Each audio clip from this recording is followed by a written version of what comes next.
Welcome back, everybody, to another episode of No Neutral, where we discuss all things CPT and Street Fighter and World Warrior related. We'll be getting into that in a little bit here, breaking down all the Street Fighter action for you guys. But before we do that, I think I have someone else here with me. I think if I look real closely at my screen, if I zoom in, I think I see someone over there. Is that Rob? Is that you?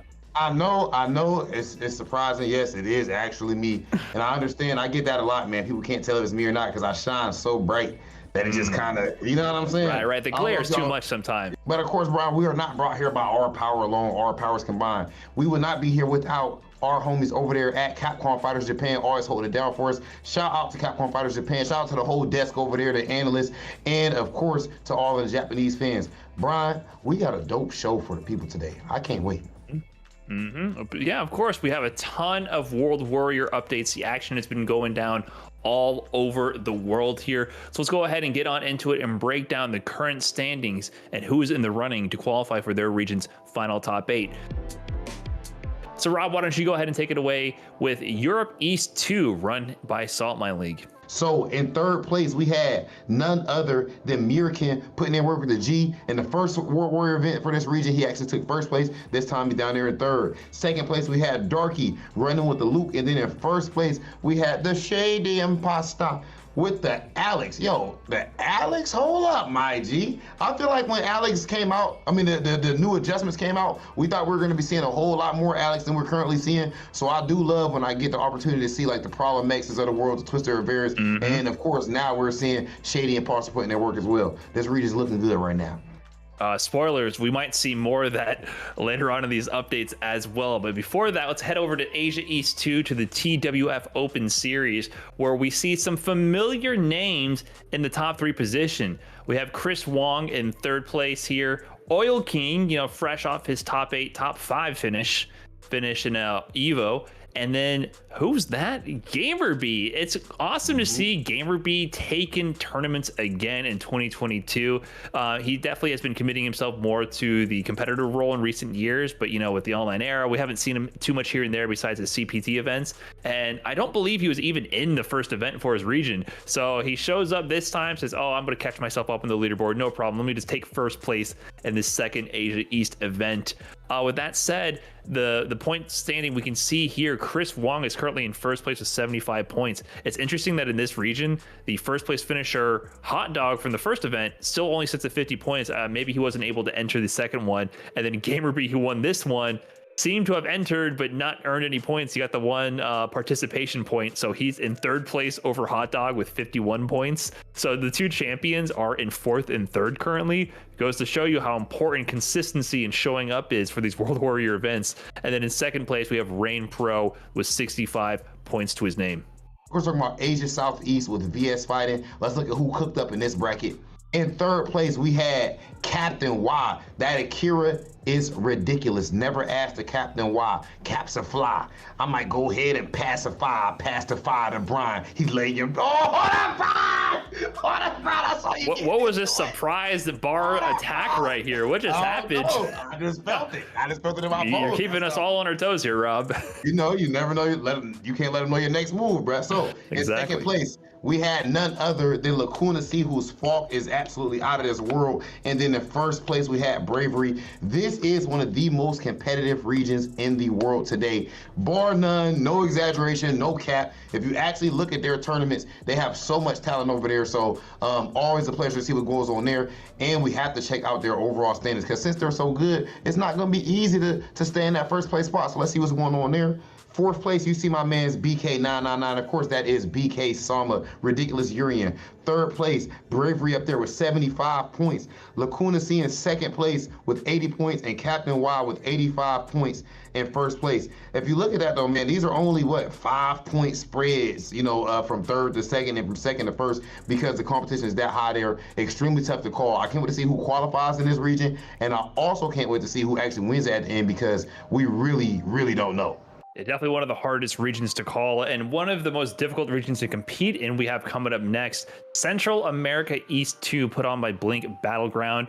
This time, we had a new face in the top 3, G-Roy rocking Rashid with a very strong top 3 finish. Louis Man takes second this time. He rocked Sim throughout the bracket, but also used Rose in the grand finals against Mono, and Mono just showing that he's that dude, man. So it's interesting to see here once again the impact that has on the overall standings, because whoa, look at that, Mono in 4th place. Listen, you got to enter the events, you can't just win one of them and dip. G-Roy with his impressive 3rd place finish goes to a total of 60 points to take 3rd in the leaderboard.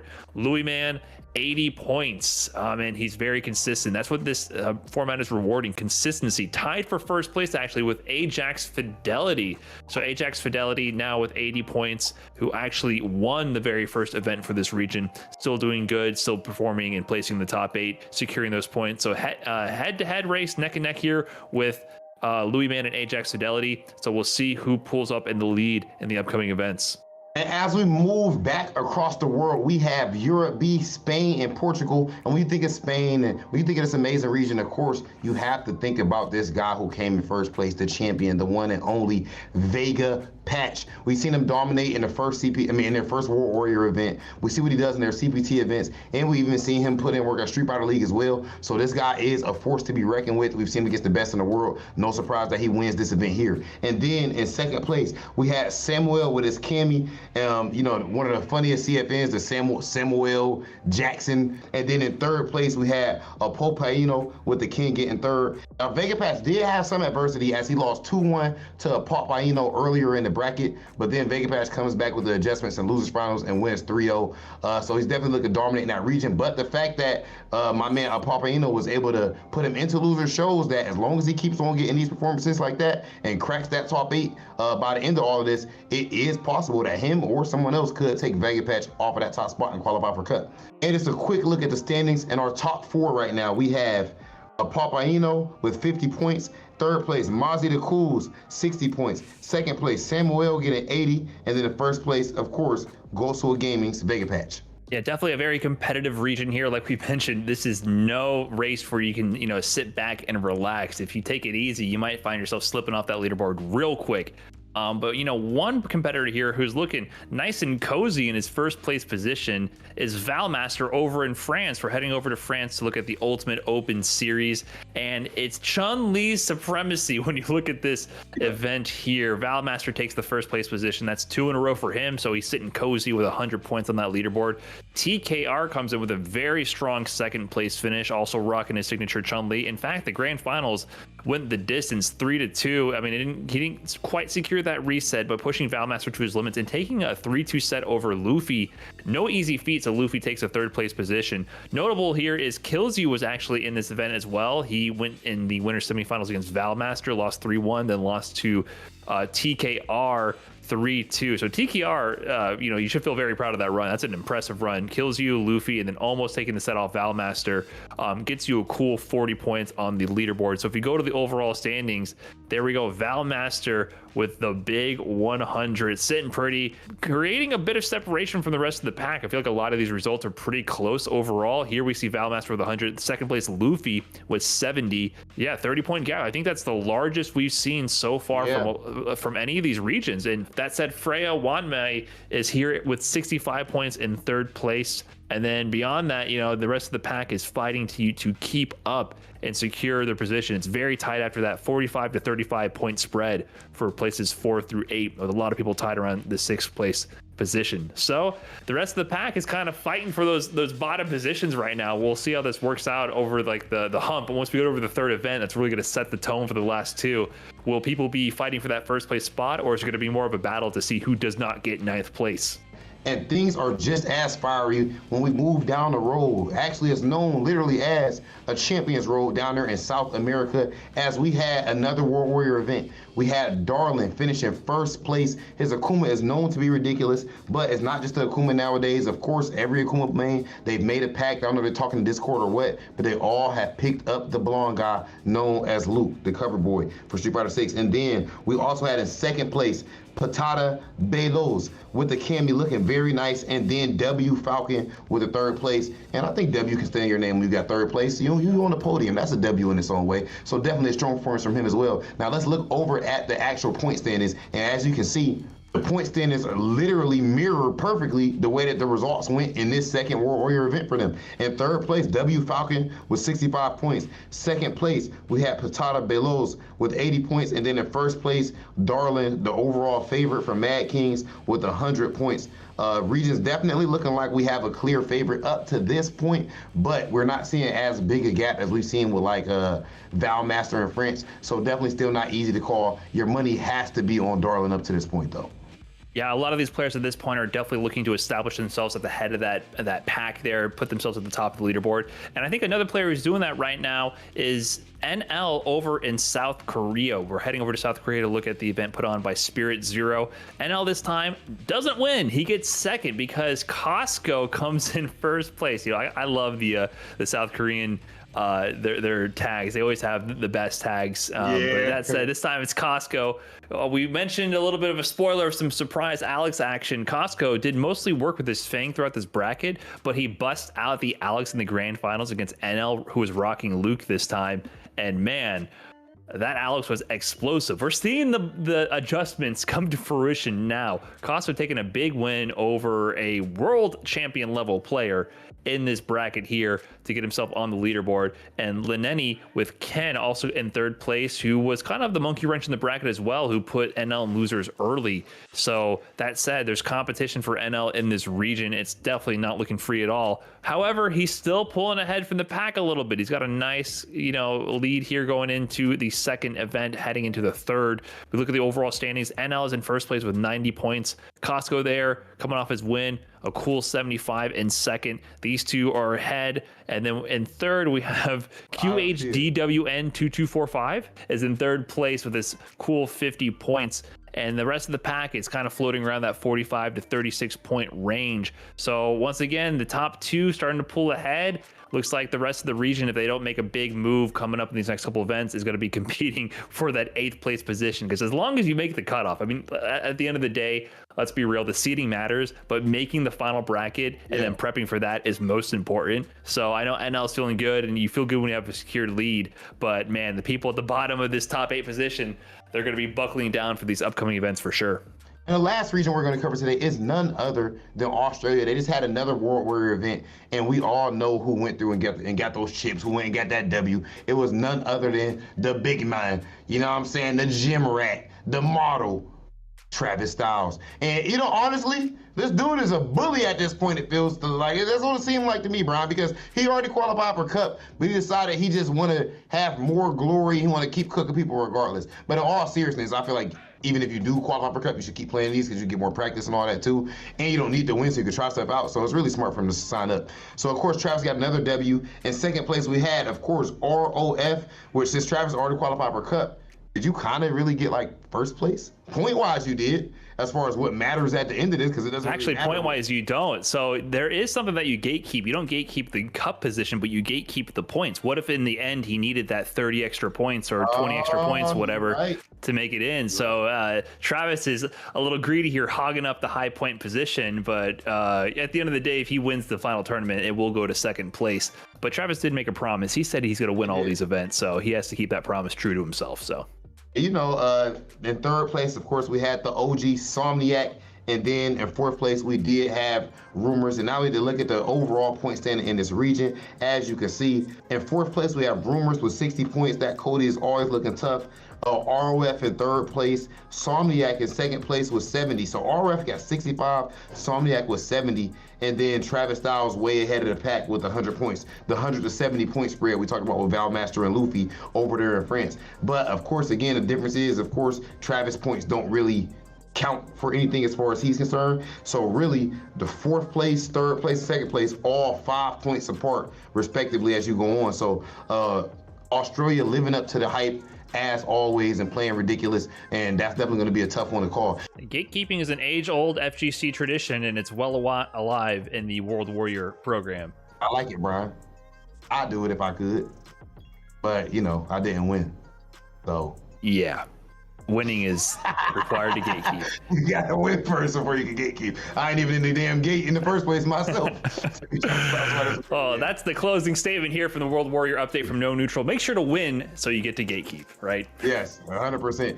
You know, and speaking of winning, I think it's time for us to talk about something very important. If these specific players, in my opinion, Brian, if they win the upcoming Capcom Cup, they have a great argument for the GOAT conversation. Like they will have a very strong case, and people haven't really brought this up yet. So first and foremost, to me, I would say if you have won an Evo already for Street Fighter V or a Capcom Cup, then and you go win this cup, I mean, come on, like what right, can you right. really say? That's the formula. Like if that was going to be my answer, actually, beyond like the current hot favorites, right? Like the current trendsetters in this era, the formula is if you got two of Capcom Cup and Evo combined, you're the best. Nobody has both currently in Street Fighter V, right? Nobody has an Evo win and a Capcom Cup win, and nobody has two total, right? Every Evo winner and every Capcom Cup winner has been a unique individual for this game. Evo, and I believe one Evo, one cup. In Street Fighter 4, that was only done one time, I believe, by Momochi. Momochi won Capcom Cup 2014 and then won Evo 2015. So it still wasn't even in the same season. That's a whole other level of conversation, right? For dominance, right? But he's the only player in the modern Street Fighter era since Capcom Cup's inception to have done both in the same game series at all. So yeah, you're right. Of course, any one of them, doesn't matter how hot they've been or not this whole time. If they show up and win Capcom Cup, if it's Mena, you know, if Dude decides to show up and just somehow put himself in the bracket and win, yeah, if anyone does it, they got to be in that conversation, or not even conversation. I think it's decided at that point. You think it's done at that point? Yeah. So I would say like okay, somebody's counter would have. To me, it's anyone, even like let's say Kawano. I don't give it if Kawano actually. I'm sorry, especially Kawano. The reason I was going to bring up is for especially like, Devil's Advocate. Devil's Advocate was going to be okay. Well, a lot of other people are like happened long ago, so there might be more bias like towards. They have like more longevity because Kawano's so young and everything. But in the end of the day, if Kawano wins this one, he won in the same year. If you, like you said, you win Evo and Cup in the same year, that's, you know, that's just GG's. Right. I don't, bro, like it won't be Evo and Cup, it'll be Cup and Cup. But that will make him the back-to-back. Ooh. That would mean you won two in a row. And almost. I know the YouTube comments are gonna roast us for even bringing it up. I know they're gonna kill us. I know it would have been like we mentioned before when we covered Evo. It would have been too boring if he won Evo because then it would be Capcom Cup, Evo, Capcom Cup. At that point, that's demoralizing. like I think we root for him so hard at Evo because he's USA and still kind of the underdog region. But at that point, that's such dominance that what do we even say at that point anymore, right? It's like, wow, this guy just, you know, he figured out the formula and solved the game at that point, right? That's too many big wins in a row. Adam has a first place at Capcom Cup and a second place at Evo. Tokido has a first place at Evo and a second place at Capcom Cup. I don't know if anyone has grand final both of them. Well, he also has another second place at Evo. You remember how close Tokido was to winning two Evos in a row? Evo 2017, he won. He got second place at Evo 2018 to Problem X. It wasn't the closest set. Oh, you're right. Listen, okay, right. So we're doing like the big peaks. He did reset the bracket against Problem. He did reset the bracket. He did reset, so it was competitive, but it wasn't like down to the wire at all. Problem was in control that final set. So we're doing like the formula of the biggest peaks equals the greatest, right? Which I do agree with. I thought we were going to end with that because I feel like that's the more controversial one. But if we're talking about consistency, like obviously. Even you could argue like even if someone with a previous Evo or Capcom Cup champion wins this Capcom Cup, consistency speaks for itself on such a level where people like Punk and Tokido are still going to compete with whoever wins this Capcom Cup. Yes. Even if they don't win Capcom Cup, there's still going to be the conversation of Punk and Tokido for their Evo and just premier performance. Like these CPT premieres, they count. That's a fact, and that's why I feel like Punk might be only exception to the rule because we're talking about people who won a cup or won an Evo. Right. Punk hasn't won a cup or an Evo, but he's still probably like the best Street Fighter 5 player of all time, at least easily in anyone's conversation who watches. And if he wins a cup, it's over. With. I don't hear nothing. Like that was the only doubt. Like, you know, that's like what the hater would use to like discredit Punk. You know what I'm saying? Because they only there's the uninformed person who has the opinion on players and they don't keep their ear to the street. They don't understand the scale of a premiere and the fact that Punk won about 50 billion of them in a row. Like, right? Yeah. Where all the players who are at Capcom Cup are also there and he beat. You know what I'm saying? Like, if you really do the math, winning all those premieres in a row counts a lot. Yes. A lot. But he, of course, you know, Showtime on the biggest stage possible. He never closed out on the championship. Yeah, if he wins the Capcom Cup, there's zero debate. I'm not mad at someone saying he's the greatest Street Fighter 5 player of all time without winning one of those, because he's done so great. Like, that's completely fine for somebody to say. But yeah, like for me, well, I wonder what you think. Like, do you like personally? I value like that consistency over large scale events more than the one Evo and more than the one Capcom Cup. I think if you add them together, like we mentioned in the beginning, if you have two of those, yeah, there you go. But I personally think winning all those premieres. You saying if you only, like, you won a Capcom Cup, you won an Evo. Right. I think you have to have two Capcom Cups or Evo and Capcom Cup to equal Punk's run. Yeah, I agree. Punk's run has been so legendary. Like, go look at the numbers again if you don't remember how many premieres he was running. Like that amount of winningness over multiple seasons is just so unparalleled. Only challenged by Tokido. So Tokido has that plus Evo. Like, that's okay. So I'm gonna say some of these names, Brian. I'm gonna say some of these names, and you tell me who you think had the best chances. All right. So now Evo champions, we got for Street Fighter 5, Tokido, Problem X, Bonchan, Kawano. So for the Evo champs, who you taking out of sport? Tokido, Problem, Bonchan, Kawano, as far as your best chance to win it. To actually win. So we're going from Kawano. Easy. Keep playing perfect. Yeah. If we're talking about recency bias, like the buildup is obviously still Idom You don't Kawano. care.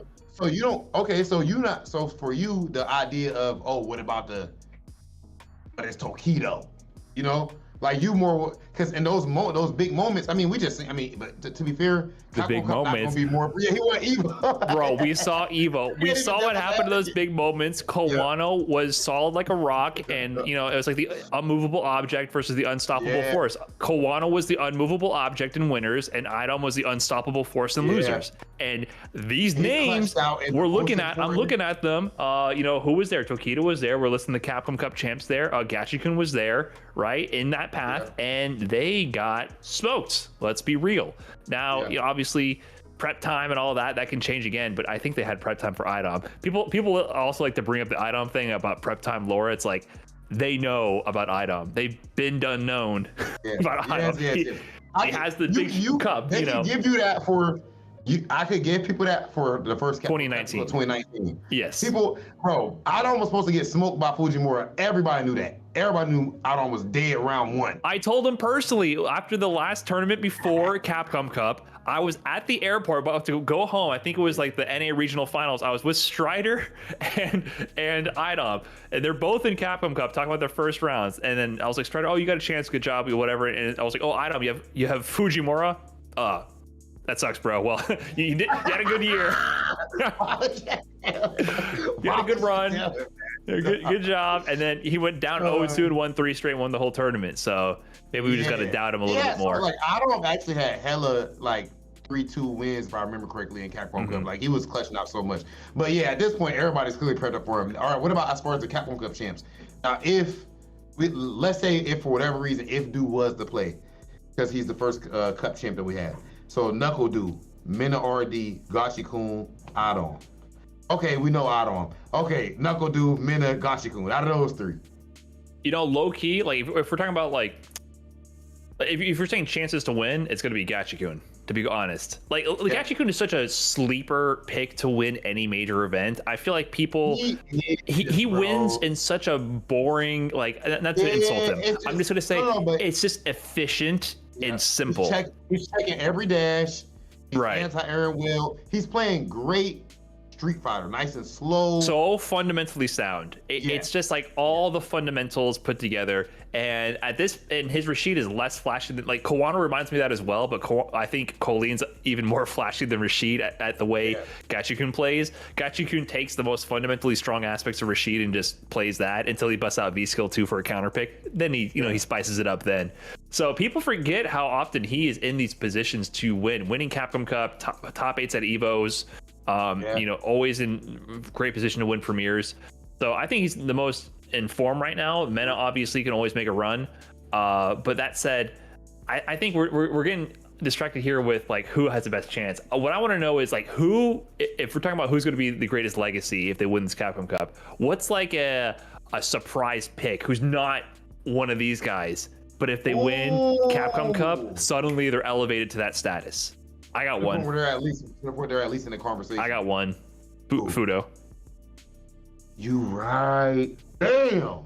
He got Fudo. So many amazing performances, second places, wins, and has not won Evo World Cup. Hasn't even been in grand finals of an Evo World Cup, if I'm not mistaken. No, he got second place at Evo 2016. Evo, he did. Oh yeah, that's right. With I remember that. And he's always consistently gone very far. He won Topanga League recently over Tokido.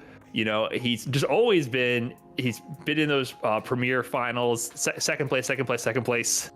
Look, his stats are actually ridiculous. Like the number of points he racks up in his CPT season, he's always like top 5 minimum.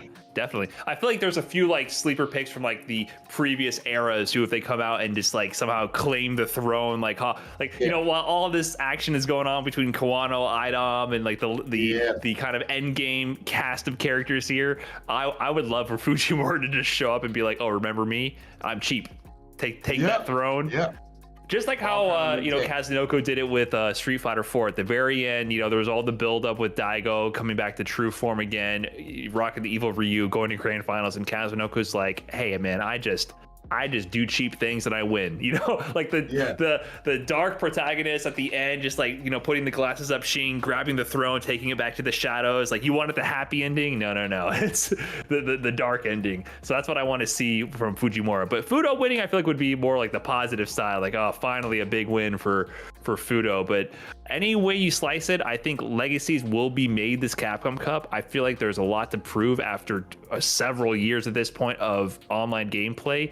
I'm really excited to see how the storyline shakes up, because a lot of people can change the course of Street Fighter history with this Capcom Cup.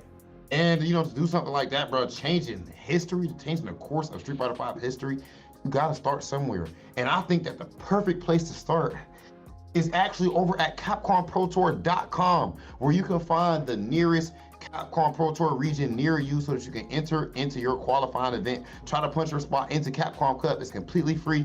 And then even if you don't win and get first place, it's just extremely fun, and you get to get that work in, get in that practice. So make sure I head over to sign up for that today. And don't forget to check out the World Warrior information at CapcomProTour.com as well. The World Warrior program features monthly tournament events where you compete for points to qualify for the final regional bracket. So if you want more ways to play, more ways to compete, and another chance to get into the Capcom Cup, make sure to check that out and sign up for your next World Warrior event today. Brian, this is my favorite part of the show. I'm not gonna lie to you, bro. And it's because of the fact that these players at this point have fought so hard to make it to finals day. You scrapping on Sunday. And who actually is gonna punch that spot in the Capcom Cup? Well, that's the beauty of it. We don't know, but we're about to find out right now. Everything is on the line, a whole lot of money, a whole lot of pride, and there's about to be a whole lot of blood shed. Ladies and gentlemen, this is Top 8 for South Africa.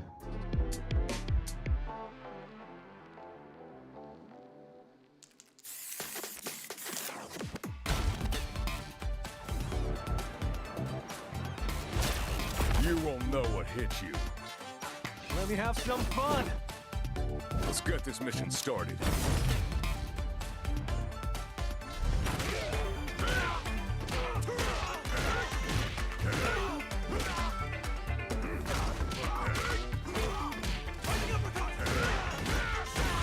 This will be a good fight.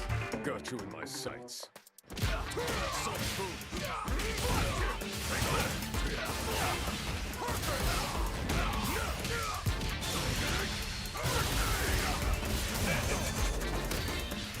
Neutralized.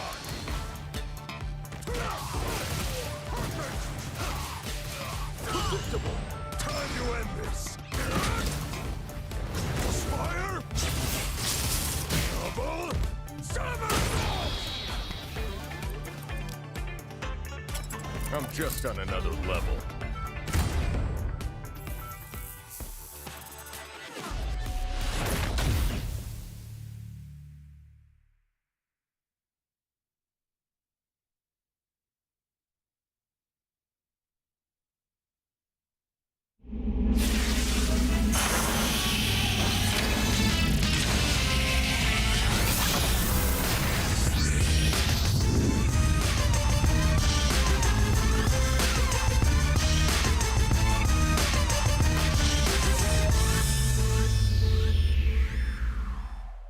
Welcome back, everybody, to the Capcom Pro Tour for South Africa. My name is Vicious, here with Jake Ryan, and we're about to take you on a wild journey because these cats have been waiting very patiently for their throne, their time with the spotlight. Before Jake gets too excited and spills Red Bull all over the desk, we got to take you through what's about to happen. The top 8 is going to be so exciting for the South Africa region because we finally get to see this region in full force for the final year of Street Fighter V. Yeah, absolutely love that this region gets to be represented, and we got a lot of clamoring on Twitter from the entire region as well, so huge shout outs to everyone on your side. We love your play, we love the style, and we love the representation because you are such a strong region and you play in your own unique way, and that's what we love about the CPT. Everybody gets represented for the strengths of their region, and dang, we have seen strength in full force. Oh yeah, we were talking about the top 16 pretty much all throughout yesterday, even after the broadcast. We were kind of going over what is potentially going to happen in this top 8, right? We've talked about some of the biggest killers as we take a look at the bracket, right? Jobby M and Billy Date have been the top 2 gunners for the Capcom Pro Tour in the region of South Africa. However, Apollo and Vin Petroleum might have something to say. In fact, there's some data between at least Billy Date and Vin Petroleum, but Jobby M, I feel like he's got data on everybody in terms of like his current record because he has been dominating for years. Yeah, dominating for years. And that is a testament to consistency, and we really saw consistency across the bracket as well to get to this point. 2-1s pretty much across the board, a couple of unfortunate disconnects here or there, but a rare 2-0 here or there. But there's going to be no 2-0s today because in this bracket, it's 3 out of 5 the entire way, and that's where the consistency is going to shine more, where I feel like the veterans and the strong, consistent performance of Jobby M and Billy Date are really going to shine. But like you said, Apollo and Vin Petroleum definitely have an opportunity to upset, especially with how convincing Apollo played yesterday. While Jobby M, struggled a little bit in the beginning, still got the dub, so only 1 game to play. But man, oh man, that's we talked about it yesterday. That's our most exciting match, and we're opening up with that match too.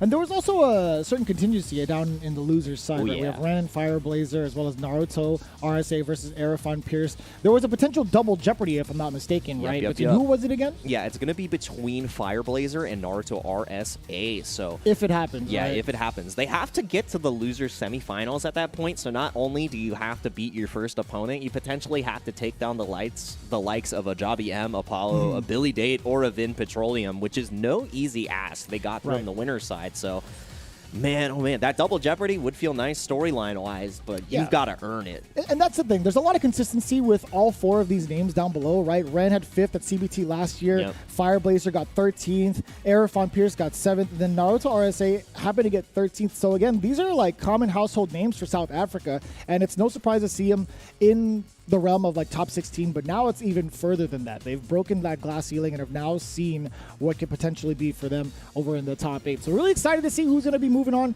all the way through. But again, we got to get through those winner semifinals first. Jobby M versus Apollo is what you could expect for the most part. But we got to talk about what's actually on the line, right? On top of the $5,000 that is split amongst the top 4. Woo-wee. This is for the big dance, ladies and gentlemen. It's for Capcom Cup itself. The winner of this gets their seat among the greatest of the greats of Street Fighter V. Yeah, aiming down the sights is where these players are now. No hip fires, because you need to be as accurate as possible and precise to get that prize and to get that Capcom Pro Tour spot, because it's only going to get even more fierce here, and you want to participate in that great event. Like we saw in No Neutral, obviously there's World Warrior results that have been piling in, but getting it done here punching your ticket and making sure that you are comfortable on top, like the likes of Travis Styles, still has 100 points in the World Warrior He's still racking up points for no reason. I mean, he's just trying to play the game.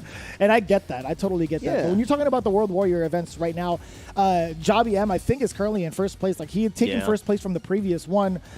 Somebody who's pretty much at the nip of their heels is Billy Date, who's had two second-place placements. Chasing. Yeah, he's chasing. So there's, out of all of these players right now, actually a lot of them are competing in the World Warrior Series too. Like Vin Petroleum had 13th in the first one in July, 17th in August as well. And then Fireblazer, almost similar, right? He had 17th and then 9th. So he's right there with them. Same with Ren, same with Naruto. These guys are all very active in the World Warrior events for South Africa, right? Because it's a huge deal. Being able to get into the big dance and play against the world's best, that's something every player kind of dreams of. Like being there. Like there's no chance that I would ever be a part of Capcom Cup. I'm telling you right now. But man, would it be such a glorious thing to be like, all the practice I've put in, all the hours I've dedicated to this craft is finally being paid off, and I get to do something like a once in a life. This is literally a once in a lifetime opportunity to play amongst this group of elite players. Yeah, the prestige you can potentially earn with steady improvements is. It's a feeling like no other, and I love that you bring it up that way, because even though we've seen 17ths and 9ths and 17ths and 13ths from these players in the losers bracket, that steady improvement we've seen consistently get better because there's no 13ths or 9ths here or 17ths. We're in top 8. That's exactly it, yeah. Ladies and gentlemen, we're about to take you on a journey with Javi M and Apollo to get things started. Again, Javi M was pretty dominant with that Karen. Apollo showing us what he is capable of. Well, I will say a little demo of what he's capable of. We didn't even get to see the full Apollo launch. It was just testing the rockets a little bit, right?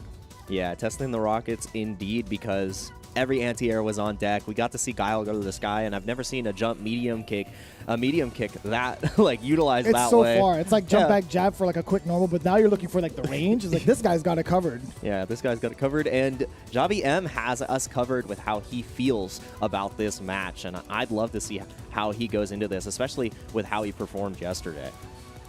Oh my God, just aiming, huh? Right down the sides. Watch your toes, face, and don't whiff. Sounds like good advice, but it doesn't mean you will win if you follow it.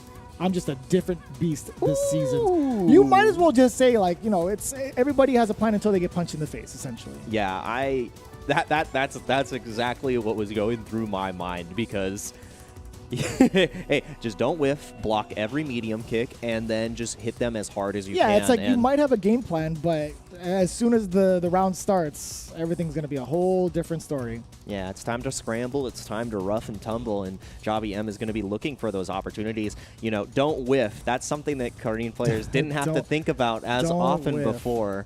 But now that low forward has a little bit more recovery, you actually can go for the whiff punish, and Guile has a lot of tools to really deal with that, so Korean's got to navigate this situation pretty precariously. And if we have a couple of the slip-ups that we saw yesterday from Javi M, and we from his match against Ren, we get the full version of Apollo, no demo, no timer on the screen to cut out when it's like, thanks for playing. It's gonna be interesting how this shakes up. It's going to be weird. I think, him directing that kind of statement to someone like Apollo is going to be interesting because of the fact that, Guile's normals are a little tough to whiff punish. Karen, there's a lot more leniency to it. And for the most part, it's like Guile players will be throwing out booms more often than they'll be throwing out normals, I feel like, up until the point where they get you in the corner or they've got you in fear of the projectile. But for the most part, again, this is the matchup we could expect. Personally, I think Karen struggles a bit in terms of this matchup, right? We've seen how much of a presence she has from mid to close range. She does have buttons that occupy that space, but it's a lot more dangerous this season because of the fact that it lingers that much longer. We're going to see Apollo pretty much dance around the ring, the Street Fighter Duel Ring of Destiny to be specific, and kind of set the pace, right? It is. We talk about normals not really whiffing, but they're used sparingly, right? Only within range. And this is such a great pace that Apollo is setting right now. Because of why? The Sonic booms. Yeah, and I love the spacing, but now forced to the corner, double V-shift creates that space, but now stealing the corner, absolutely lovely from Apollo. And again, you can't whiff punish every single time, and no whiff on the side of Javi M this time for the low forward. And this is fine. Did you see the defense from Apollo? He was taking the throws, and that's fine. You're actually forcing the meter usage against Javi. Yeah, meter efficient defense right there, and the activation station, but the anti-air right there, jump back jab. Yep, no pressure started for you. Yeah, it's jump back short. Uh-oh. Yeah, he does have a couple booms to back it up. The overhead does get interrupted. That could have been huge. That was a counter hit. But Javi, that's the second time he's delayed his low forward to check Apollo's movement, so he does have a solid idea of where the cracks are in Apollo's defense. Yeah, and that change in tempo, just ever so slightly at this stage, really catches your opponent off guard, and I'm loving this from Javi M so far. No misconfirms on the Rekkas. Obviously, yesterday we had a Rekka confirm, but it was just completely blocked, which got him hugely punished. And none of those mistakes today, you know, warmed up and ready to go for top 8. That's what I like to see. A lot more of a sharper Javi in terms of performance, right? There hasn't been a lot of normals that are with him. He missed a little bit of a read on that against Apollo's defensive options. Speaking of defensive options, EX Flash Kick finds the mark. Yeah, and I love this right now. Still has the full stock of V-Trigger available. What a crush. But you have to be so careful here. Any low forward into critical art will connect right here. But now locked under pressure from all the booms. Too far. Yep. No whip punish. Oh, yep, and that trade is all you need at that point. Going to the last round in this first game, you know, striking back and forth, and I'm loving this. The lack of a whip punish there didn't end up mattering for Apollo because he got the trade after walking up so confidently, and you have to go for that walk and block game, which is so good so far. Already spending a lot of the meter from Apollo. And speaking of a lot of meter spent, Javi M striking first, getting good frame off of the Orochi, but mostly the corner carry is the problem. Moving. Yep, Kujin for the stun. The scaling is not the same. Are you going to go for the reset? Yeah. That was a very Karen player thing to do. I see. Yeah, and Apollo was definitely ready for that. Going for the hard read with the EX Flash. And yeah, you read it like a book. Kareem always wants to go for those cheeky little resets. Knew that the damage wasn't going to kill, but Apollo's on the next stage, and we're going to the next game because you got to be careful with the booms at that range with the bar. Kareem has the answer, and Javi M has already represented that once in the first round. It comes out once again. You cannot test this man's reactions. Everybody's got a plan. Don't whiff because I'm ready to get the hit.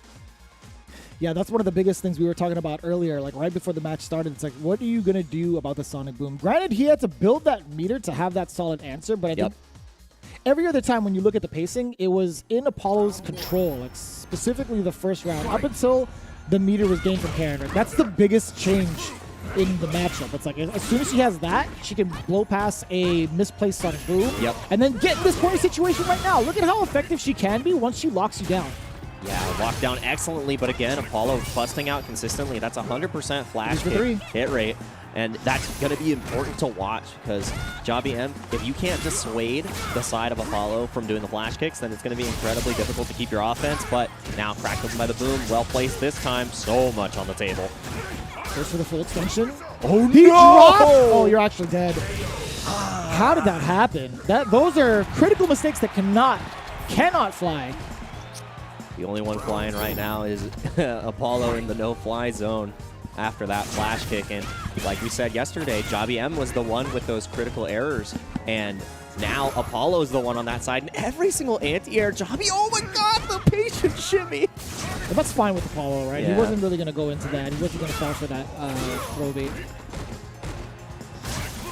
And I like that's the space I like to throw the booms. Oh, boy. How often has he been caught with standing medium punch, trying to dash in, or even a crouching one? Again, a big interruption from Javi M. Any confirm will do it. That could have been it. Yeah, definitely had it on the table right there. A little bit of a delay. Has almost a full meter, but it doesn't matter. Maybe anticipating a boom, but it didn't even spend the bar. Just the confidence to follow up with the critical art. I am loving this from Javi M. Yeah, that was an amazing read. Like when you throw out the Orochi like that, it is obviously in anticipation of a Sonic Boom because you're going to be low profiling the fireball altogether. Yep. So that was going to be just fine. Like you just back it up with a double quarter circle forward buffer. Yep. Whether it hits. So that was, I think it was a good call regardless, right? Because you're only -2 after that. You do chip damage, significant pushback. It wasn't a bad call just because it's like on hit or miss just because it moves him away from the corner, right? Yeah, takes him out of the corner. And with all the health that Javi M had too, even in that block situation, say you get contested, you're not dead. You're out of the corner. Or like away from the corner. Yeah, exactly. Like, it takes one more interaction to force you into the corner. So Javi M definitely okay with that read because the risk reward in their favor. If I hit, I win. If they block, all right, negative situation, they get to take their turn. That's you know fine. how often I would love to see whether or not Javi has like a significant read on some of his opponents to do something like a -2 scenario and then EX% hug. Oh yeah, That's a classic example of like stealing turns when you're not supposed to, right? And that sometimes works in like higher levels. That's like the curse of knowing frame data. Sometimes, like, we see people get like taken advantage of because it's like, I know it's -2, so I know I'm supposed to press. It's my turn. It's my turn. You told me it was my turn. It's our frames. Yeah, that's what it was. It's our Oki, and it's our match to commentate right now because one more potentially to go for Javi M, showing us why he's the front runner and favorite for the tournament. This is looking so good. The raw sweep at the beginning, that's just some confidence right there. That was actually a whiff punish on the Sobot against Paulo, right? Again, he's already been advised once you cannot whiff punish. Yeah. Sorry, you cannot whiff anything because he will punish. Yeah, and that's the second punish on the Sobot too. Before it was the low forward, now that was the sweep for the knockdown, but Apollo again getting this screen real estate, but now beat trigger recurring. Interesting. Didn't even spend the rest of it for the Rekka. Or at least try to, use any of the enders. Yeah. Oh! Good thing Apollo didn't press after the elbow had actually landed or was blocked. Again. I think that might be fine. That's huge punish. We'll take that. Yeah, I love that. And the screen position, too. Steadily escaping the corner. Oh, now, nope, don't get punished on the Sobot this time. Low profiles, but oh, no! That's fine. I was expecting Apollo to maybe like throw another boom to force the meter out of Javi. Yeah. But it's still scary. Like if Karen lands a hit and gets a full-on sequence of Okis and corner pressure, it could go downhill pretty quickly. Yeah, I don't want to represent that knockdown for the other side, so just keeping it consistent. Again, no confirm off that counter hit. Had a little bit more time. But Javi M still feeling good here, staying center screen, center stage. And you can't. Every time a bar has been there, the boom has been like subverted. Oh, that's fine. That is a perfect scenario for Apollo now. And slowly walk. The crush takes you right out of the corner, and we're back to mid-screen. Activation off of the sweep. It was a hit. Trying to get a bait out of it. Apollo with the defensive option of the jab. Gets a hit. Off of the boom. Full trigger sequence. A couple of booms in. I love that reset. Yep. It's mostly for the corner state, or sorry, the corner carry. That is the range I like to see. Javi M just a little bit too far out to punish the Sonic Boom. Does it matter? The throw would do it. That was a big call out. And the thing is, it was 100% hit rate before this, and Javi M putting Apollo into a false sense of security. All these booms would work. Good old reliable flash kick. Nothing beats flash kick. And finally, Javi M puts the false sense of security on Apollo, and now set point. Very important tech. Javi M still gets to apply even more pressure. Look at the damage off of the Rasenha afterwards. Trying to find out. Apollo's creating that space. Javi gets a big hit. No! What? This happened! Oh, one more time. I don't even... Javi M, what are you made of? And there it is! I gotta go. The first EX% Hawk I gotta go, chat. on defense comes out of Javi M. We had about 5 EX flash kicks from the side of Apollo, and Javi M says, I only need to bust out once, and everybody's got a plan until you get hit with that EXDP, and the EXDP, the ace in the hole, gets the ace to the winner's side of this bracket. Continuing on, Javi M. I don't feel safe. After that corner situation? You guys forget that technically Karen has a command grab. That was messed up. You guys forget about that. That's like Hooligan Jr. right there. How did that even happen? I don't know. I know how it happened. It's more of a rhetorical question, but we'll get into that after this replay. But for the most part, Javi M pretty much in full control. Like we saw like the handshake in the beginning with round 1. I think Apollo had a lot to say in terms of trying to keep Karen at bay with the Sonic Booms. I think his activity with normals and the placement of it were pretty on point in deterring Javi M from playing offense. But overall, like once Karen finds that singular hit, we've seen how much of a truck she can be. Like, she just deals so much damage. Yeah, it starts unloading, and I feel like the difference maker between yesterday's Apollo and today's Apollo is that even though the boom game was established, we didn't see it get contested yesterday. Yeah. And Jobby M had the answers. Oh my god, I had to see it again? Come on, man. Mixed me out of my cleats. I like the combat boots are off for Guile I was gonna right say now. you were in cleats at the studio? Exactly. You ready to run some I gotta keep drills? I gotta keep my feet glued to the floor when I'm playing Street Fighter because you know what? Glued to the prize, eyes ready. It's Jobby M. What? Nothing. Nothing. Nothing at all. 3-0. So you weren't kidding when you said we No weren't going to see any twos. 2-0s, but we're evolving now. 3 out of 5 all across the board is 3-0. Not the kind of results that I was expecting. I think even though it was a clean like 3-0, I think there was still a lot to be said with Apollo's gameplay in contention of what Jobby M is capable of. There was a significant deterrence, right? You had the Sonic Boom played out a good amount up until meter was held. I was like, all right, well, now you have to understand what ranges you're susceptible to getting blown up, right? I think his normal placements were pretty powerful, like his crouching medium kicks to keep Karen at bay, to stop the counter poking was pretty good, pretty on point. But it's all down to like what your defense is in the corner now, because she could be a frame trap monster, she could be a whiff punish monster. It's just so much when you're forced in that estate and you don't have that much leeway to move back and force those errors. You're literally at the wall, so it's like you can't do much. Yeah. But that's just how it works when it comes to playing against Karen. It's not going to be the last we see of Apollo, obviously, because that was from the winner's side. But we are moving on to Billy Date versus Vin Petroleum. Yeah, and yesterday we only got to see the M. Bison out of Vin Petroleum, so we were talking about it yesterday. We want to see the Rashid. We see the picture on the screen, and Billy Date didn't play Ed yesterday either.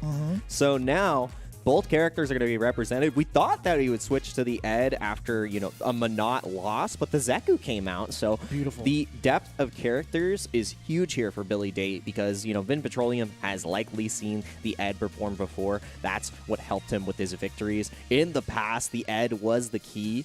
And, we're going to see what the key to this next match is from the perspective of Billy Date. All players in top 8 know each other very well. It's going to be lit. Oh, yeah. Vin Petroleum is my cousin? So it's going to be a battle of the cousins. The family match is amazing because no matter what happens, one of the family is in winners finals. And according to Vin Diesel, family is everything. Damn, I didn't think about that. I actually didn't think about that. That's pretty good. But it's Vin Petroleum, so maybe family doesn't matter to him. Like, I don't know. Maybe it's a little different this time around. But one thing I do want to note is that on record, like, sure, they've had plenty of games against each other. For God's sakes, they're related. Exactly. So on an official standpoint, I can't really say. But from what has been recollected on FG Combo, the last time they played each other in an official position, it was at the Rage WFN Punish Episode 1 in 2020. Wow. Actually, in the losers quarterfinals, they had met up, which is very interesting because it was 2-0. It was a 2-0 sweep from Billy Date. I don't know how the score has been between these two since then in an official platform, but as it stands right now, this is like the most official, right? Here in the Capcom Pro Tour for top 8, this is going to be pretty exciting to see. Battle of the pretty much the blood, really. Yeah, battle of blood, battle not of the Bay, battle of blood between these two. Will family overcome? Definitely not, because one has to go to the losers bracket, and that's so cool. I love that because, the fighting game community and sharing it with those that you love is great. And like you said, the last official match they played was 2 years ago. This is a different game at this point, so let's see if the difference has been decided. Yeah, and I'm glad that it brings out the mains out of both players, right? Vin Petroleum, right? He kind of talked about Rashid being on the docket, but his Bison was more than effective. They got him up to this point, but here comes Billy Date now. We talked about it, early aggression. We've seen what he's capable of on offense, but now Billy Date, the one taking his turns back, bringing it back to the mid-screen. Yeah, and I love this from Vin Petroleum. And the thing here, too, is yesterday we saw a very heavy, normal-focused game from Vin Petroleum. I want to see if we get that same case here, but we've got a case. When the brother beats you up, he gets you with that nice uppercut, and the parents separate you. That's what we just saw there. Break it up, back to mid-screen. We got to start over, all right? No more scuffles. And that was a blatant call-out, too. Yeah. You notice that Vin Petroleum is keen to throwing out some of these psycho axes in certain places, so Billy Date having the right of mind to use that nuke to jump to his advantage. EX Knee stomp, sir. The scissor kick. Knee press nightmare. Thank you. That's what it was. Thank you, Brain. Sometimes we need a little more brain power. It is early. Remember, we just got a donut the last game, so maybe a little more sugar in the system, but a little bit more meter spent on the side of Vin Petroleum. This V-trigger activation, and no, the V-shift answers both. I like that. Oh. Uh-oh. The Jacker Fool. Yep. He tried to do it again! Yes, I love that answer. Uh-oh. He still got trigger left. Yep, and in the corner. The corner carry was the most important part here, and Ed is starting to shine as Bison. Oh. You really challenged there? Oh my god. That was insane! And the throw tech was huge, and that the was challenge actually once again. a little cheeky. Billy Date thought he had Vin Petroleum shook with a little bit of life left, but Vin still being able to check the dash. His crouching medium punch pretty much spelled death for Billy Date. Yeah, and that's the thing about this matchup. These players definitely have to, you know, have an intimate understanding of each other's play styles because, family, you're going to be running this match all the time, and it's a mind game that you typically wouldn't see at this level. This is the most comfortable I've seen Vin Petroleum actually play in comparison to how he performed over in the top 16. Ooh. And that's a pretty big statement because not a lot of players are as familiar with Ed. Yeah, and I mean, with that familiarity, I feel like this is potentially the best bracket situation for Vin Petroleum, but you still got to beat Billy Date. And making a good case right now, but you have to walk out of the corner. That walk speed is definitely a detriment for the side of Bison. Oh, no. That was actually a pretty good angle to get the jump in. And now it's all flicker pressure, a good amount of chip. And again, the reads from Billy Date, knowing full well when Vin Petroleum wants to go for that trigger activation. Yeah. That was a cry for help, and he answered with a jump roundhouse. Yeah, as soon as you see those two bars, you got to be looking for that sweep. Covers the most distance and helps out with the walk speed from Bison. But Billy Date on the next page already says, "I've already seen your playbook. We wrote it together. Yeah. So you better turn to that page you didn't share. You know the private second. It's got the lock on there. What's the password? 1 2 3 4. You'll never figure that out. It's backwards. It's backward. 4 3 2 1. Yeah, that's the advanced tech. Ooh, that was a very sick trade. Actually. I like that. Yeah.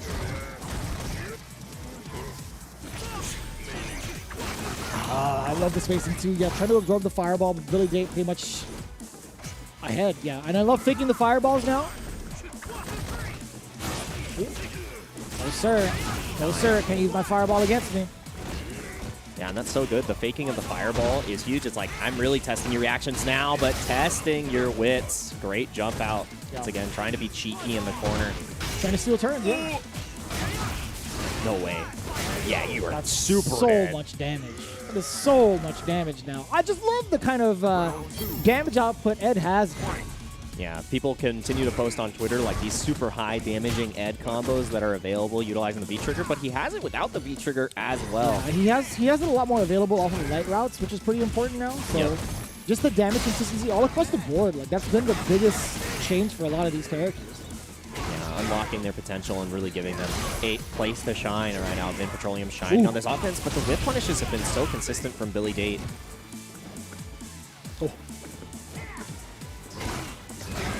Oh, man, escaping that OP situation. When are you going to try to opt to DP? Did you want to bust out? Yep, get off me. That was so confusing. Yeah, I didn't even understand how he got to the cross-up. Wow! Uh-oh, feature activation. This is where the steal can happen. Chase down on the V-ship. One more touch, plus frames, let me guess. Oh, my goodness. Yes, again. Oh, that's so important. He's got one more set. If he lands a hit, he gets critical art. Oh boy, put himself in pressure. He can do it 2 more times. Look at the touch, and I love this he decision. Can't get critical art. He can't get critical art. You have no V. You can't block. If you jump in and critical art right on top of their face, I don't know if they get uppercut, can they? No, they probably could. Yeah. So patient, 23 seconds. You have to be watching that clock because now Billy Date knows that you can't make any mistakes, and there it was. Gets punished finally for the fake out right there. Just a little bit like super fast from the fireball. And saving all the resources from Vin Petroleum, playing the clock. So smart. As much as I like that opener. Okay, this is a lot better now. Billy Date does get the corner. What's going to happen? There's going to be a lot of chip coming in from Flicker. Unless the throw has something to say first. Billy Date does get exposed down below. Yeah, good check on the shimmy right there. One of the great answers is that reward on Wake Up, but gonna need even more answers here. The stun not even needed because you're dead, and Billy Date up with the 2-0, swift and quick with it. And again, Vin Petroleum has gotten around both these times, you know, showing signs of greatness, but as soon as he gets pushed into that corner, Ed just starts obliterating him. There was that one moment where, you know, Billy Date didn't have an answer, was way too low on health, and just didn't want to spend the resource to try to crack him open, and got punished by the fireball steal. But after that, like, Billy Date just figured out the tempo again. And Vin Petroleum has had a lot of control, but Billy just seems to have the edge. There's been, I feel like, just a couple of seconds that pass until Billy Date gets you into the corner. I don't know where that control that you were talking. So you were talking about the control in previous rounds, but yeah, I feel like towards the end of that interaction, it's just been all Billy Date. Like, there wasn't even a chance for Vin to even play. Yeah, it was like in the beginning there was those glimmers, but then Billy Date, you blink and then has him in the corner already. I wonder why that is. I think there was a good amount of offensive layers that were implemented from Billy Date, right? He wasn't afraid to show off like the card of throwing against Vin Petroleum. He's checked in different ways for frame traps. He's checked like lows up close as a meaty. He's checked with like sending medium punches as well, and then like kind of going through his entire wheel of options to keep it ambiguous. I think that's like been one of the biggest signifiers, is that he's kept Vin Petroleum on edge in the corner so often.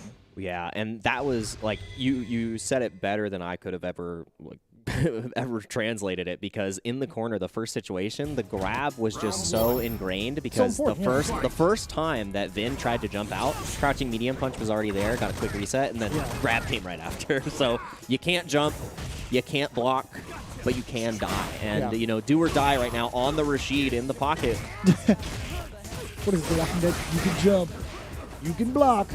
There'll be plenty of that. But you will die. Oh, man. And again, it's just Vin Petroleum has not gotten an opportunity to play. Damn, the frame trap, and still not within range of grab.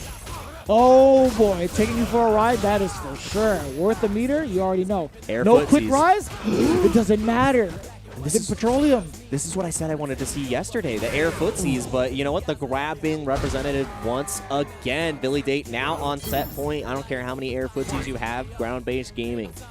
That was actually a slight mishap on Vin Petroleum's behalf, too. Yeah. Like, had he not missed that sequence, it would have been big trouble, because he could have gone into anything that was like a block string, or even like slightly unsafe to activate into trigger. Yeah, and that next touch was stunned too, so it would have been a different story without that mistake. But in this stage, you cannot be making those mistakes. We saw it with the flash kick earlier on the side of Apollo.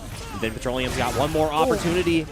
Got caught out this time by the anti-air. So much damage. I always forget that this song has lyrics. Yeah. I'm like, who's talking about that? Oh boy. Yeah, that was such a good answer to the V-Trigger activation, completely nullifying it, and probably won't be able to build another one this game. Oh man. Oh no, we're partying. I'm loving this mobility too from V-Skill 2 in general. I feel like we don't get enough representation of this V-Skill. Howard has. Oh, that's fine. Yeah, that was really scary. But you know, conquering their peers. Vin Petroleum fighting back. And we haven't really seen an uppercut from Billy Date. Flex your size as an off defensive tool. It doesn't matter. It doesn't. Just threading the needle when it comes to getting around. Man, that animation is so cool. Getting around the whirlwind shot from Vin Petroleum was more than enough. Billy Date taking it. Another 3-0. Very surprising. I'd imagined it would have been a little bit more of a fight. I feel like with the way that Vin Petroleum was navigating and piloting that Rashid, there were only 2 slight mishaps, and Billy Date pretty much ran with it afterwards. Yeah, and at that point against Billy Date, again, who is one of the favorites for the tournament, you make that mistake, and Billy Date is going to be sending you packing, because, like, looking at this replay, like you said, there were these giants. The Bison did better than the Rashid. There was so much great movement from the side of the Rashid, but not able to close it out. And changing at this pace, especially after playing the Bison all day yesterday, I mean, Billy has to be used to that Rashid, right? Like, if you're used to the Bison secondary, you have to be used to the Rashid from your cousin. So, yeah, the familiarity definitely paid out for the side of Billy Date, and it was just all lights out for Vin Petroleum at the end. Just didn't even end up getting around on the Rashid, which hurts, but that's the matchup that we expected to see. in the winners finals. Javi M, Billy Date, tail of the tape.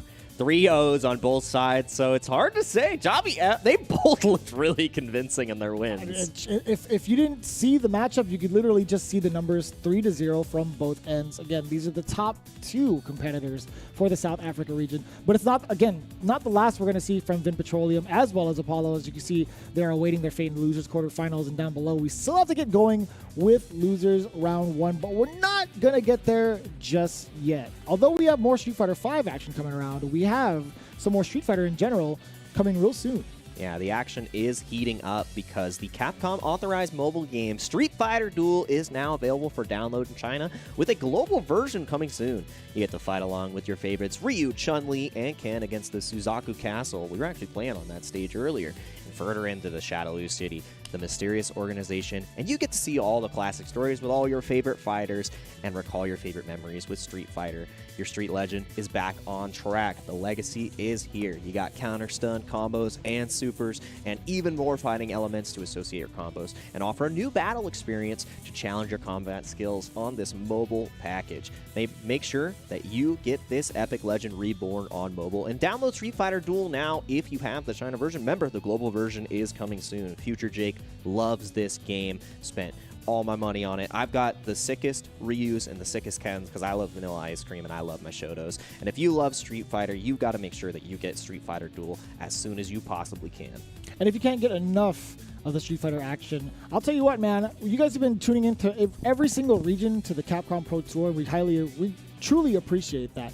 What's even better is the fact that we have even more opportunities to get into the big dance, right? With the World Warrior events being able to earn a spot at Capcom Cup for some of the other regions involved, right? It's still part of the tour in terms of which areas are highlighted, but this is just another shot at greatness. It's going to be an even bigger player pool for this year's Capcom Cup because of the fact that we have 26 different regions, which means 26 regional champions. These events happen every month, I think up until like November, if I'm not mistaken. Yeah. I could be wrong. In fact, I need you to fact check me over at CapcomProTour.com to check out all the details. And of course, if it's in your region, be sure to sign up.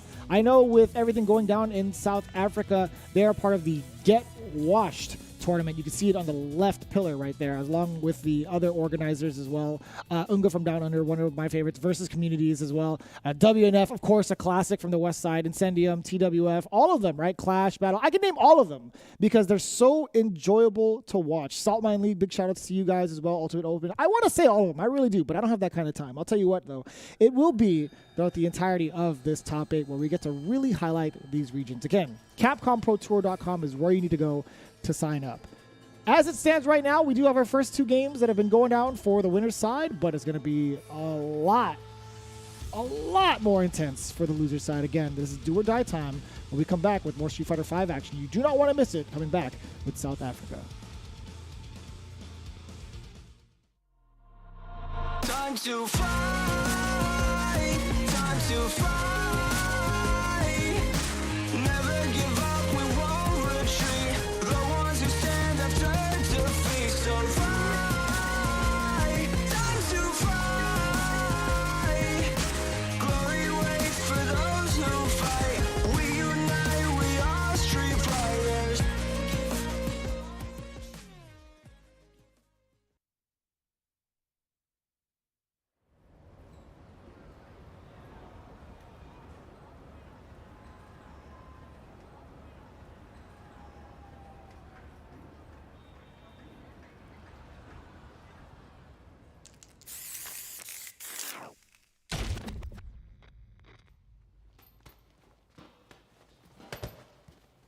When you go looking for strength, it's not like a game. This journey doesn't have a real ending. Okay then, hope you're ready to begin. If you want to start off on the right foot in this city, hit the streets. Yeah, hey there, I do this. Never fear losing. And when I get up in the game, y'all be improved. A real problem, but I solve them all facts proof. And if you think I'm going forward, then you talking fool. Yeah, y'all wanna win, let me spin, boy. Or dunks aside, I'm super fly like I'm hanging off the rim, boy. I've been winning for my kinfolk. And I put on for my city from the intro. Fight!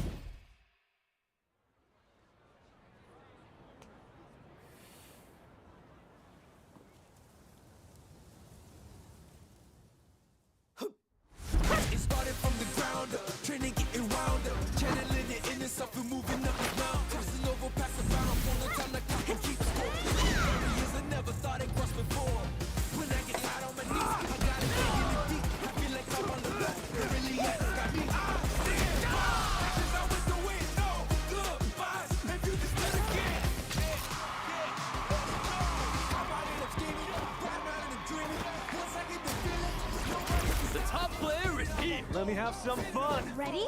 Then show me. This will be a good fight.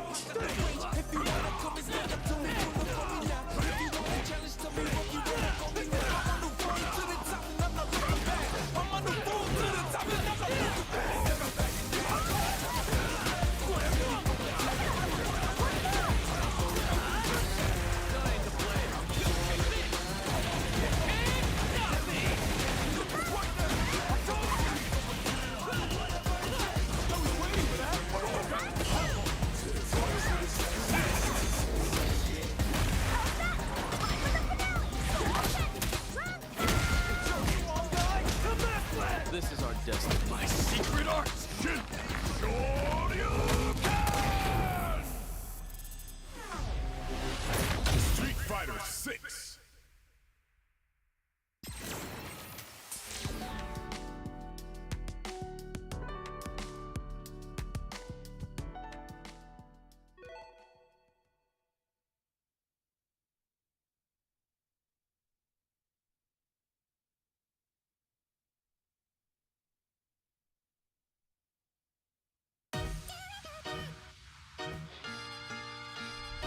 If I go too far, please forgive me. My name is Seth. Bow down before my cycle. It's time for trial. Show me everything. Download. This will do.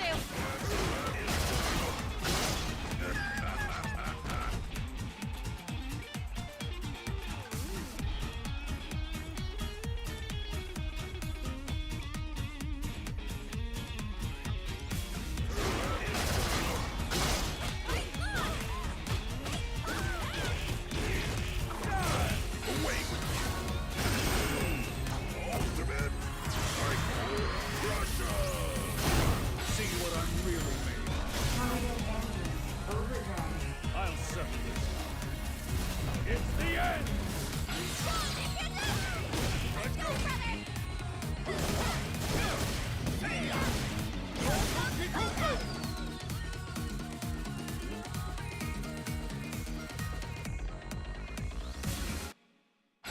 The finale.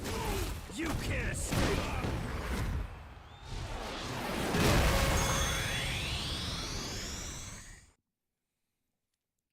While we have seen some expected results so far for CPT South Africa, we've got even more action to cover if you're just joining right now. Once again, I am Jake Ryan, joined by Vicious on the left, but he's on the right for me. I was like, what? Yeah, Oh, on the yeah, left on the screen, It but threw on me the off. but on the right for me, and we're in the right place right now for some Street Fighter action, some of the best in the world, and I've really loved this region so far, Vicious. It's been a lot of action, to say the least, really. Again, we have the expected results from Javi and Billy Date, but at the same time, like, the numbers don't really tell the whole story. I think there was a lot to be said between like Apollo and Javi M, and then even more so, not even just like the action itself, but the fact that they were cousins. Wow. That's news to me, man. Vin Petroleum, there was a lot of support I saw on social media right before we got back from the break. It's kind of funny, like, you know, Billy Date still has like the winning record on paper for like the official events against Vin Petroleum, but I can't even imagine what it's like unofficially. I want to know what those numbers are unofficially. Somebody tweet me that. I want to know like what their current record is against each other and if it's like a consistent thing between those two. But that's neither here nor there. We're actually going down to the loser's side. Who do we have up next for the third game? Ooh, boy, this is the player that we were looking forward to and potentially the dark horse of the bracket, and it is none other than REN in the bottom side. Playing the Ken showed us some of the strongest hit confirms that we've seen from the character in this bracket. We weren't able to see it from Heart, but Ren showed us what this character is capable of with the V-Trigger 2 as well to deal with Fireball game and just how much damage this character can pump out. I mean, we saw the most ambitious frame kill that we've ever seen with our eyes, you know, critical art into meaty. But pretty good. Yeah, pretty good. It worked out, but Fireblazer is playing another character that works out pretty well on the tier list. Typically, Luke on the side of Fireblazer. And we talked about it before. Fireblazer has to win their next 2 matches to potentially get the run back against Naruto RSA if Naruto makes it all the way. But you first have to take down Ren, who looked so strong and consistent yesterday. I wanted to see exactly what they're pretty much capable of now, but Ren, again, being pretty much back against the corner with the loser side run, I want to know what he had to say going into his matchup against Fireblazer. Let's take a look. Best of the best in the country. That's, I mean, I hope that's towards himself, unless he was complimenting Fireblazer. But obviously, a lot of confidence coming in for Ren. I was going to say young man, but I just, you know, I don't even remember his age. But yeah, no, I think there was a lot of confidence in his Ken play. You definitely saw it. I think that was the most consistent we saw in terms of the confirms he had off of low forward, a slight mishap with the critical art. But the way that Ken was expected to be played, he's shown that. I love it because I had the same exact thought too.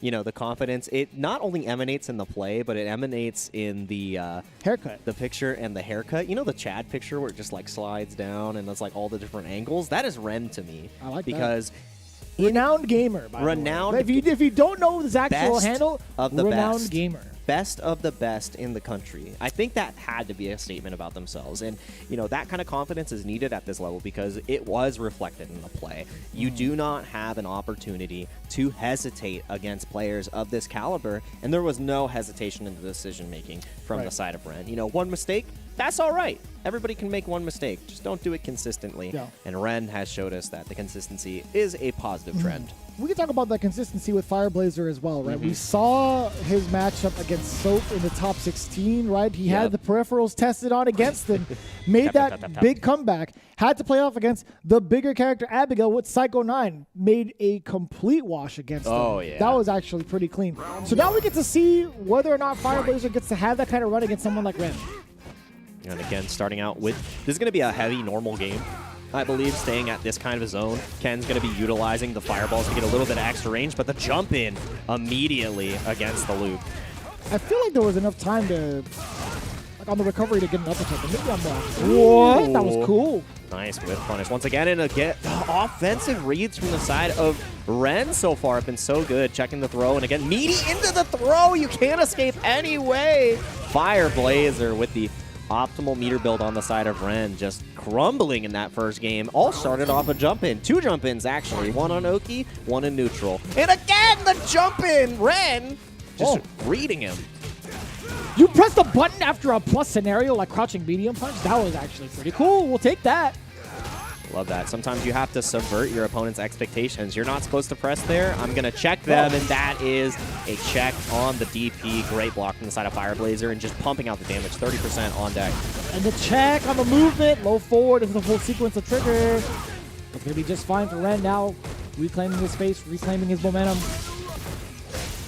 It's all going to change now. Fireblazer with this trigger is going to be so much of a presence. Turbo Barrack, no response. Another jump in, but it's still blocked from Oh, no! Don't drop it this time. Doesn't even spend the critical art. There's no drops needed. I'm going for the easy stuff because it will kill. And Ren taking that first one. Fireblazer, once he had the V-trigger, was finding a lot of great opportunities. Challenging on the plus frames as well and making Ren second guess their offense. But there was no second guessing there, even after the blocked uppercut. Not deterred, still confident in the approach. Even before that, I think there were 2 opportunities that Fireblazer had to do low forward Sandblaster canceled into Thermal Barrack. I think there was a significant opportunity there, right? Like, say you let the first one fly, sure, whatever. You get the second opener, though, that is significant extra damage on top of that. You get to blow them back 3/4 to the screen. Then you have at least another Thermal Barrack to apply that pressure from 3/4. It's like now you get to chip away at Ren at near lethal, essentially. Yeah, and it was really rough for Fireblazer too, because it all started off the back throw for Ren for that match. Because if you got that corner position and made, you know, Ren a little bit more hesitant with their health because of the extra damage, probably that back throw doesn't come through. But Fireblazer cracking just a little bit. That's the anti-air we needed to see. Not an uppercut, but back medium punch, sure, I guess. Yeah. We might have been able to get a cross-cut, but either way, I love the overhead. That was a lot of ambition, but I'll tell you what, you miss 100% of the shots you don't take. That was a good call out there from Fireblazer. And that was the second counter hit overhead that we actually saw from Fireblazer. So, you know, just sending it against Ren, it's worked out so far. See if we see it some more. Ooh, what a whip punish. Back throw. Into the corner. Man, that's so far. A lot of extra damage. Throw will do it. I think we're going to go for overhead, maybe. We'll take that. Yep. I love that V reversal right there. Keep him stuck in the corner. Going to get a lot of time back on this stun, though. One touch away from death, though. Fireblazer has to be looking out for that hit confirm. And whip punishes have been on deck excellently, not only on the low forward, but the standing medium punch. Oh, that's huge. Oh, yes. Oh, no! That was so cursed. No, what are you doing? Maybe a little bit of hesitation because of the drop yesterday? Nah, yeah, probably, possibly. Oh, man. I don't think you could really, yeah, I don't even know how much meter he had. I mean, he had full critical art, but after the V skill, I don't know. I think you don't really get to juggle like that. I think it would have been a little tough. He wasn't in trigger, so. True. He wasn't. But still, wow, like an opportunity left on the table. He could have just gone into critical art without having to do like that sequence, I think.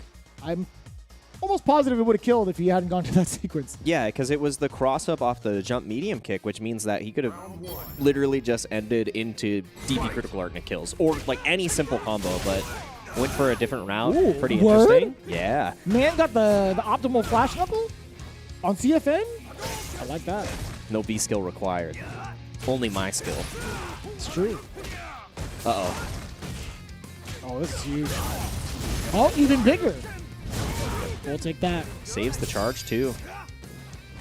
I love the decision-making so far from Fire. Oh. There we go. Yep, get off me. EX uppercut, we'll take that. I'm loving this, man. The defense right now from Fire is immaculate. A huge changeup. No uppercut! I jinxed him. I absolutely jinxed him. That was the uppercut he needed to take the game, take the round. But man, now Ren is dropping his Oki scenarios. He's not, or Oki situations. He's not getting any sort of meaties applied against Fire. Yeah, and that meaty would have been lights out for the side of Fire, but again, the defensive decisions have just been coming out so clutch for Fireblazer. Oof. Trying to get no confirms now. This is not the same Ren we were seeing yesterday because those confirms were on deck every single time off of the low forwards. He is shook it. A little bit of hesitation. The confidence isn't there. This is Fireblazer's got to be looking for a jump. Okay. Instead, he was the one taking the jump. Okay. Look into the skies myself. Head in the clouds. Oh no! He thought that hit. That was a little ambitious. Watch out for the jump out. Is Ren going to keep trying to duke it out? Yeah, standing shorts and roundhouses have been in the wheelhouse so far in terms of trying to get out of the corner. Thermal Barrett, what do you do about that? That's the one. Finds the jump out. Ren just backing away. I think he's looking for a fireball right now. The Sandblaster was just so hard to react to. Yeah, spacing was just right there. Couldn't have gone for a DP anti-air. Dude, the fact that Luke can kill from this with no bar is so crazy. Yeah, you got it. No, it doesn't opt to go for the critical art route. One more touch will do it. And there it is, double throw. Jesus, so scary. What if he EX uppercut? Yeah, I mean, before he woke up jab, like you were taking a definite risk there, but you know, Ren committing. Oh my! I don't know about all that. What? Oh no! That's your punish? You gotta hit harder than that, son. Oh man! No, dude. That was everything left on the table and more. You gotta eat your vegetables, clean your plate. Fireblazer, not like this. What happened? Got the Popeye arms installed. Yeah, that was the first V-skill charge of this set so far. Finally got the space to do so. Oh no! You better hit hard. You better make up for what had happened earlier. Yeah, this is how you hit hard. Perfect. No! I think he was trying to bait out the uppercut, and you're gonna pay pretty much dearly for it. Tatsu, uppercut, critical art. No, he was one pixel away from getting full. Yeah, didn't build the bar, and that's tragic because now next week will kill. But no, the jab check right there, and Ren going to 2-1 here, changing it up on Fireblazer. May have got that first game, but you know, really locking down, changing up his Oki options, and that was, you have to remember, he won that game after whiffing raw critical art, getting his DP blocked twice. There's something about critical arts and Ren right? Like Yeah. he'll drop a critical art and end up winning the round. I think that's like it's a ritual sacrifice. You sacrifice the critical art to get the game. It's like a circle. You put your 3 bars in the bag and you just you hit it. Yeah, Equivalent exchange. that's exactly what that is. Yeah. Take the game.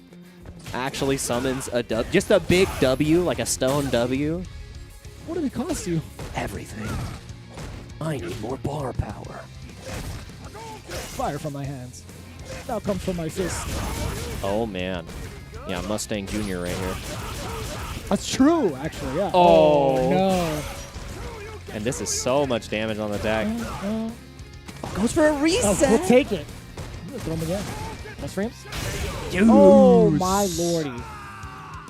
Set point for Ren right here. And again, this is our first 2-1 of the day. We had 2 3-0s back to back, and Ren showing why he was one of our favorites from the losers bracket to make a deep run. Yeah, and it's kind of sneaky too. He had Fireblazer so shook. Even after that standing light kick, it would have been Fireblazer's chance to actually hit a button. But Yep. Ren caught the crush counter, so you saw the reluctancy of Fireblazer, but we're not going to see it right now. You get the big opener off the low medium kick. Try to keep him in check. Hey, we'll take that.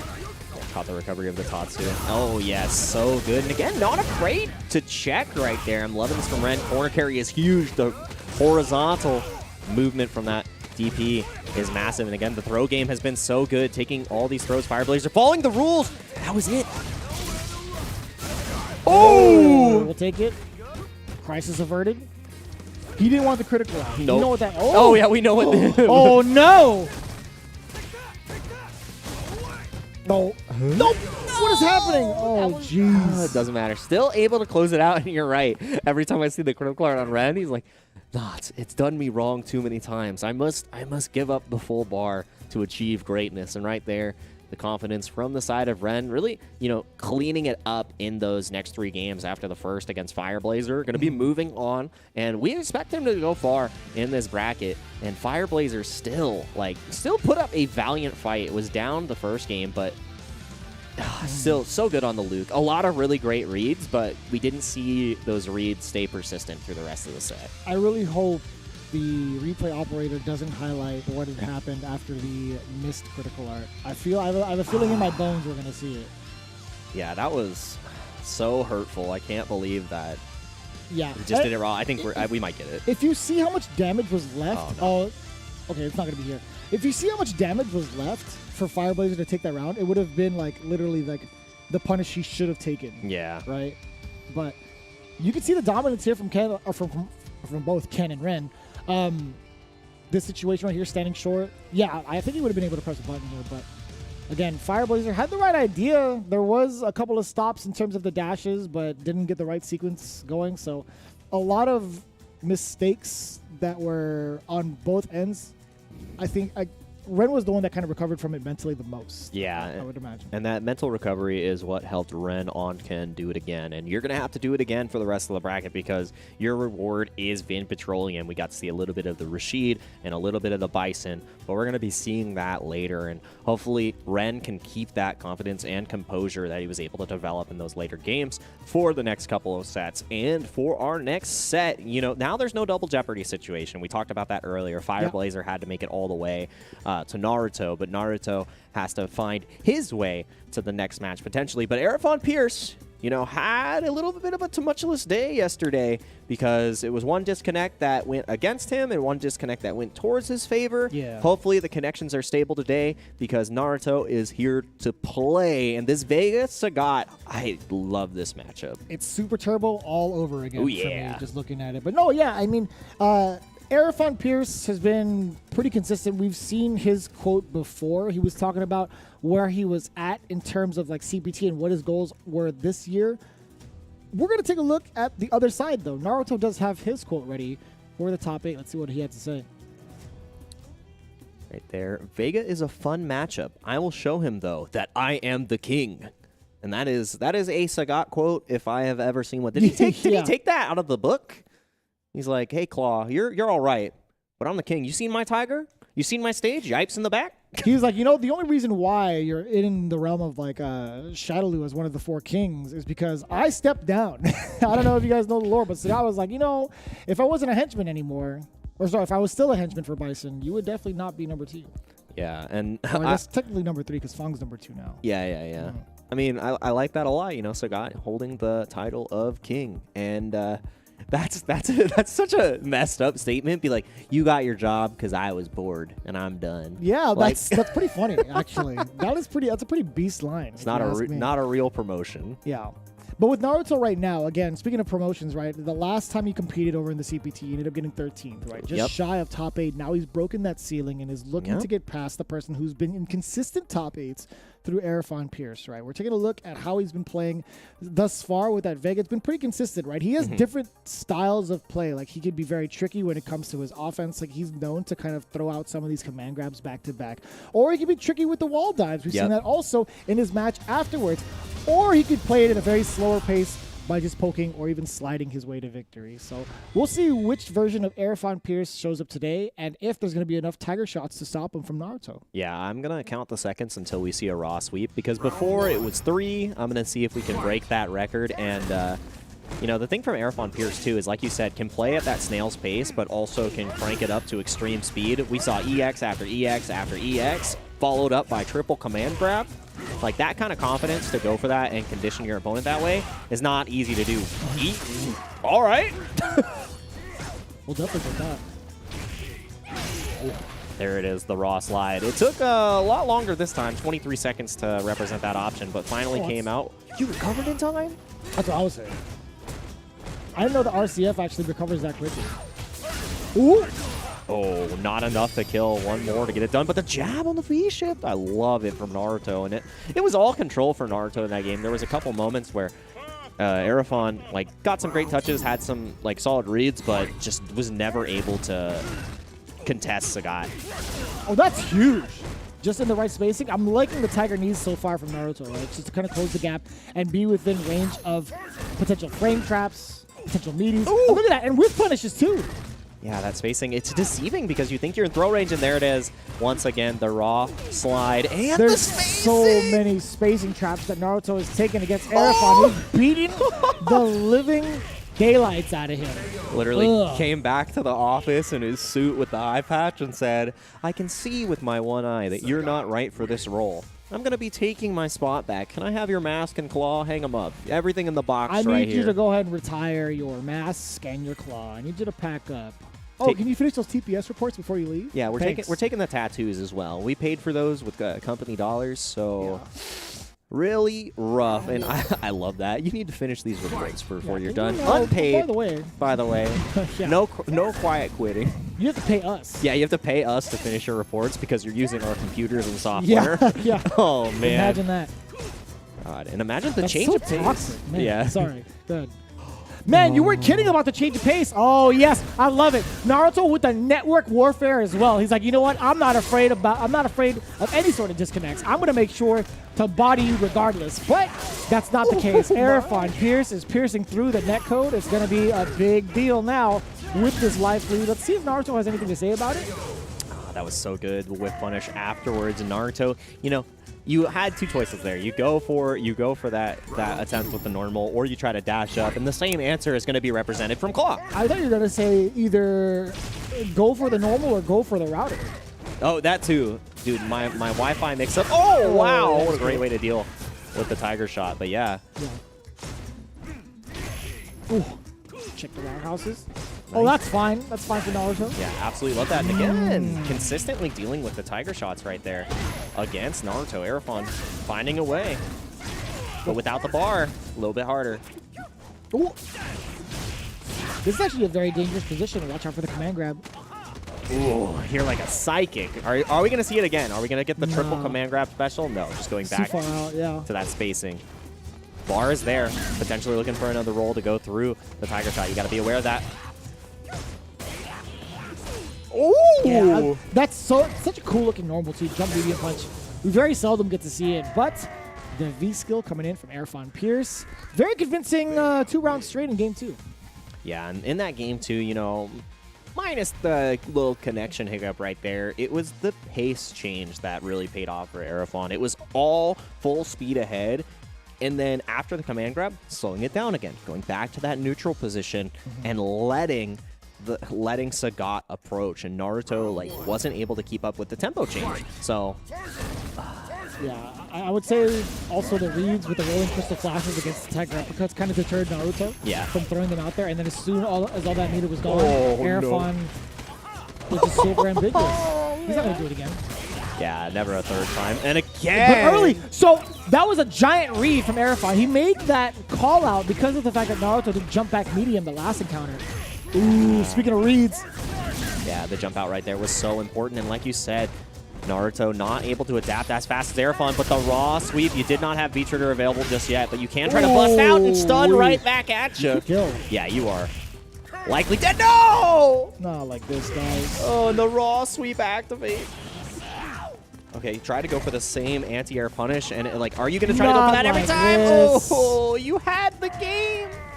You had the round. You pretty much had it. Yeah, so this is going to be a whole different dynamic now with the usage of the meter.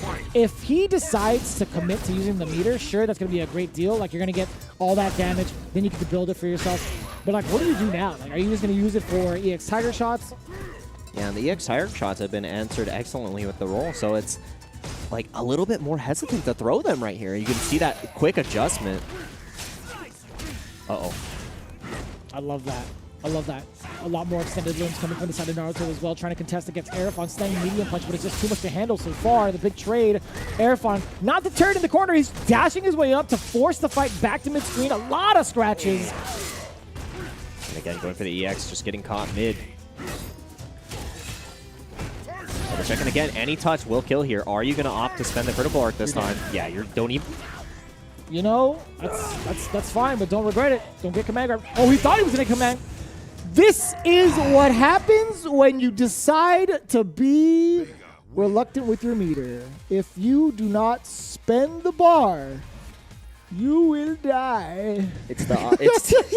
You will die. It's the opposite of Ren right now. Ren spends the critical. Ren literally hits the table and he's like, "Yes, that is how you use your critical art." And then on the other side right now, Naruto, you know, has a different skill set. I don't have enough chakra for this one, man. It's the greed of man. It's the greed of man. That's what it is, man.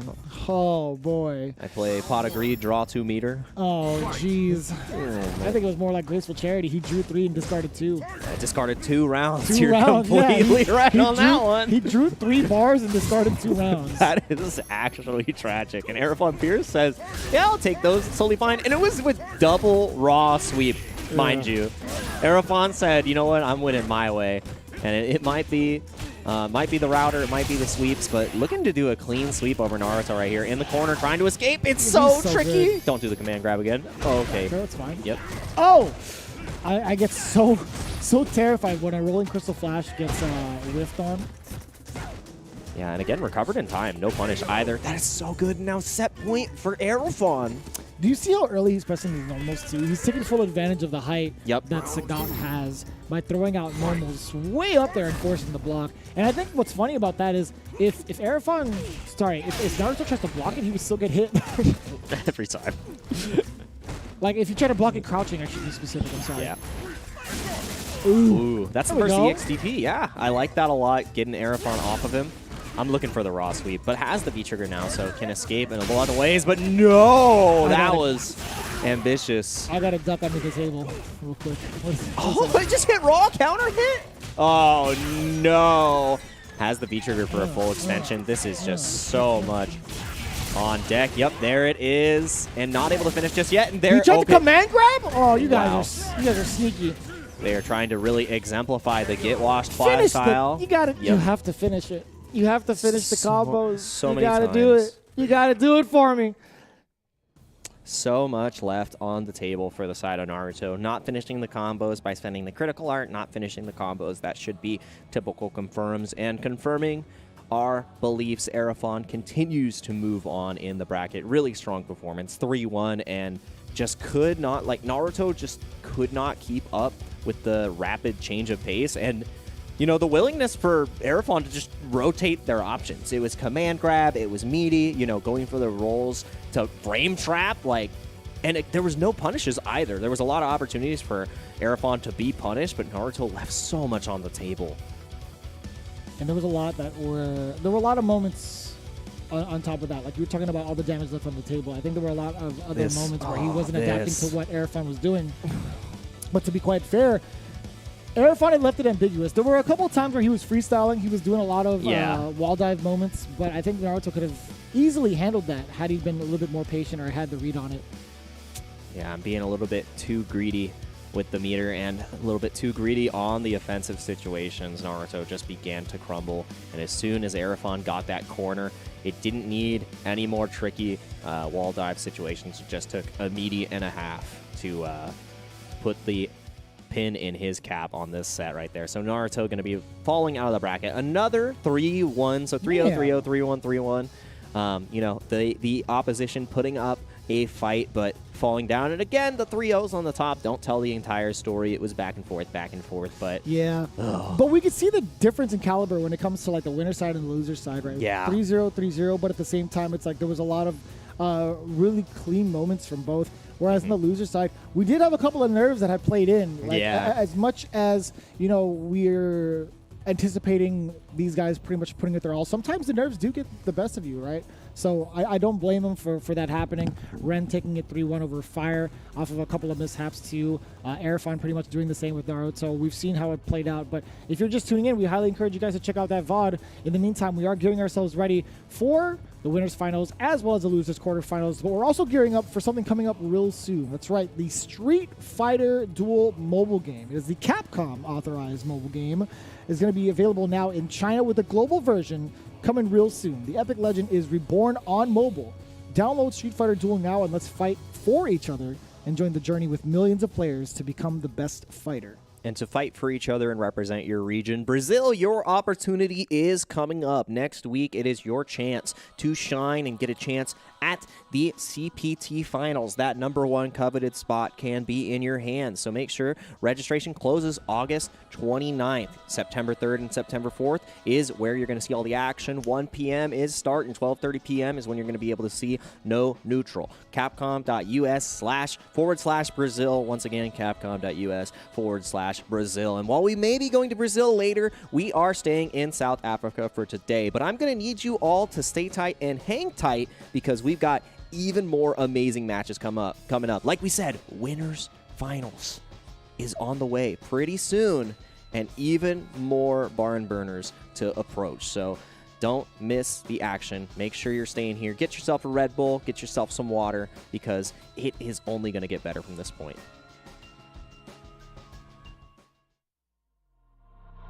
Time to fight, time to fight.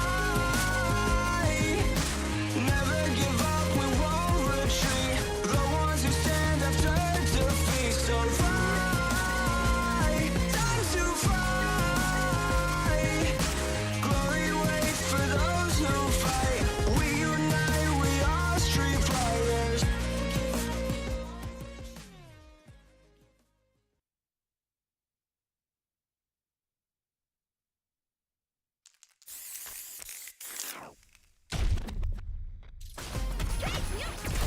You call, I answer. Pushing you on the scene.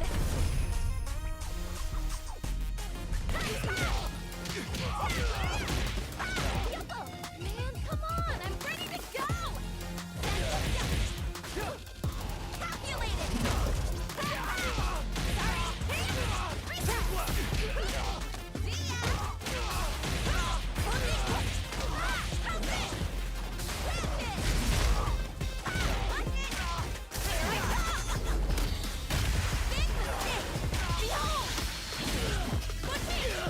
We do this all day, every day.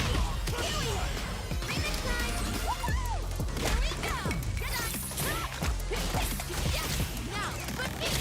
Ninja, Star, Sniper. Make way for the Ninja Star.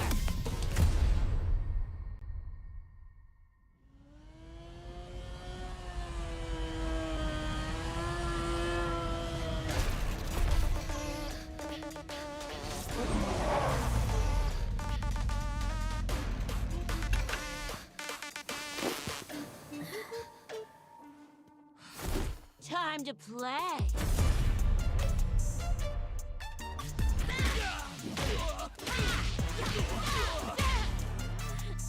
You gonna keep me waiting, babe?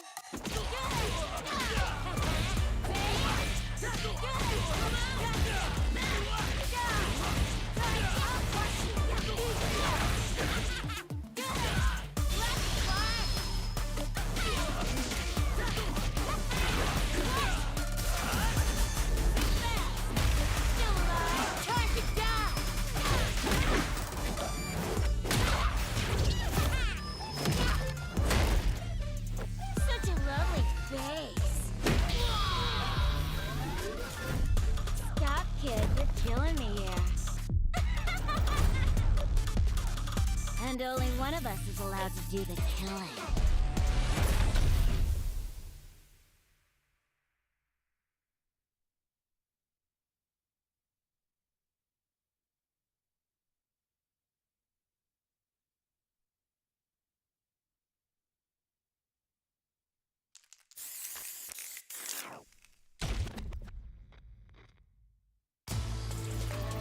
No, I got you. Let's go. We're just getting started here. Who'll take control? And just bets it all on the dry rush. Solid anti-air. No resources to work with. They gotta do this the old-fashioned way. Wow, that took off a chunk. Wow, punish counter to save the galaxy. Woo! I've seen a lot of fights in my day, but nothing even comes close to this one. Let's go. I'm sure you're expecting a Chen reaction. Man, they just know the spacing way too well. You gotta be careful with this pressure. You know a prey is most dangerous when they're cornered. They're ready for the anti-air. That jump is too obvious. Oh, okay. That one hurt. Oh, here we go. Is it gonna kill? Is this gonna kill? Let's go. I cannot believe they pulled that off. That was crazy. That was a solid win. Give me your takeaways on what we just saw. There is nothing more amazing than playing a close match with someone down to the wire like that. Yo, I can't argue with you. What a game.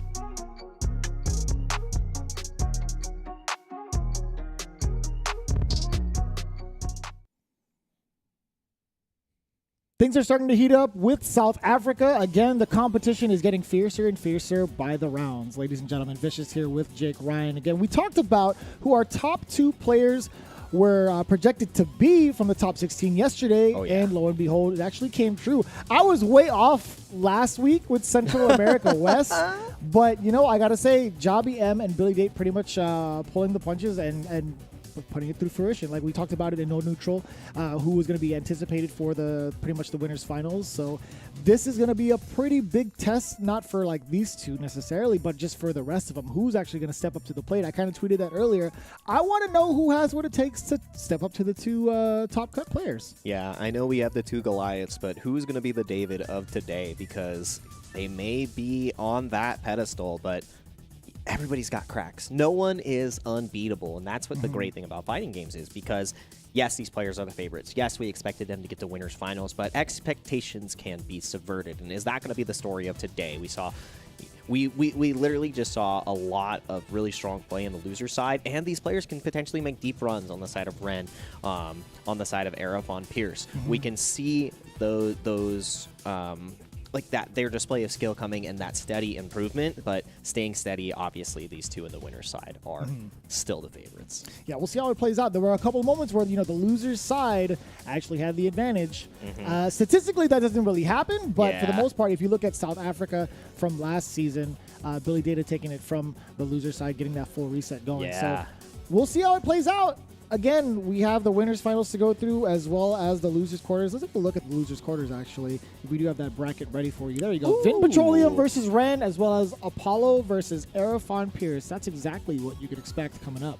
Yeah, Vin Petroleum versus Ren, so I'm not sure if we're going to see the Rashid or the Bison, but Ren on the Ken has been really getting the job done, and, you know, Vin Petroleum, the younger cousin, is going to have to try to get it back up to the top, because, you know what, you may beat me once, but you're not going to 6-0 me. I'm going to try to get that run back, but Ren might have different plans, wants to make it the whole way. And I know that the other Ken in the top 16, Hart, had the idea of, oh, I'm going to run rampant in World Warrior. I want Javi M to win so I don't have to worry.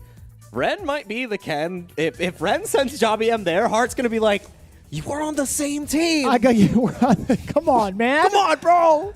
Why are you going to do that? I mean, like, even if it's not Javi M, do you know how many other players are involved in the World Warrior that we're seeing in the top 8? I can list off those numbers again. There's so many more players to worry about, bro. I got to say, everybody here is a top competitor for the South Africa region. Even Billy Data said the same thing. He's like, everybody knows each other pretty well in these mean streets. So it's only going to keep happening even outside of the CPT, especially with World Warrior, with so many more months to go to determine who will make it into the big dance. We got to get through this step first. Bison versus Ken, Vin Petroleum versus Ren. It's only going to get meaner from this point forward, and, you know, looking mean so far. Ren has found the answer in all of his matches beforehand, and that is definitely a great answer right there, using the Fierce DP to get a great reversal punish. I love the evolution of this stage from what we saw in the very beginning of Street Fighter V. A very random remark, but I love how it turned out, man. It's reminiscing. Anyways, it was from the first demo too, the Chun-Li versus Ryu. Crazy amount of fireballs on the screen. Just the design. Okay, I'll get into that another time. Vin Petroleum, it's so well designed. Yeah, we see a lot of anti-movement from Ren in plus frame scenarios that Vin has been putting himself in, right? We saw the Psycho Axe pretty much established a couple of times. Ren is still trying to like jump his way out of certain things, but Vin's been checking with lights, so he knows the reset's going to be happening. I do like that from Vin. Yeah, loving that from Vin, and I'm loving this varying of jumps from the side of Ren. Double neutral jump, then going forward, trying to bait out Vin Petroleum to be unconfident about the anti-airs and these presses in neutral. So Ren, again, continues to jump in without the anti-airs. Vin can't get a read. Plus frame scenario, checking the movement as well. Ren pretty, okay.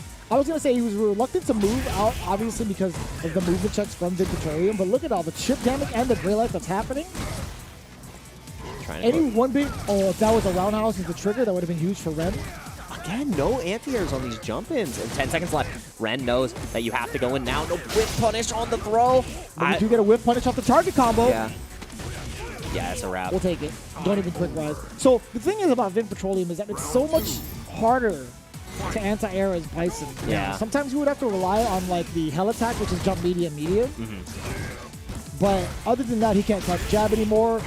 If he wants to throw out something like a crouching heavy punch, he has to do it a little bit earlier. And Ken can change his trajectory with meter, right?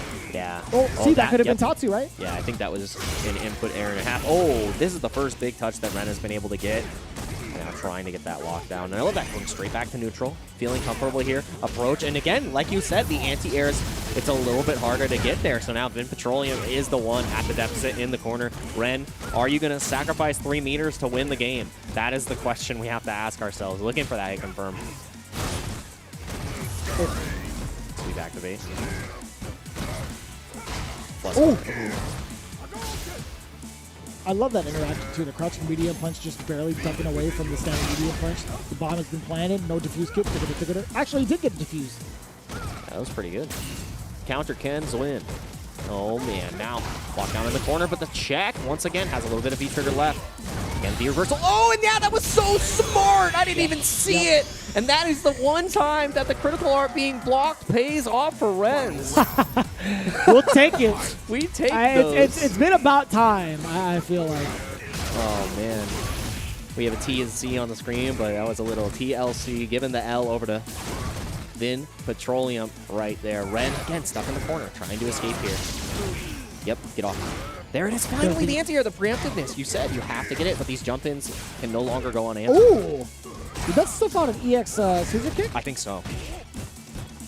Again, these movement checks have been so good, and you got to check yourself because one more interaction will do it. And the jab, wake up, you know, taking the risk.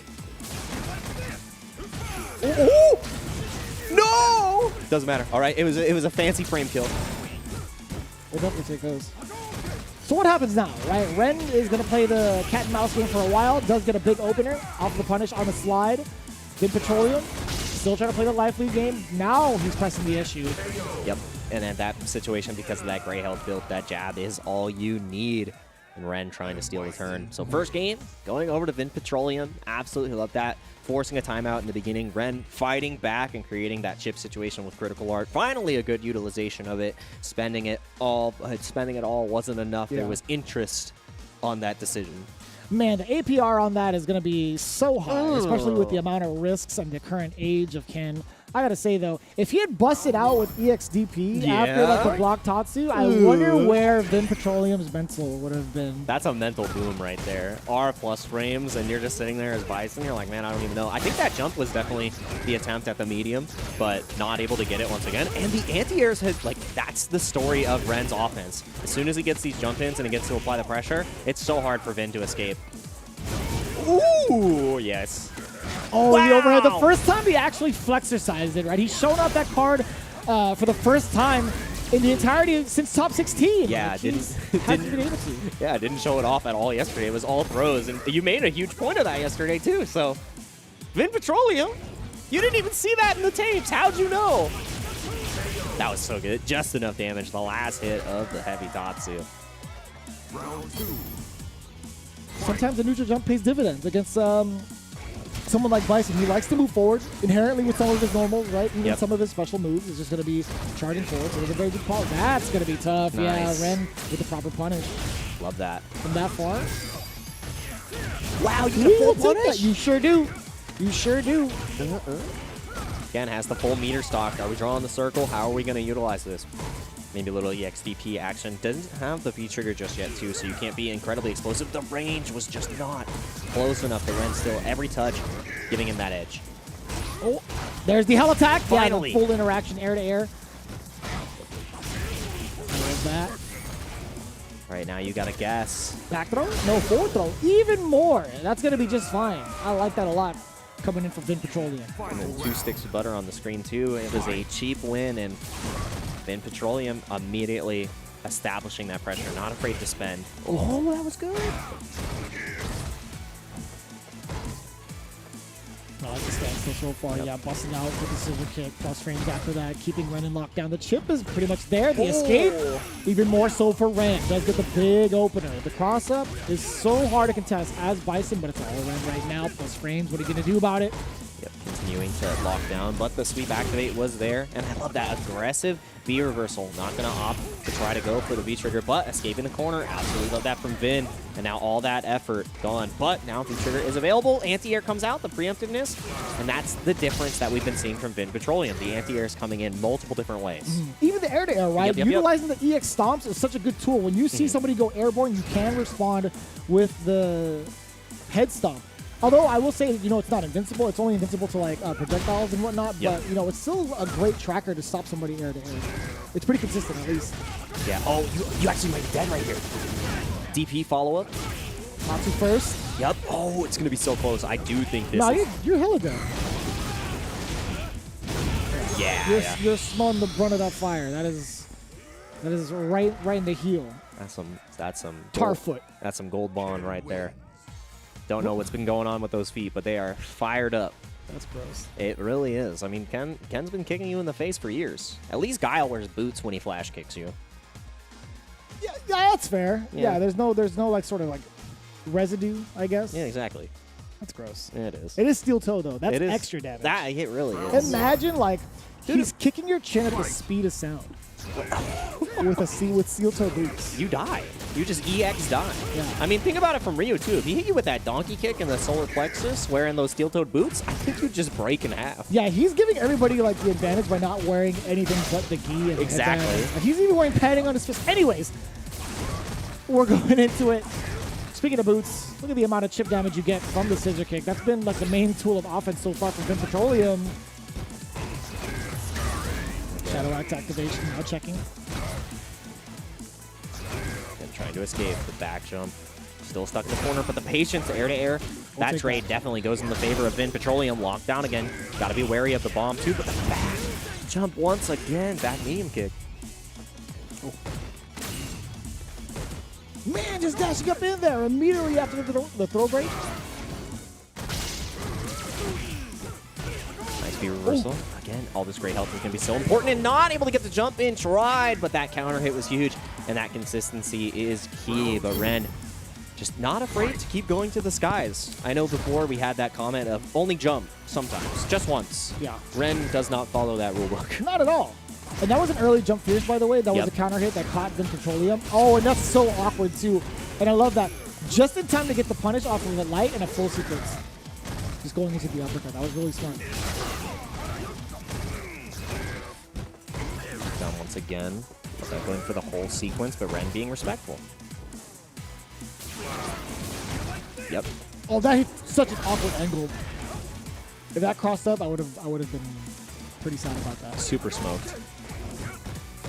Good check on the dash once again. Not getting the hit, though. But again, the screen position is the most important part here. Now, Vin Petroleum playing the same game that Ren had to play. That was so smart from Ren. I'm very surprised Vin had gone for the standing light kick, because majority of the time he did standing jabs. Yeah. Just like that. And that keeps him safe. He understood the assignment afterwards. He knew that after it was top, it doesn't matter anyway. I love that. Saving the shimmy for the very end there. And because every single situation otherwise, Ren has walked forward, tried to go for the meaty, maybe even a throw. So Vin with the right idea, but Ren with the adjustment in the most critical moment. And again, it all started off of that EXDP because Vin Petroleum started getting a little bit too quick. After he escaped the corner with the slide, decided, you know what, let's play a little bit looser. Let's try to keep Ren guessing. And Ren was like, nope, no more offense for you. I'm busting out, and here's the shimmy I've been holding on to. Yeah. Even before that, I think there was just one of those moments where Vin was just like so eager to finally play offense because of how oppressive Ren was with his meter, right? Like really using the EX bar for a lot of these different moments with EX Tatsu majority of the time. Yep. And I love that punish too, just the jump out for the reset, punishing the orb. Or the cycle blast, technically. Nice scissor kick comes out, and we're back to this neutral position. Ren does have the bar to work with. How are you going to utilize it this time? It's been EX Tatsu for the most part. Yep, needed to block that. But again, the corner position is the most important here. Got out, and now Ken in that same position that made Vin a little bit hesitant. Run the offense once again.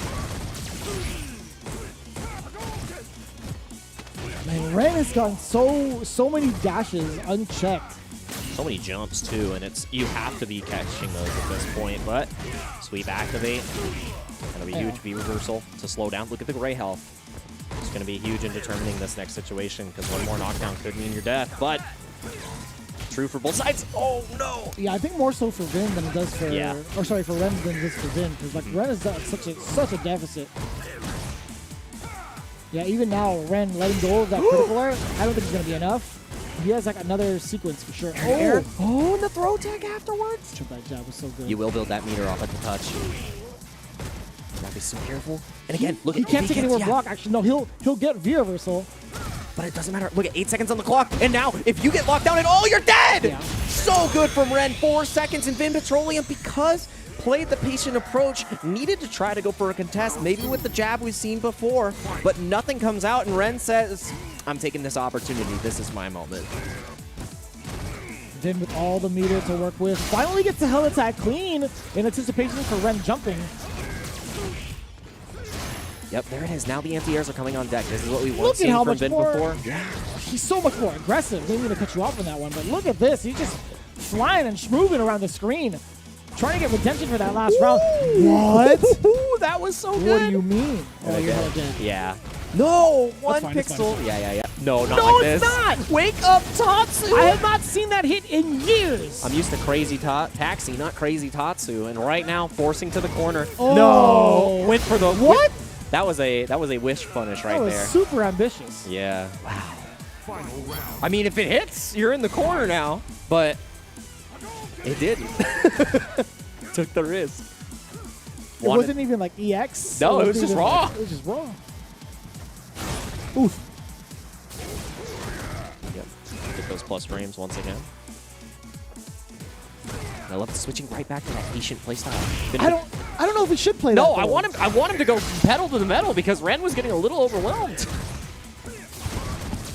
I mean, we've seen a lot more brash decision-making from Ren once that offense started from Vin Petroleum, right? Yeah, definitely started scrapping. You notice how Vin Petroleum backed off after the EX Tatsu because he Yep. thought Ren was going to throw out an EX uppercut? Yeah. Now he has the sense of danger, right? Yeah, and we haven't seen that EX uppercut after, but again, the shimmy coming in so clutch. Challenging this time on the movement. V-trigger is available. Gotta look out, no whiffs allowed. Again, the anti-airs are finally here, Vin Petroleum. Big buffer right there. He's trying to find an activation point. Ren is at a huge deficit, now even further in. One touch away, triple dash forward. This is so much New damage. Madman. Yeah, saving the critical art. Next touch will kill. Have to be so careful here. Anything will trade. Not getting reversal. Yep, that was so good. If he jumped in fierce and then saw the V-reversal and critical arted, I would have died in my chair. It would have been the most confident decision, but Ren not on a level. Remember, tapping into the dark art of the critical art. It's only worked twice off of chip kills. We have not seen the animation once. He's done it twice actually so far. Yeah, twice chip. He's actually utilized that meter for the lesser evil, I guess. The EX Tatsus, Yeah. and the EX Fireball. That's been pretty much it. And then at the end, obviously, the Shurirepa, the EX DPs. Again, different type of anti-air from the side of Ren. And now Vin Petroleum's the one going to the skies. Oh, but again, back to that fast pace. A lot of heavy normal play. He's still reluctant to anti-air. That was just a normal Tatsu. Yeah. Oh, he tried to reversal. I don't even know what it was. It did wake up Tatsu again. Shinryuken extender. Tatsu. Heavy DP. Look at the damage. Forward throw now. What happens afterwards? You're going to jump in. Chase down, but again, jump back jab. A plastic though. Oh, again! I thought he was going to get punished there. Oh, he's so smart. Activation right there. This is huge. You got to look out for the bomb as well. No! You put yourself in the corner? That's rule number one. You don't do that, and you can't press a button. That's the other rule. After the meter's been spent for EX Fireball, you are not allowed to press a button, sir. And we learned that yesterday when we saw the attempt of a press against Akuma, but being oppressed by the EX Fireball, you cannot be doing that. Set point now for Ren. This is our first game to go the distance. Oh, backing up again, respecting the DP so much. A lot of fear that's been instilled already for Vin Petroleum, pretty much pumping the brakes. He's using the V-shift to reset, and again, corner position is huge. Ren still playing this comfortable position, making Vin Petroleum hesitant to jump, and Word. Yeah, that was clean. Wasn't even a punish. It might have been a punish. Feels like the right one. He's still pretty close up. Oh my word. Yeah, still gets to save the rest of it. Didn't use the full trigger for the extended Shinryuken. Yeah, because now if you use the rest of that trigger right here, you kill on the next touch. No anti-air once again. Ren not being contested here, jumping over the fireball this time. Oh, and the spacing wasn't optimal. Oh, boy. Bet it all. We're going to the final round. This is the first time thus far in like the entirety of top 16, up until top 8, I think. Maybe? I could be wrong. There might have been one other situation where I think we went to this point, but again, critical moment for both of these players. Oh no, the jump arc change right there. Vin Petroleum trying to go for the anti-air finally, and that's why he's been hesitant to use it. I thought he was going to DP. I thought so too. Oh, the jump back! Wait. Spacing was wrong. You could have gone for standing medium punch instead of back. True. Wanted to do more damage, I think. Nice, the bomb. He was looking for... Oh, you did Psycho X! V-trigger is available. Do you try to V-reversal to get out of this corner situation, or do you save it for the damage? You got to make this decision fast. Oh, he could have... I think he could have done trigger off of that. Yeah. Just a little bit hesitant. Again, any touch will do it. Jumps in once again, and the same side, but the jump comes out. Next touch is the deciding factor for both sides. No bar on the side of Vin Petroleum. You threw a fireball? At that range? You can't take anything. Down to the wire, 36 seconds. Always looking for that activation so badly. 30 seconds. Oh, the dash block, but the grab afterwards. Vin Petroleum sending Ren out of the bracket. No movement check that time on the Bison, and it was neck and neck the entire time. But Vin Petroleum, he says, I'm coming for you, cousin, in the winner's side. And you know what? Still a great showing from Ren. I loved watching their play this weekend, and you know they're going to have another opportunity in the World Warrior Series. It is what it is for the best of the best in the country, but I got to say the way he played it out, it could have gone either way. I think there was just that final moment where he was a little bit too eager to get that bust in with the with the V-trigger activation, or at least he was just trying to roundhouse. It wasn't going to lead to anything, right? Like roundhouse and the trigger is not a thing when you're in trigger 2, but he was fishing for like a counter hit, right? I think there was one pivotal moment he had towards the end where he could have activated to get the punish on the Cycle Blast, EX Cycle Blast at that. Yep. And Vin Petroleum didn't give another opening like that. Just stopped using it and was like, all right, we're going to play this normal heavy gameplay. And at that moment where he started respecting the standing fears from the side of Vin Petroleum and knew that anything would kill, got caught by the dash throw. And, you know, that's all she wrote sometimes. This time, oh, this was so good. I love that. How many sequences did he get with chip damage? I think it was like, what, two? Two in total? Yeah, 2 in total in that same kind of situation. 1 down to the clock. And it was both like very low time on the clock too, where Vin Petroleum thought he had the round, but, you know, played it a little too patient. But the patience paid off in the end. 3-2, our first game to go the distance. And, man, what a match it was. And now, Apollo versus Arafon Pierce. Claw versus, you know, the side of Apollo on the Guile, and potentially the Cody. We haven't seen the Cody just yet. And I feel like either of these characters can do incredibly well against Arafon. And, you know, I think Apollo has a strong shot, even though he fell 3-0 in the winner's side. Javi M is no slouch. So, I mean, it's you know, it's a chip on your shoulder, but we're going to see if you can take that chip and use it as motivation. I think there's a lot to be said here in this particular matchup. I think it's going to be somewhat similar in regards to like what Vega has to do to kind of get in. He won't really have these kind of opportunities to get past the boom unless it's within like mid to close range. I think preemptively throwing out standing medium punch to stuff out sonic booms would be pretty pivotal.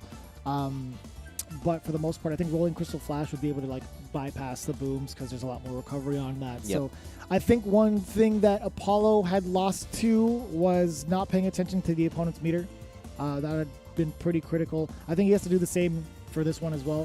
In consideration of the range and the walk speed even further. I think Vega is going to be even more of a nuisance when it comes to like the neutral phase, specifically for Guile. With that in mind, Apollo could easily just switch it up to Cody if need be, because we still have that pocket Cody that he had talked about in his questionnaire form. So we don't know if that's going to come to fruition in that particular matchup. I think that would be pretty cool to see Cody versus Vega. I think there's a lot that Cody can do to occupy that space, or at least deal the hurt in terms of like frame traps and occupying space with normals too. So we'll see how it plays out. I think Guile versus Vega is going to be just fine. I really want to know how that plays out, actually. Yeah, charging that bingo for those frame chaps is a potential option. I'm seeing on my bingo card, and bingo card has been filled. I have won because the side of Apollo is giving me exactly what I wanted. Crime Sway is, B-I-N-G-O right there. What's the dog do? No dogs on the stream, because now we are fighting for the grand prize. Dude, this stage is so sick. Like, when you talk about, I know we talked about it earlier, but the stage design in this game, so good. Pretty good. Pretty good. Pretty good. And these players are pretty good for their region as well in the top 8, trying to get another opportunity to move forward and fight. My God. What a set that we have coming up. Last one went the distance. Are we going to see a similar fashion? What a jump in. No fireballs allowed. Ooh. Dang. He is laying on the hurt. That's a lot of damage. Oh. Not again, not like this. Okay. Woo, Arafon Pierce. Already looking at a pretty clean round 1. A lot of a lot of gauge down below as well. Yeah, nearly a perfect right there, but we're going to see the damage that Cody can pump out now.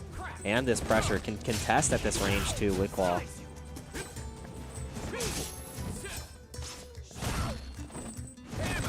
Hammer.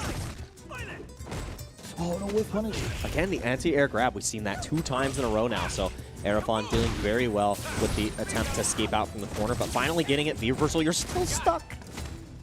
I wonder if he's able to like V-reversal earlier off of the EX Zonk Knuckle, because that's one of the biggest like call-outs in this particular matchup is the fact that Vega can get around Cody's Zonk Knuckle. Yeah. Pretty easily also with V-Reversal. This is huge damage into the critical art. So much for Arafon Pierce. Not enough to kill just yet, so you get another opportunity, and Apollo has everything on deck. This is going to be so much damage right on back. Yeah. CA on CA violence. Ooh, there's so much damage on that. Dear Lord Almighty. Bingo. Yeah, I always forget, like, one of the biggest things that we talk about in this matchup is, like, we talk about Zonk, EX Zonk in particular, being, like, the neutral stealer. Yep. And Cody can rely on that, but you can't do it against Vega because the first one gets blocked.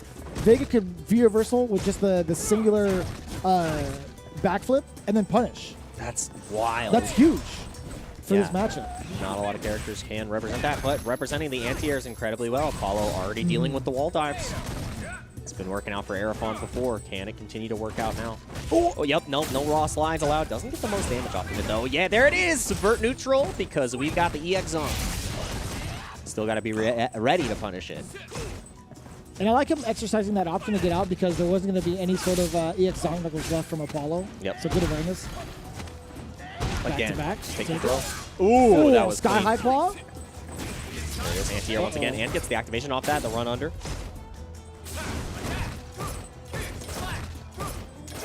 So much gray health is going to be burned from the knife. You got to be cognizant about that. Jeez, and you lose the claw. Yeah, that was massive. Anti-air comes out. That is definitely in the favor of Apollo here. Ooh, you thought.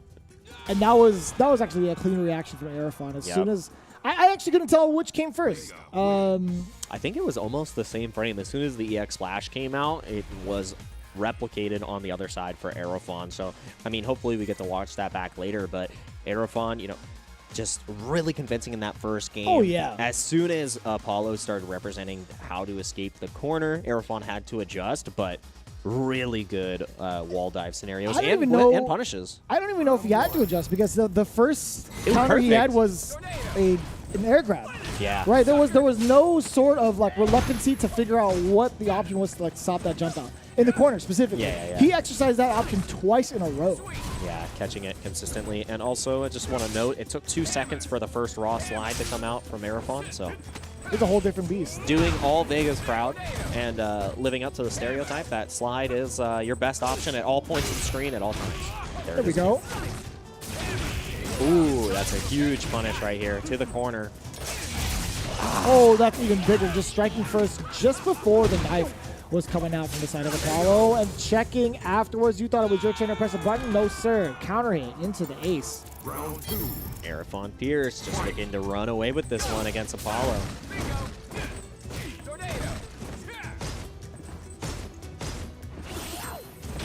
Nice, no anti-air that time. And now pushing to the corner once again, but we've seen Arafon escape before, and yeah, there was the V reversal on the first hit of the Zonk, no punish afterwards. That was the second one. Oh, it was? So yeah, the second one, he decided to use the V reversal rather than the first. Gotta be a little faster on that. Could have done it again. Yeah, probably wants the V trigger. We're gonna see a sweep activate here pretty soon. Ooh. Oh boy. There it is. Now to be close to the corner, and we skip neutral with EX Bingo. Knife has been activated for the gray health. Get back to neutral. Only one more decision to win this out. You have to deal with that range of the knife. Goes for the EX, trying to punish the fireball again, but the hard read gets punished. Love that from Apollo.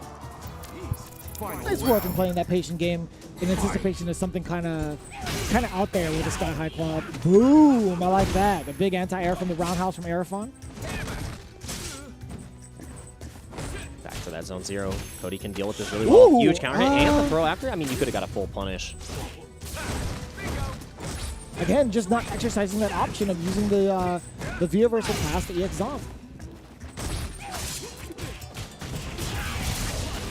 Gets the full damage off the V-trigger, but now going to be under duress. No V-reversal allowed. Nice. Again, the anti-air throw. It's been so consistent. That's 3 for 3 in the attempt for corner escapes. 2-0 lead for Arafon Pierce. Too much of the space being occupied by that medium punch, right? Yeah. it's hard because he just has to take that. Apollo hasn't had a successful time out of the corner because of those air grabs, right? I understand that's like a very common tool or very common option to like back away and anticipate the jump, but dude, Erifon has done such a fantastic job of being even like a little bit closer to threaten both the option of air grab and standing medium punch. So you could catch either like the jump preemptively, and if you happen to bypass it, it's like, all right, well, I'm just gonna neutral jump grab you. It's pretty good. Yeah, and it's so hard in the side of Apollo because you want to try to escape, but your walk-in block has gotten checked every single time, so you try to jump, and you feel like you're checkmated at that point because even your neutral jump is going to get air thrown. So it's wild. Got to figure out another way to challenge, and then as soon as like you get conditioned and he's staying on the ground, the throw comes out. Not the command grab. We just seen the normal throw, and it's like, wow, every option I'm choosing is wrong on defense. This is rough. What am I supposed to do? What do I do? I have no My idea. fight money. I'm trying to figure it out as well, man. Don't get me wrong. Apollo is down 0-2, but not quite out of it yet until it's over, right? We do have that option of playing into Guile, but maybe it's just some sort of reluctancy to do it. Like I would love to see if he tries to go for it. 0-2 right now. It seems pretty dominant from Erifon Pierce. Yeah, Erifon Pierce. I mean, the only reason I think he'd be hesitant to go to the Guile is we saw before what Javi M was able to do with the meter on Perrin, just dealing super well with the booms. Are you going to see that same playstyle from the side of Erifon? But we're going to the Guile, tried and true, America's greatest. Let's see if he can lock down Vega and, you know, change the pace. Can he change his destiny? And I appreciate the Jean-Claude Van Damme outfit. This is the exact color scheme he wore for Street Fighter 2 the movie. Maybe not the pants, but definitely the shirt. Yeah, the shirt. Great casting, by the way. Oh, no, not when you're Guile. And Not again, exactly. There we go. please. You hold down, and then you go up. You have a great time. There we go. Sweep activate. I've got one, too. Whoa. Big damage available again, and now Apollo forced to the corner. Escapes out pretty well. Oh, I like that V-skill. I think that also would have blown up the Sonic Boom. Has a little bit of V-trigger left, but it's running out. The timer is almost done. Ooh! EX flash kick. Now you got to make every decision right. Every boom, you have to be so considerate, but you know, the sweep activate full screen. Doesn't matter if I'm at 0.0 or full screen sweep activate. It's my bread and butter. And again, that's why you have to be so careful about the booms. Damn, the damage incoming. You rarely get to hear that from Vega. Oh, yeah, there you go. No crosscut required. Just hold down. No, you had it. That sucks. That does suck. Ooh, there we go. Air to air. Finally, the first time he's been able to escape the corner and contest. That bar is there. You got to be careful with the booms now. Can't react and go straight through. Raw slide. Oh boy. No punish. She's safe. Nice. Full extension chase down. Apollo on his last rights. You get thrown right here because of that great help. Wow. Not able to go through that boom this time. One more touch away for Erifon Pierce to pretty much lock it down 3-0. Can he get it though? Apollo with the call out. That was the gutsiest play we've seen thus far. Clip it and ship it, please. That was... You know what? When we were talking about ambitious DPs from the side of Ren earlier, that's the most ambition I've seen on a player, all right? That was 100%. That was like, you're not taking me out today, 3-0. Do it for my family, for America. Now who wants to go home? And who wants to go with me? I love that. I love that line. It's so good. Right now, and it is Apollo's life on the line at the moment. Still set point for the side of Erifon, going for the activate afterwards. Nice. Attack that reach, but now sweep activate of his own. Lockdown. This is going to be huge. Nice counter hit. Trying to escape. So much. That's such good spacing from Apollo here, too. Oh. Oh, yep. Oh my goodness. Ducked right under. That's what I'm talking about. We got ourselves another game, ladies and gentlemen. Apollo hanging in there, getting a big punish against Erifon Pierce. The Guile is paying off dividends thus far, investing in America. I see you. And Guile leaving him with a smile, keeping him alive here. You know, Apollo, Americans did make it to the moon first, so let's see if his dreams reach the moon as well. Heights never before seen. Apollo trying to land in that winner's spot right now against the side of Aerofon. But Aerofon, you know, very convincing in those first 2 games, can round it out here. It was based on a heavy risk from Apollo to really clutch that out and stay alive. So can you continue to measure that risk? I'm very impressed you never hit me with a Neil Armstrong. 1 flash kick for man, but a giant game for mankind. Keeping him alive. I like that a lot, though. Apollo, again, taking all the big risks in that last game. I knew you'd pick it up, so. Oh, of course. Together we conquer. And right now, conquering his fears of the claw. Apollo getting raw sweeped on. Yeah. As soon as you get over one thing, you have to worry about the other. Is Unidrop not quite there yet for the over? Oh, sorry, for the stun. Got to deal with that, and I like that roll from the side of Aerofon Pierce because, you know, as soon as the trigger activates, you think a boom's coming, but boom goes the Dynamite Apollo down to set point once again. Very aggressive, too. Because Unidrop not even insights. Ugh. Do it again. In the corner you go. I thought he was going to do it again. The reset. Now he can throw. Oh, the block on the overhead. Yeah, and that's the first time it's been represented as well, so Aerofon ready to go. No one didn't overhead it in these sets. Yeah, to be fair, though, that is a target combo, so it's like after you block the low-medium kick, you kind of hover back anyway. Yeah. Looking for the frame trap here. Aerofon slightly walking out, utilizing that walk speed, but again, a double dash. Has the critical art. Could have finished off right there. That's true. Oh, boy. Oh, boy. Don't get command grab. Oh, there. He knew. He knew. He knew it. We knew it. The American people knew it. You got it. You were in the earpiece like it's coming. It's all right. Check your vitals. Yeah. Get out of that situation. It's looking rough. Yes, sir. Apollo staying alive again. Anti-air trade.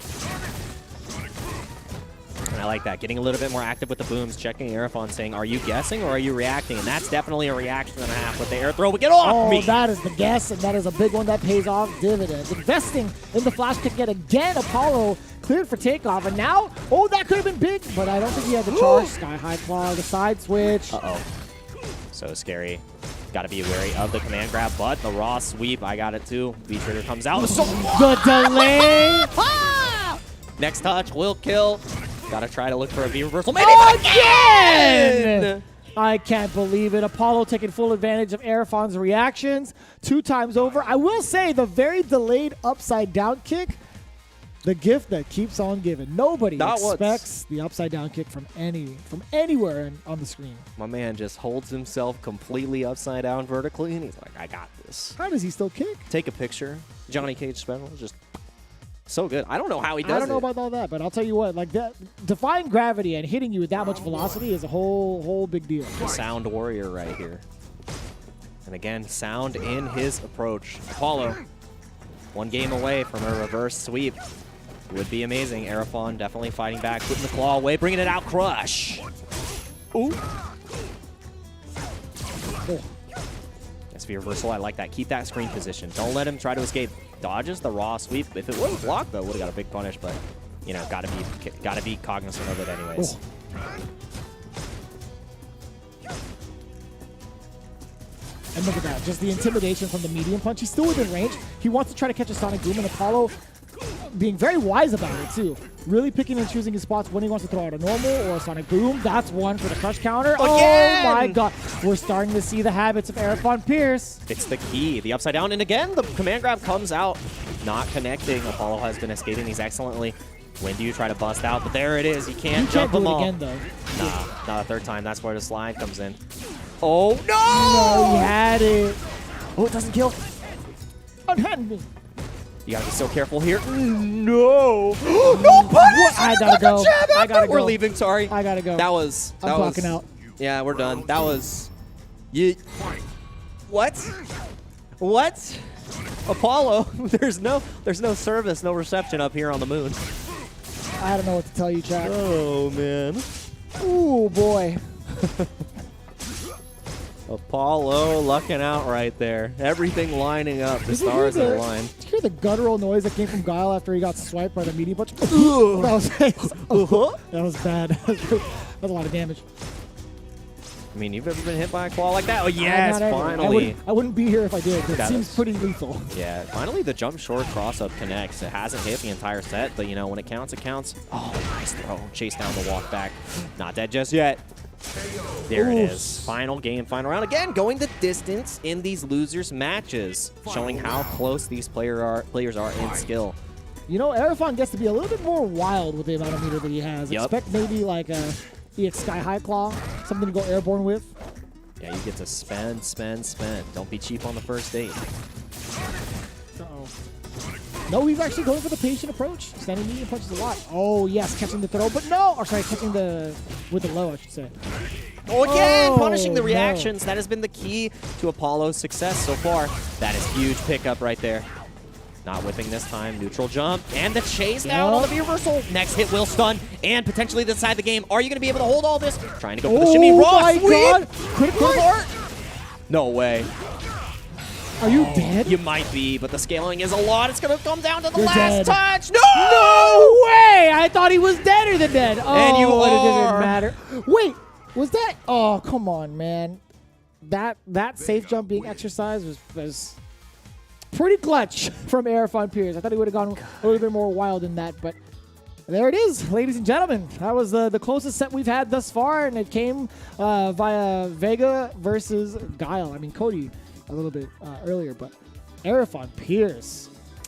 Man, Arafon Pierce really able to close that out, and that was the best confirm you could possibly get in that situation. And the safe jump at the very end, taking away the flash kick option that Apollo would want to represent. So, wonderful stuff. We didn't really get to see Apollo thrive on the side of the Cody. A couple of rounds here or there where, you know, there were opportunities to win, but Guile was everything here, especially with the confident decision-making on the flash kicks. Obviously falling at the very end due to the risky sweep, but you sometimes you gotta send it. That did so much damage too. As it should. That was a big guess, a big bet, and it should pay off dividends, to be honest with you. But man, it went down to the wire. There was a big hit confirmed that could have been this hurt. Dangerous. Right here, What's this that, moment. Arafon Pierce? Yep. And then, oh no, I don't even know what that was. He didn't even know what that was. He pressed standing medium punch. He's like, oh, did I get it? I didn't reach that. Did I win? Oh, That- and this right here. Yeah. Like, what happens after this, right? You use critical art, pretty much close to death. That could have been like, it's literally Magic Pixel. But this, is the timing proper? It is. Yeah, the timing's proper. Yeah, and we have a proper top four right here now. Javi M, Billy Date, winner side. Vin Petroleum versus Arafon Pierce. Arafon Pierce been clawing his way through the losers bracket. 3-1 and 3-2. Now going to have to fight Vin Petroleum, who did the exact same thing on the other side of the losers bracket. 3-1, 3-2. And now one of them has to be on the other side of the docket. You either win or lose at this point.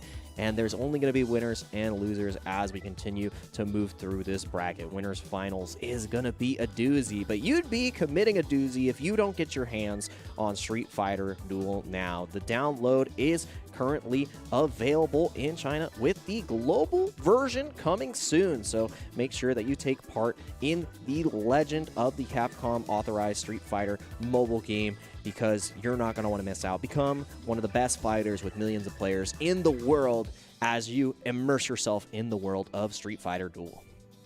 And again, we have such a wide diversity of characters thus far. With the 4 players remaining, we may be able to unlock a tracksuit that you haven't been able to get your hands on just yet, because the winner of every single CPT event unlocks a brand new set of colors for the new tracksuit costume.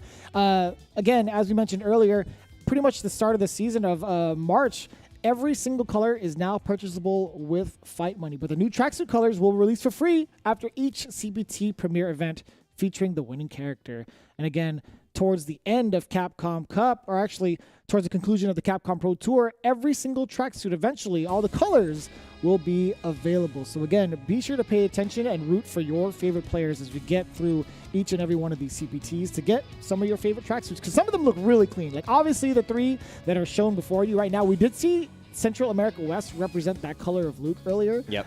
That was pretty neat. And then of course the all black, or at least the primary black coming in from Ryu, super clean. And I do like the pink touch with the little green trim coming in from Sakura. Not bad at all. Again, be sure to pay attention and root for your favorite players.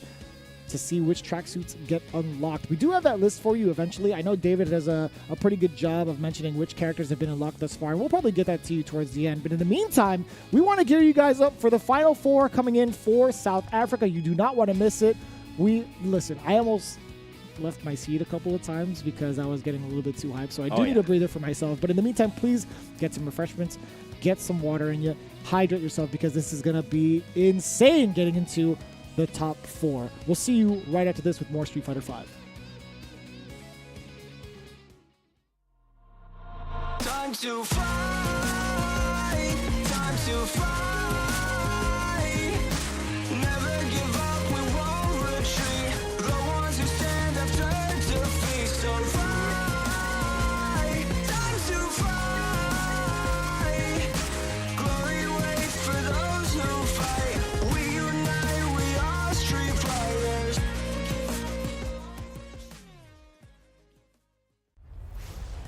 So then, you really want to go through the trouble? Fine. Oh, we caught him in action! Real back in the seat is like, If this is your first time tuning into Street Fighter League, where have you been? We've been waiting for you. It's Street Fighter League. Looks like I can have a little fun now. We're about to take you on a mad, wild journey.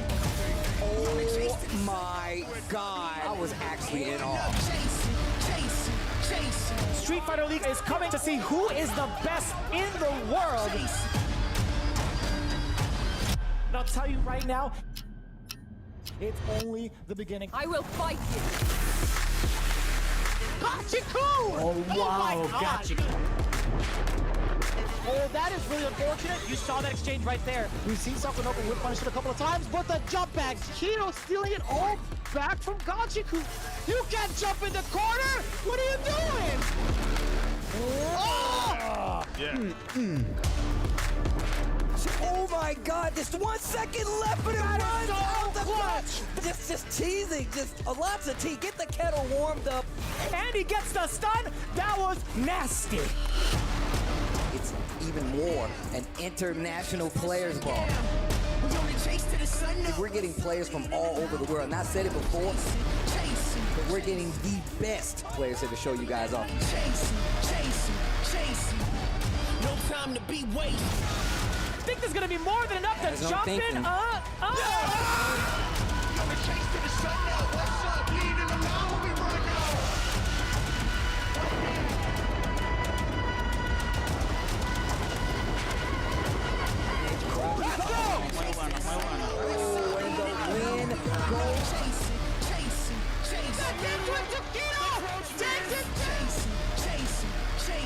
There's no escape. That was actually perfect. That was actually ridiculous. Can I get the digital scissors on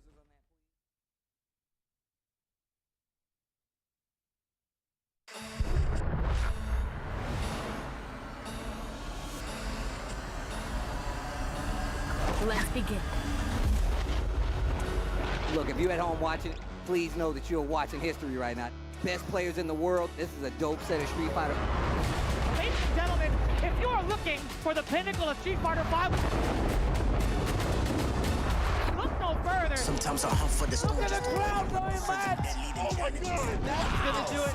Gachiku got it. He is your champion. Hold up. Hell yeah. Oh! no. Whips. What was that? Flip that. Was that the That was so sick. He is your back-to-back champion. Ladies and gentlemen, the new guard takes out the legend. This one is where dreams are made.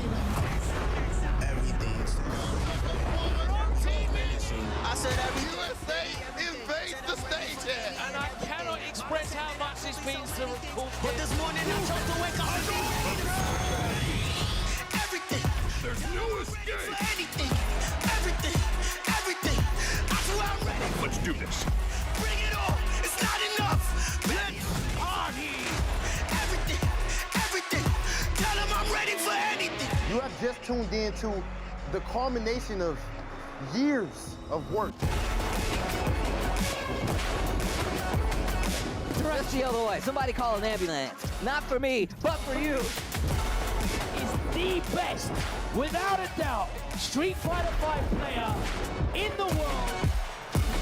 So don't you ever think y'all gon' let me down. Woo! Swear right now I'm ready to fight.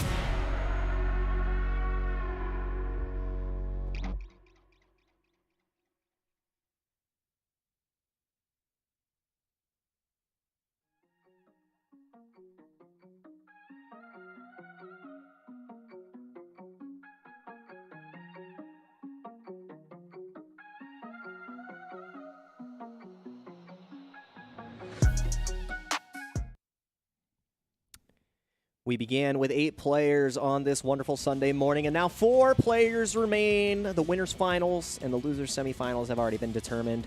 But if you are just joining us, once again, I am Jake Ryan, joined by Vicious today for CPT South Africa, and it has been one hell of a day so far. I gotta say, it's starting to ramp up game after game after game, right? We had our openers with 3-0s and 3-0s coming in from the side of Jobby M as well as Billy Date, which is exactly what we'd expect from our winners finals. But going down below as well, we had 3-1, 3-1s, then 3-2s and 3-2s.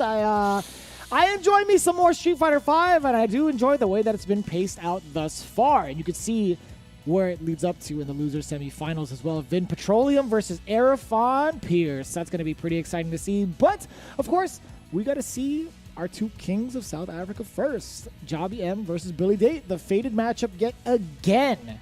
Yeah, we talked about if anybody would be able to take down the Goliath on the top side. You know, no pun intended for the side of Jobby M. But it's king versus king here. No challengers have approached just yet. And this could go either way. Last time it did go in Billy Date's favor. Jobby M going to be likely rocking the Kareem versus the Ed, and the Ed was the answer that Billy Date needed against Jobby M, but I think this match decides the tempo for the rest of the tournament. I'm surprised you didn't hit me with the Goliaths have a date with Destiny or something like that. You've got it. Sometimes. I know. Only on the weekends. I know, but that's when you comment.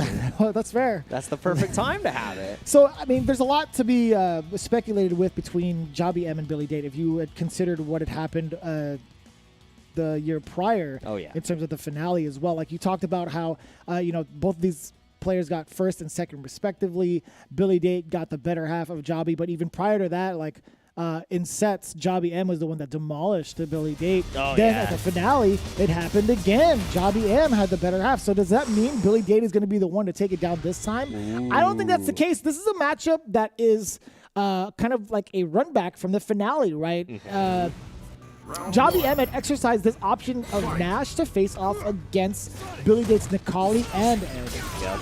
So, I mean, potentially if we see Jobby M get a lead early with this Nash, maybe we see the switch to Nikali. But for our winners finals, Goliath Jobby M versus BBD, Billy Date, Charlie versus Ed. It's going to be really exciting.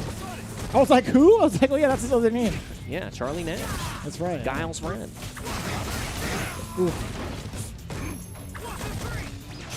Now, is it Edward? Is it Edison? Is it like... Ed, what is Ed short for? That's what I want to know. Eduardo? Eddington? It's like Paddington, but Eddington? I want to say it's Eduardo. Yeah. I mean, I believe it. Oh. Ooh. So far, it's been...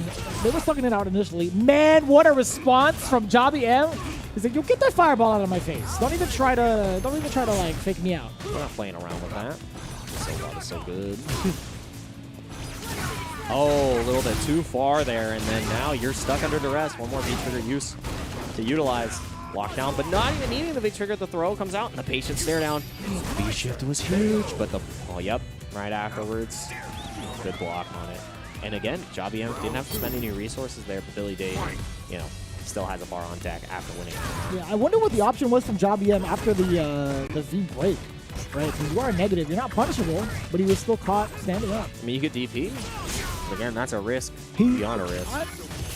No, I don't think Jobby M could have DP. Oh, really? No, he cannot. Like, I don't. That's not. I don't think that's like that has any sort of like invincibility on the EX Sonic side. Oh, I got it. Or at least on startup, I should say. Okay. Oops. I like that. Backing up from the corner, giving up that position just a little bit because confident in the life lead now wants to play that normal neutral game, but V-trigger has been activated. Ooh. Nice. The Sonic side is still a big threat. The guard break as well. Yeah, that was a plus scenario. And Javi M actually doing a really great job of jumping out to keep himself a little bit safer than most. Yeah, that was so smart. Getting that juggle, or sorry, that reset opportunity was so imperative for Javi M. But quite an expensive feat, though. Like, getting that round at the expense of, like, the full critical art, I don't know how much of a deterrent that's going to be for him securing the game. Yeah, it definitely has the opportunity to build it back in this third game. I mean, in this third round, but, you know, big cost. I mean, we saw it before in the day where, you know, you didn't cash out and you ended up losing, but, you know, not losing any steam. Great anti-air throw.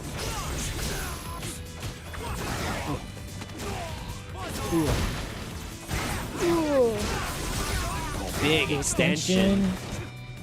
Go back. Oh, no, it's a good throw. That was such a good throw. Oh, that was actually mad unfortunate for Billy Gate. Yeah, that was stun situation right there, but not able to get the read on the throw. No anti-air this time. Tried to go to the skies, but going straight into the dirt. Billy Date in the first game looking a lot like last year. So that was actually pretty interesting, right? He used the fireball to nullify, or at least the startup of the fireball to nullify the sonic boom, and then went through with it. You saw Javi M try to utilize that one strategy he had with Sobot Kick to stuff that out, but it was a different kind of timing that actually bit him in the end. So I want to see him kind of clean up that timing in anticipation for the fireball, but at the same time, it's like, if you're trying to pursue your sonic boom, I don't think you even have that option in the first place, because anything you do afterwards would be a little bit too late. Yeah, I think that's a really great call out. Again, no anti-air once again. It's only the one time we've seen it with the air throw, but Billy Date's been getting away with these jump-ins. Get back to this really, you know, counter-poke heavy game.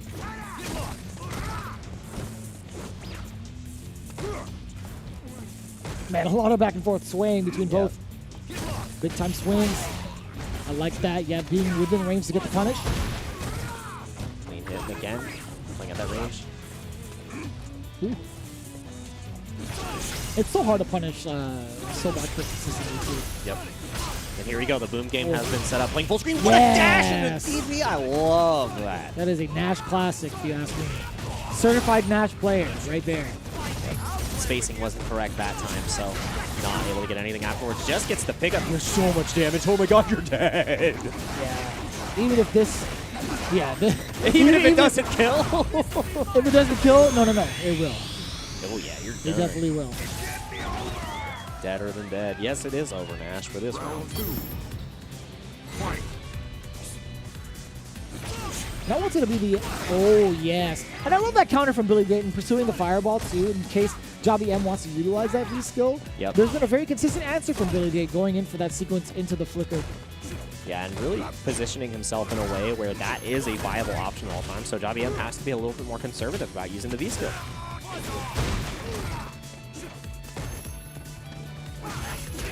That was such a weird angle to even try to anti-air. That was unfortunate for Javi, but Billy Dayton still... Yeah, you know what that is. Man, I love this character. Sometimes you gotta jam. Just piano all the buttons. Woo! That was such an awkward exchange, too. I didn't even know what side he was going to be on. I don't think Javi did either. On the right side of this matchup so far, Billy Date playing it so slow with this life lead.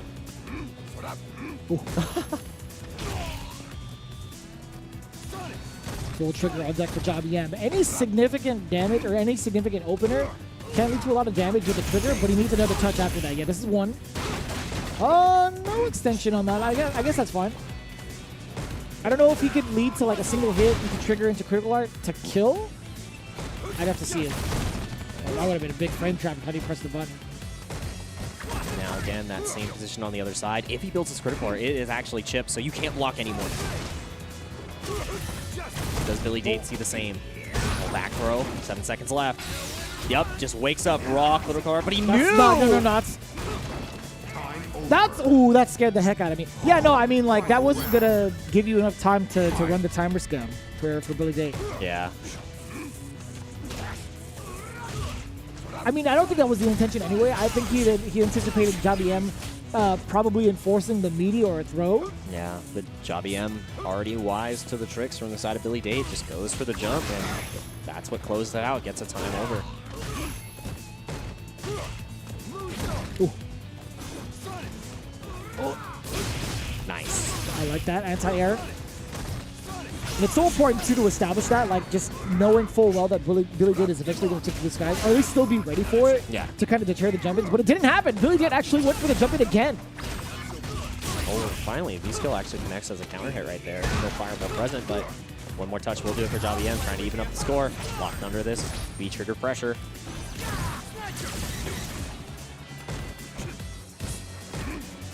It's so tough. It's so tough. One solid hit for Javi M. Spell that. Not via low medium kick though. Yeah. Not cancelable outside of trigger. Again. Oh my that god. Was sick. That's not sick enough. Oh man. I mean, I love the idea. And man, not close enough. Be shipped out. Just one more touch. Ooh. No anti-air. That was a counter hit. That was all she wrote. Billy Date 2-0 up. Javi M, if the spacing was just a little bit better, would have been able to get that game, but I think the anti-air still would have been there. Like crouching medium punch possibly to even like contest against the jump in fierce. Like even if it didn't like even if it trades, that would have been in Javi's favor. Yeah. Yeah, you would have won the game, but it just didn't come out in time. And Billy Date running away with that. I think we're going back to character select. So do we go to the Karine? Do we go to, you know, tried and true? Because the Nash has not been worked out. Got brought out to deal with the Ed, but just is falling short by like, you know, micro decisions. Yeah, I'm not going to sit here and say how the matchup's going to be like between Karen and Ed. I think Karen could still do a pretty decent job of counter poking within mid to close range against Ed, but that's kind of tough. I think Karen can possibly run over Ed, but at the same time, it's like I'd have to see it for myself. I want to see like how much of a projectile game Ed can have against Karen. But I don't think the Karen pick would be a bad idea.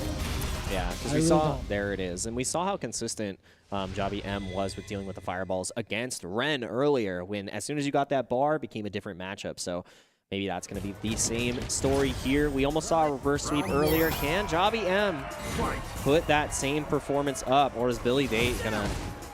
Imagine 3-0s his way through this entire bracket. Oh, man. Damn, back-to-back flickers.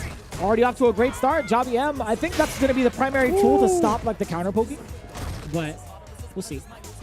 Already dealing with the counter poking super well. Back to this neutral. A little bit of gray health to work with, but Javi M is the one who has to advance here. Billy Date totally comfortable playing at this range with the life lead. I think one of the dangers of trying to counter poke against Ed is the fact that he could hold some of his normals that could lead to like fresh counters, right? That was a sick trade. Word?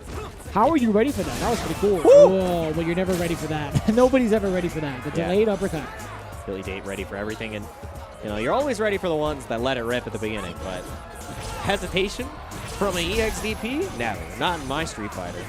You see the... Yes! Oh, 3 times! You see what I'm saying? Like, yeah, there's a lot of reluctance to even try to counter poke against Ed because of being able to charge the normals.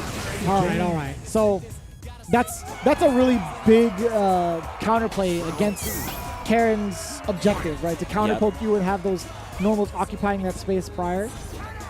That's so good. Yeah. All right, here we're learning together. Yeah, I mean, what are you supposed to do there? Because you want to try to, you know, contest and go through the fireball, but the fake out makes you so hesitant to play your style. It's not even that. Like, you can't even throw out mediums. Like, you would want to maybe, like, do medium kick. That's exactly what I was looking for. Maybe do that to kind of counter it, but you could get crushed. Like, if you delay that fierce a little bit longer, it's such a risk, and it changes the risk reward that Javi M has to go for. Yeah. Not typically how you get to play Karen. Oh yeah, playing this patient neutral, just very back and forth. Javi M is the one who has the lead this time too. Ooh. Yep. Yeah, if Billy Date had held that, it would have been a touchdown. It's so scary. Javi M does have the critical lockdown as well, just in case. Billy Date is slowly dwindling away out. Javi M is out. There's the guard break, leading to a plus scenario, really. So comes in clutch here. Now you can be a little bit more ambitious about those look forwards because it will net you a kill. Trigger's about to be up as well, but no, spending it for the V reversal, do not let Billy Date get in. That is the strategy. No 20 seconds on the clock, by the way. So much time being burned. And again, the V reversal, I'm going to play it all. Great health. Billy Date has to strike now, and that's exactly what Jobby M knows. Get the carrot, because that timer's running out, and I am busting out. Loving this. That was actually extremely smart from Jobby M in terms of the pacing. Like, he didn't want to run it all the way through. He knew exactly when his time to strike was, and the utilization of the V gauge to use the V reversals, pinpoint precision. Love this ability. Yeah, that was a rope-a-dope against the boxer himself, so loving this strategy from Jobby M. Then playing it patient, trying to look for that whip punish game, and we're not seeing a single low forward come out anymore. It's just the standing medium kick. Yeah, he doesn't even want to get within range to try to like low medium kick yet. Dang! That was actually an amazing whip punish, but gets the activation off of the EX, and now you've got to play the game. And the anti-air doesn't So get through. awkward, yeah. That crouching medium punch, or sorry, crouching heavy punch moves it forward in such an awkward angle. Yeah, and the angle jump-ins that Billy Date twice now that's been able to come through. You recovered in time! Jobby M tried to get a punish there. Oh, you're Again. punishable! No, you could have finished it right then and there. That could have been it for Billy Date. Jobby M does get the momentum swing now. Watch out for the frame traps. Backing off a little bit. Jobby M is at a huge deficit. Billy Date gets back thrown into the corner. Yeah, one more opportunity to fight back. Jobby M was lights out, but you do not miss out on those opportunities. Thought maybe a jump was coming through. That was a psychic read. Uh-oh, plus frames. Oh, and there it was. The shimmy finally comes out from Billy Date. And another 3-0 on the board. I actually took a look at the bracket right after we went through the character select, and that means Billy Date has not lost a single game this entire bracket run so far against Jobby M, who, literally told everybody's got a plan until you get hit. What was your plan when you got hit? Because that was some sweet chin music from Billy Date. Yeah, I did like the patience being demonstrated from Jobby M with the Karen play. I will say there was two different sides of him. Like, we saw the aggression from Nash being able to occupy that space with a lot of the Sobots and had some of the answers for the fireballs. But Billy Date stayed absolutely consistent and adapted to both sides of Jobby M's gameplay via the Nash and the Karen. I got to say, that was extremely impressive, looking as sharp as we saw from his debut. No, I will say definitely sharper. Having exemplified a lot of patience in both matchups. Yeah, the blade has been refined, and I love that you point that out too, because the Kareen started playing incredibly differently, not really playing typical style. Low forward was not represented at all, but Billy Date still had the answer, and all the answers on deck. Played the timer in a lot of these situations too, where Jobby M got the better of him, but that was unfortunate. Yeah, just not having the correct spacing, and there was a lot of those situations where Jobby M was so close, but Billy Date keeping composed. It's not over till it's over, and until you see that KO sign, you gotta stay composed. And Billy Date was the epitome of that right there, finishing out with a confident shimmy. And again, 3-0, 3-0. Damn. Sitting pretty in grand finals, and now Jobby M is awaiting the winner of Vin Petroleum or Arafon Pierce. So Vin Petroleum still has the cousin fight opportunity. Yeah. But you got to beat Jobby M and Arafon first. But I'm glad that it's in that position, right? I was talking about the stories that could be spun towards the end, and I'm really glad that Vin Petroleum and Billy Date don't have to eliminate each other from this stage of like losers. Yeah. You know what I'm saying? Like, that's very important to tell. And seeing Ed get played is good for my soul. Me too, Marzano. Yes. Without a doubt. Like, no, I mean, I love seeing the representation of characters thus far. It's a very unique kind of thing to see, like Ed up there, even Nash up there. I know Nash was a little prevalent on in the seasons prior. He did get significant buffs, but we haven't really seen him as quite as often, to be honest with you. Yeah. So seeing all this character representation is a critical part of why the CPT is so important, because South Africa getting represented, like, we have seen, I think, more characters in this bracket than we've seen in any other region. Like, a lot of flexibility. Secondaries, third characters as well. Characters that weren't even on our sheets. These players have such depth to their playstyle and really adapt and adjust to the way that the characters thrive. So that's why these players have been thriving, and now still have the 4 left. But man, oh man, this losers match that we have coming up next, Arafon having a tear through the loser side, but it was 3-1, 3-2 on both sides of this losers matchup, and we can't go to a 3-3. So one of these players unless. No, I'm just kidding. That's totally Can kidding. you imagine a double KO at the very end? Be like, they both win. It's Jobby M versus 2. That'd be kind of... That give me the new game mode. Is that what we're looking for? That'd be pretty cool. You're going back to like the Alpha series with dramatic battle, 2 versus 1, Ryu and Ken versus Bison. That'd be pretty hype. That's not how this works, though. Vin Petroleum versus Arafon Pierce. The Vega has been piercing the veil past his initial placement from the first CPT he was involved with. No longer concerned with 7 placement. He is going for the gold, but he has to get through Vin Petroleum first. Yeah, going even further beyond, but nothing is stronger than family, and Vin Petroleum is trying to take the other cousin down. And Arafon, you're just another notch in the book. So let's see what the story of this match ends up being. Vin Petroleum, again, has been rocking it on the Bison this entire time. Very strong and convincing play, you know, down to the wire in the last set that we played right there against Ren, closing it out with just, you know, cracking the pressure of Ren. Ren got a little bit too antsy. Is Arafon going to be in that same antsy position? And can you deal with the frame trap pressure that Bison has to offer on Vega? Like, your escape options are limited. You have the V-shift. Your V-reversal might get blown up. So, I don't know. Can Vin lay down the bombs? Because that's the V-trigger we've been seeing for the most part as well. I'm kind of curious to see how that interaction is going to work out, to be quite honest with you, because we very seldom get to see any sort of like Vega gameplay in general. But yeah, Vin Petroleum, the way that he's been controlling the space, I think one of the biggest concerns is which version of Arafon Pierce comes to play. Is it going to be the aggressive one? Is it going to be like very airborne? He's got so many different styles that are completely ambiguous to everybody that has fallen before him thus far. We'll see if Vega does get the promotion. And, you know, quite suitably over at Sagat stage. I get it. Hey, I just took his soul. I got to go on to the next fighter, all right? Bison, you're mine now.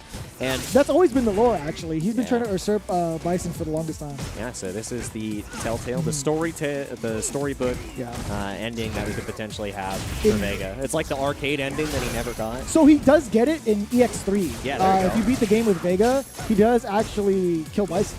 Wow. Yeah. All right, so let's see if the Sacred Scrolls are answered once again. Good answer right there on Universal. I like that a lot. But I don't know. I want to see if we're going to see the aggressive Vin Petroleum that overran Ren at the end of the set, or are we going to see the defensive? And right now, the aggression, the heat is on. Ooh. One more touch for stun, but the challenge on the dash. No movement allowed. Critical Art is built. Oh, no. Yeah, I didn't recognize the situation fast enough. He had just built it too at the last hit. It was like, it's really hard. Oh, no. That is the Arafon Classic. The dash up, command grab. Arafon has been hitting that so consistently. A couple of them have been jumped, but, you know, when your hit rate's over 60%, keep going for it.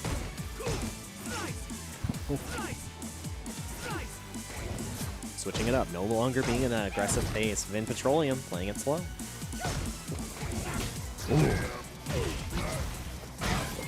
Nice check on the count. Actually, counter hit. It was a walk forward button, but answered excellently. Ooh. That was a very meaty jab. I don't know what happened, but like time froze when I saw the last bit of active hit. That was weird. Anyways, going into it, checking the movement as well with the Aurora Spin Claw. Back to neutral, has the V-trigger already active, and this is going to be huge. Has Critical Art. Do you kill here? Most definitely. Arafon Pierce exploding. Round on the board for each side. But it's, all that meter spent, which means Arafon has the definitely has the meter lead here. And we saw what he's been able to do when he has a full stick of butter at the beginning of the round. So far, pretty much evened up, and Arafon does have the meter advantage. Vin Petroleum does strike first and continues to do so, checking the movement. And speaking of, the medium punches deterring the forward advancement from Vin Petroleum. Puts himself in the corner, but it was very awkward, so wasn't ready for the throw. Got to be looking for the slide right now here, too. No V-trigger available, but Arafon has been representing it frequently to check the walk forward. Doing it that well. I love that V-shift. Not a lot of bar left to work with now on the side of Arafon. Just built that second, but in just a second, you're going to continue to be locked down. No more claw. And I love that bust out option. The double jump first. Let's get countered up as well. A lot of V-shift usage on both ends early. The universal does get punished. Oh boy, these guys are slugging. Out of there. Yep, 50% hit rate now on that command grab for this set, and the dash up. Not able to get the full finish, but one more check. Any jab will do it to check movement. Maybe the anti-air once again. Anti-air on the side of Arafon. Yeah. Oh, boy. I like it, though. I mean, go for the command grab again. You already whiffed one. You'd never do it a third time. And They always do. they always do it again. Always do. This is the first time I think someone won the first game against Arafon as well in this top 8. So Vin getting the early lead. You know, pumping the gas. The diesel is hitting. We'll see how it plays out. I actually couldn't hold myself on that one. That was pretty good. Yeah, no, I think, you know, Vin Petroleum does have the right idea against Arafon Pierce, has had correct reads against the command grabs thus far. But can you continue that hot streak of making the proper reads? Proper reads are essential here at this point, and right now reading these counter poke options from Arafon, and just these scissor kicks are getting so much mileage. They're just falling apart. Oh, and the slide afterwards. No claw, no nothing. One more touch will stun, but the raw sweep. Yep, has the activation this time. Gets frame trap. Uh-oh. Yeah, get off me. Oh my god, such huge damage. Woo! Shimmy Turner. I made a wish. Give me another round. Heavy wishing for a burner. Vin Petroleum having all the right movement, the right counters for the wall dive as well. That was such a good weight into the Cycle flow axe, right there. good Yeah. shit. Oh. A lot of straight hits. Yeah, everything is just connecting for the side of Vin Petroleum. Heavy normal placements. And no anti-air this time. A little bit awkward. You have to be preemptive, but the V-ship connects this time. Oh, that was so good. Yeah. Such a sick response from Arafon Pierce. And I love this. Continually utilizing the Devil's Reverse to make Arafon guess about the jump-ins. And yes, there we go. Full extension on the anti-air. Plus frames. Plus 2 to be exact, I think. Ooh. Devil's Reverse gets caught by the command grab. A little bit of misspacing there. Has the V-trigger available too. You got to be so aware of that. Oh, no the kill. was there. Oh boy. Got to be so careful. What a cheat. We haven't seen that exercise at all yet. Oh boy. I wonder if he could have slid to attempt to recover yet. Oh, you thought you had enough time to recover in front of him? That's what he was looking for initially. He wanted the Cycle Blast to catch Arafon Pierce. But there was not enough life. So even if he got that trade, if he lived just a little bit, he would have got the kill. Vin Petroleum fighting off a little bit more they can chew at that distance. Oh boy. Checking with the medium punch again. Ooh. What a call out. That's I feel like he was gonna go to that option regardless. But right? still. It just so happened to catch Vin. Ugh, Cycle Axe again. And I like those confident commitments too from the side of Arafon, so gotta continue to present that just raw. And again, the callouts we were mentioning it from the side of Arafon. Vin's got some really good callouts as well. Plant the bomb. Let's see, how do you detonate? No defuse kit. Ooh. Oh, that's a lot of damage. I love that. The And cheeky little reset? reset, and the reset not able to confirm off the counter, and that was gonna be it. Oh, no punish on the raw sweep, the whip. It's too scary because of the fact that he had the trigger. So I understand that from the side of Vin, but watch out. There's got to be a command grab. This guy, you could smell it from Arafon Pierce. This guy is like, he's trying to set it up too. He's throwing those crouching jabs to catch you slipping, and then eventually he's going to dash up and try to grab you. That was it. Yo, Vin Petroleum, way to stand your ground too. Is like, you know what, you're going to throw all these lights? I'm going to throw out these lights. You're not going to grab me. Yeah, lights out for everyone there, and that was my exact same thought process. It was like, don't even give them the opportunity to command grab you because you're just going to keep checking each other, and with the life lead, you can afford it. So might as well spend and take the risk with the jabs because now Arafon at a risk of going 3-0. He said we can't go to 3-3, but a donut might be in Arafon's future. Donuts sound really good right now. They do. It is the perfect time for donuts. Oh. I could go nuts for some donuts right now, but I'm going nuts for this Street Fighter action. Loser semifinal. Ooh, that was clean. Oh. And I like that. Yeah, I do admire, you know, him using the reversal just to kind of reset the situation a little bit, because every single time that the moments have been reset, Arafon has been like the aggressor and has usually found the success. But that's, you know, Vin Petroleum going for that slide, exercising that option, like he wanted to go into the activation anyway. So him actually hitting and not like going into the trigger was super smart, right? Yeah. Up until this point. Yeah, spent all the trigger as well, trying to get a catch, maybe trying to escape the EX there, but now Not feeling very good about that spin. Scissor kick connects, and this is where the party starts. The throw pressure and, you know, not letting him jump. The thing that Airflow was so good about before was locking down his opponents in the corner. Oh, Getting that could've locked been a down big now punish. himself. Are you dead? No, not just yet. One more, but the back throw. Oh my lordy. I wonder if if Vin Petroleum, yeah, he was well within range to use standing medium punch. Like, even if he couldn't like micro walk forward, standing medium punch moves Bison so far forward to get that meaty. Yeah, so Regardless. super interesting, but back into the corner. Not exactly sure what he pressed. How did he escape? How did he even press medium punch after the Cycle X? Yeah, I'm not Excuse sure. me?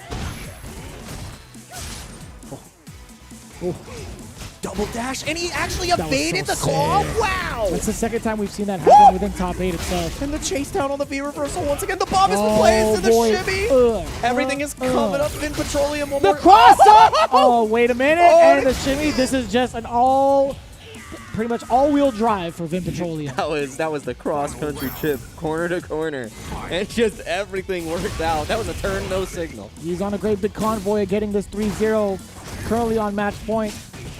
We'll see if Aerofon Pierce has something to say about it. That was a medium punch that does get thrown on the startup of it. Does get interruption. Aerofon just standing still, becoming target practice all of a sudden. Yeah, double whiff throw. Goes back to a neutral position. I love this. Vin Petroleum from pure aggression. Goes back to patience and then dashes in once again. Gotta keep guessing. Yep, challenge out. Are you gonna spend it all? No, just a little bit. No, you are! He's spending the whole thing. He wants to establish at least, getting closer to life, but he gets to see it jump afterwards. Yes, I love that decision, just staying down. Nice air to air. That trade is definitely in Vin Petroleum's favor because now gets the feature. He thought he was gonna get grabbed! And just runs away once again. Gotta deal with the position. This pressure and you're done! Oh. So good. This time before we saw the V trigger got punished because the orb didn't make it.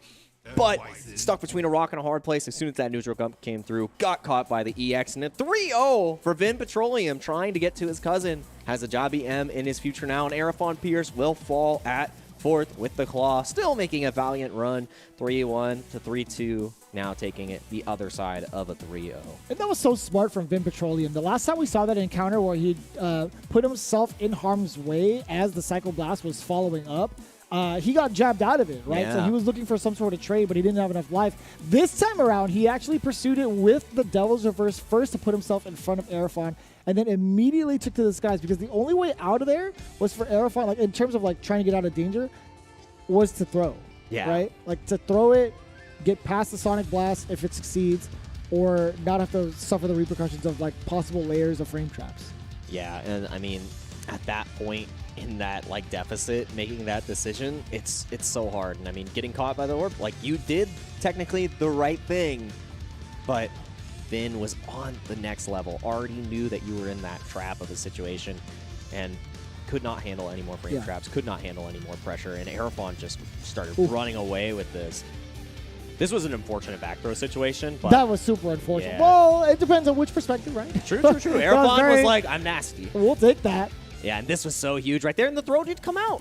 So made the right decision. That would have got you away from the fireball, but was it a command grab? Because like no, Vega, I think it was regular. Vega usually doesn't like move that far forward unless it's like a command grab. So I don't know. That would have been funny if it was, because I'm like, man, way to go out with your like trademark move. I like that a lot. Yeah, that would have been the biggest brain decision, and sadly not able to represent that. Aerofon is falling, and now Vin Petroleum is going to have to fight the likes of Jobby M, and this is what we were talking about. This is the potential for one of the Goliaths to fall, quite literally here, because Vin Petroleum may have lost Billy Date 3-0, but Jobby M on the other side. Maybe it's something in the water of the family secrets to defeat Jobby M. Has it been given to the side of Vin Petroleum? Because I would imagine there's definitely been a lot of meetings in terms of like prepping themselves up for the CPT, because we've seen that kind of camaraderie between the likes of other regions too, like Minardi and Kaba. But I wouldn't have any doubt in my mind that Billy Date would have prepped his cousin Vin Petroleum for this very moment. But at the same time, again, we saw from the quote from Billy Date that everybody knows each other in South Africa. Yeah. And like, it's not going to be the first time you see these cats within the realm of like top 16, let alone like the top 8, right? you would see them also in something like a World Warrior, right? You'll see them pretty consistently all across the leaderboards too. Yeah. So it's been very impressive thus far. Right? We do have to halt the action for some Street Fighter V to let you know that there's Street Fighter Duel coming in really, really soon, right? The Capcom authorized mobile game Street Fighter Duel is now available for download in China, with a global version coming real soon. The epic legend is reborn on mobile.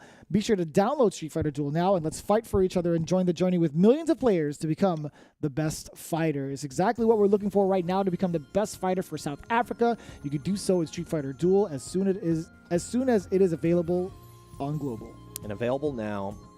Even more tournaments for you to participate in. No matter where you are in the world, there is definitely a tournament for you because the World Warrior Series is ongoing. There's still more events to catch. I believe it's 3 for a lot of regions, so 3 months. This is a monthly event that you get to do, and you can gain points and still catch up to those leaders on the stands no matter where you're from. 26 different regions, which means there's 26 regional champions, which means even more competitors in the Capcom Pro Tour. So please visit CapcomProTour.com for details to sign up for any of these wonderful leagues. Obviously on the West Coast here, we have Wednesday night fights. You got Salt Mine League, Get Washed here for the sides of South Africa, and many more that are providing for the community and creating even more champions outside of the Capcom Pro Tour itself. But we're not outside of the Capcom Pro Tour right now. We are into the thick of it. Top 3 for South Africa.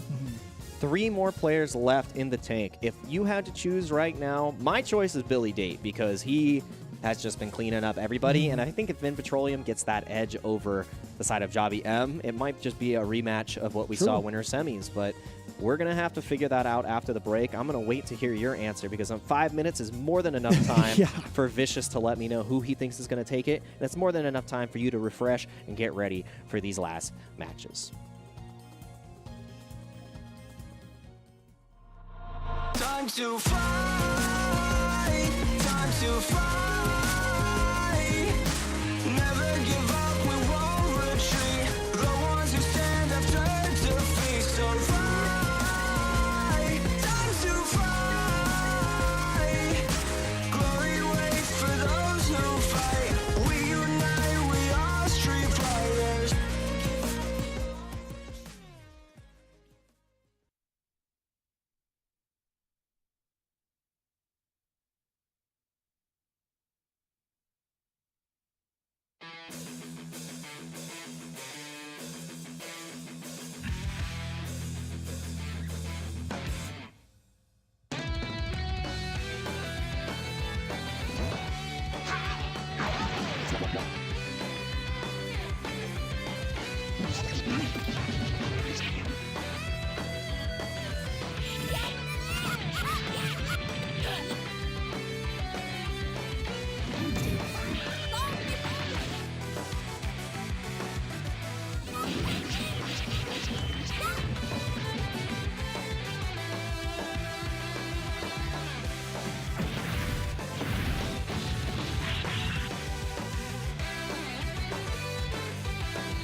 3 remain in the region of South Africa. Who will be claimed as the king for the Capcom Pro Tour in this specific region? We'll find out. Is it going to be Jobby M? Is it going to be Billy Date? We still have one more contestant to possibly take down both of them through the ways of Vin Petroleum. He is currently on a hot streak with his cousin up above on the winner's side. So now it's going to be a family affair, right? We're going to see whether or not Jobby has what it takes to take on both family members. Yeah, is it going to be competitor number 1, 2, or 3? We're going to find out soon. And I mean, the family affair is exciting to think about, but you got to go through Jobby M first. And I mean, cousin number 1 already got the job done. Can Vin Petroleum do it as well? Because they've had to talk about this matchup, but at the same time, all these players know each other. All these players are the killers we expected to be in this bracket. And you know, I asked before the break, and I expressed who I thought was going to be taking it all, but I'd love to hear how you feel about this now, because 3 are left. And, you know, the 2 favorites are still in, but the storyline has been, can somebody take down the Kings? And there's only 1 challenger left, 1 challenger remaining. I do like the way Vin Petroleum has been playing with this Bison. I think if Jobby M goes for the Karen pick, it might be a very even matchup. And I don't really say that with like as much confidence as I sound, but I will say, like, you know, Vin Petroleum could be able to navigate the way or around the way Jobby M has been playing thus far if he's been paying attention to the tapes. Yeah. But it's going to be hard to say. Like, I am rooting for the underdog for the most part, but I think Jobby M has just been so sturdy for these last couple of games up until the final moment against Billy Date. But Vin Petroleum's been extremely patient in all of his matches and adapting very well to each and every one of these opponents. I want to see what he has in store in terms of adaptation against someone like Jobby M, who's also shown that same level of patience, if not more.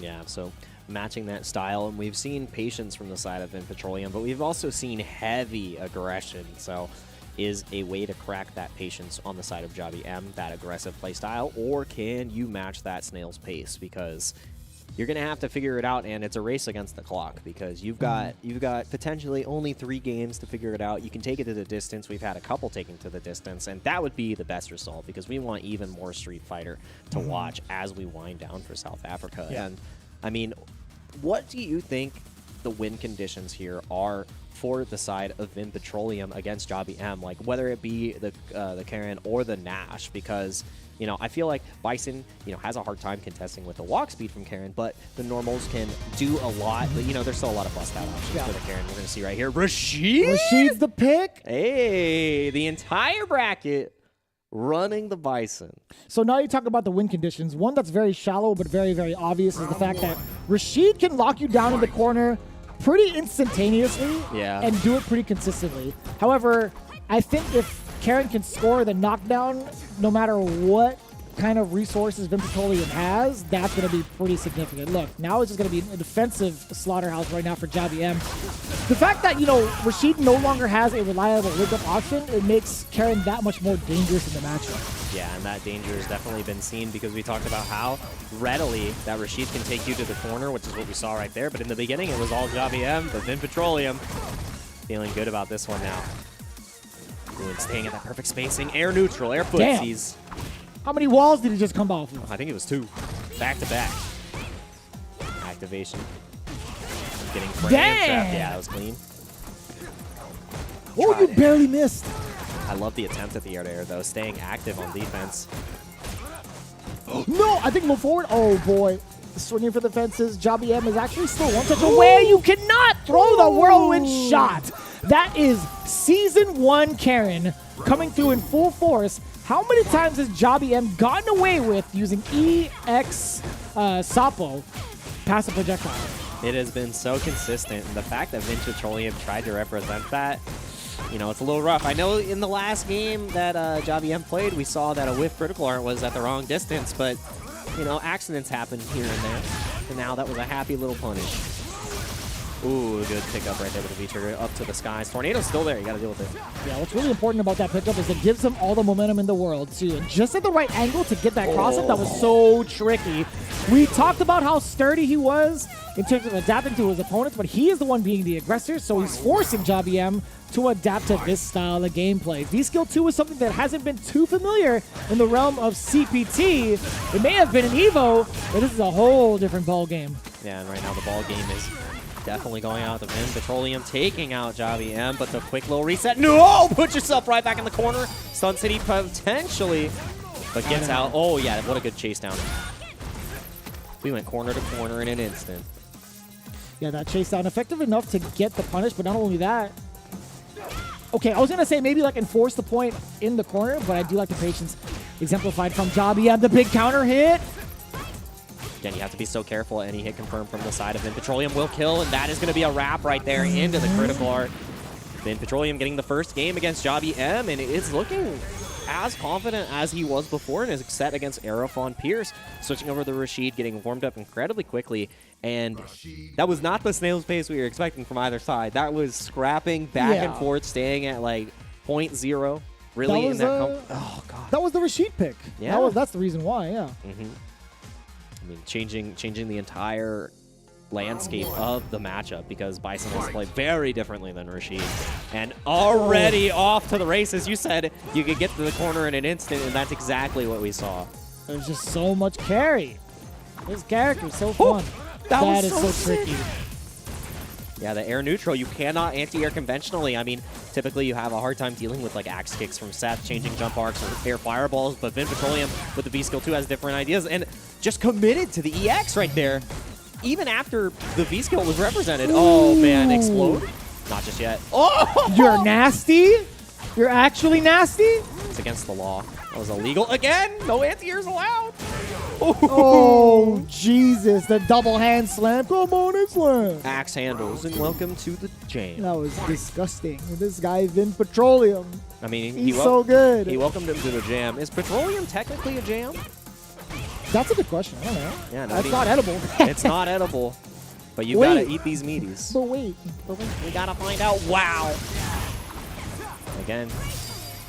Able to escape. Not gonna have to deal with that any further, but I love that backing up to deal with it. And again, the movement from the V-Skill is just so much. Yep, EX% Haw again. The fact that Javian is still committing to that even after seeing the V-Skill is so impressive to me. Oh. There could still be a comeback to be made from Vin Petroleum, just lets it out wrong. Cheeky little reset right there. So scary too. I think like a touch and a half. Oh, you know, just a single touch for Javi M. It confirms too.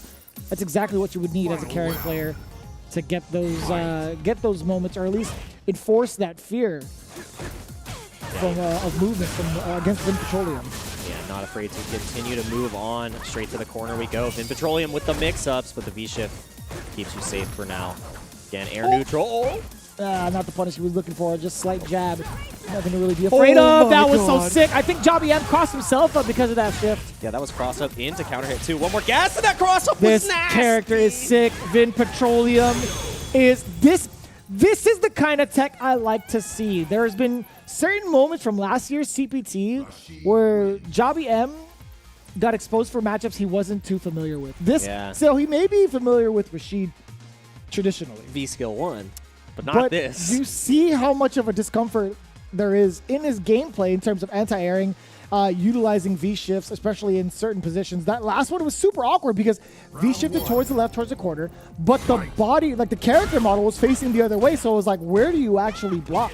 Yeah, right? And got hit with the cross-up counter hit as well. So oh, no. It's all downhill from here. Javi M is going for things that aren't even there. You know, he's going for some of the Tenkos off of confirm or block normal. There you go, off of the first confirm we see. That's number 2. Let me see number 3. Yeah, really chasing down and snuffing out those backdashes, but now stuck in the corner. Vin Petroleum feels good about this one. Oh, man, category 5. Can you deal with it? Yes, and now stuck in the corner. Vin Petroleum. That was a good block, too, from Javi M. Just going for a normal block instead of anticipating, like, the V-skill out. Yep. Love that, too. Now, you know, adapting really fast, and we talked about that from Javi M. Able to adapt at a rapid speed, and that's what you need at this point of the bracket. Oh, yeah, no burgling today. No stealing. Vin Petroleum losing that round. Good amount of meter to spare, but again, he has to tie it up here first, or he needs a round on the board to put himself in a very favorable position to face off against Cousin yet again. No throw bait here, but does get the throw. That was a big sign. He's like, you know what? Oh, EX% finds the mark against this V-Skill 2. Finally getting more comfortable with these anti-airs and, you know, just these throw situations too. Deal with the Yep. Good reaction. It was an excellent reaction, and he turned himself away from the V-trigger one. so many ways to change the trajectory on this Rashid. You have to be so aware. Finally, just the patient game from Javi M. Really have to testing his reactions and testing the limits of this set. Gets a game on the board. Wonderful from Javi M. V-trigger into critical art. Easy peasy. What would be really sick to keep Javi M on his toes, switch to Bison, then go back to Rashid. Ooh, yeah. You gotta know what I mean? Like, adjust twice? Maybe only once. Or even like, so Javi's done a great job of contesting V-Trigger 1. I think going to character select and using V-Trigger 2 might be a problem. Yeah, like just add another layer. Because, yeah, we've seen it multiple times. Block the mix-up off the V-Trigger 1 and then was able to get the throw to just be invulnerable through it.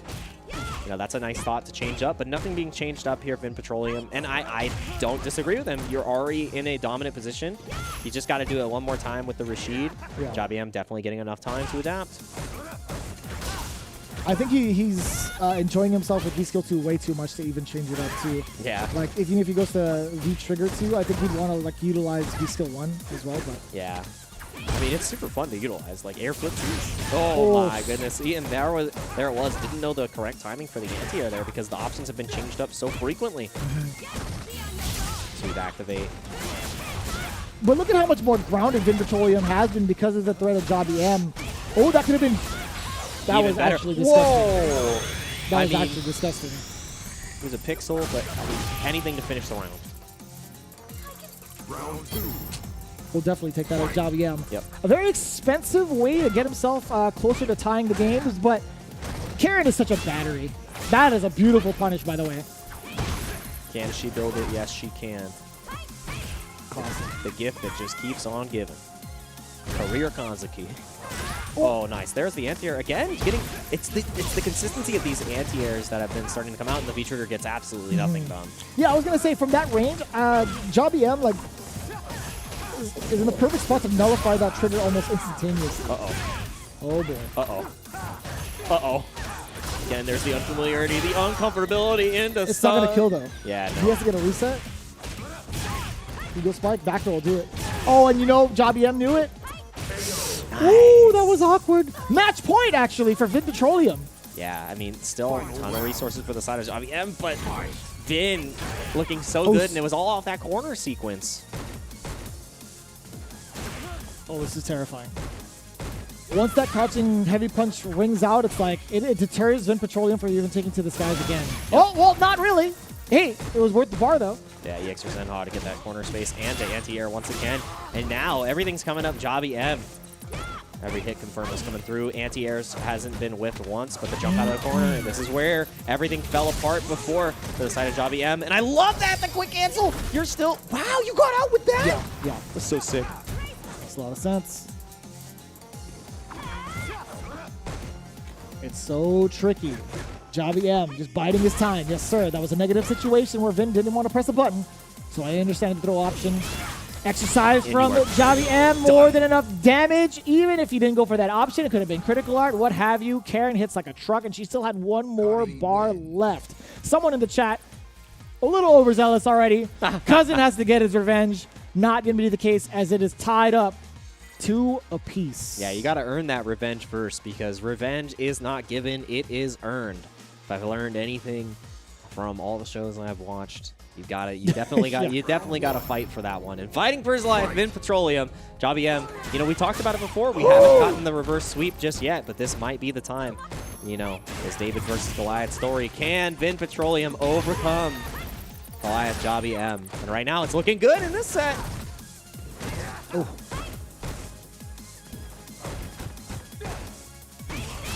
Ooh, nice. Again, the low forward hit confirm coming out, but that's the first that EXTP. Worked? That is wild. That actually worked? Considering how much it's been nerfed this season. Yeah. Very shocking. That was so good. Oh, do it again. Afterwards? Yes. What a pickup from Javi M. Dear Lord. Ooh. I haven't seen a pickup like that in a very long time. Crush counter, crouching heavy punch. Most people would go into like the Mugen, but immediately using EX Tenko into V-Trigger, what a whiff punish. This guy is amazing. Yeah, definitely. Nothing short of spectacular for sure. May not be in V-Trigger right now, but definitely playing activated. And now you just got to take the throw over and over again. This is the Karen special. All downhill from here. Vin Petroleum. He's in danger.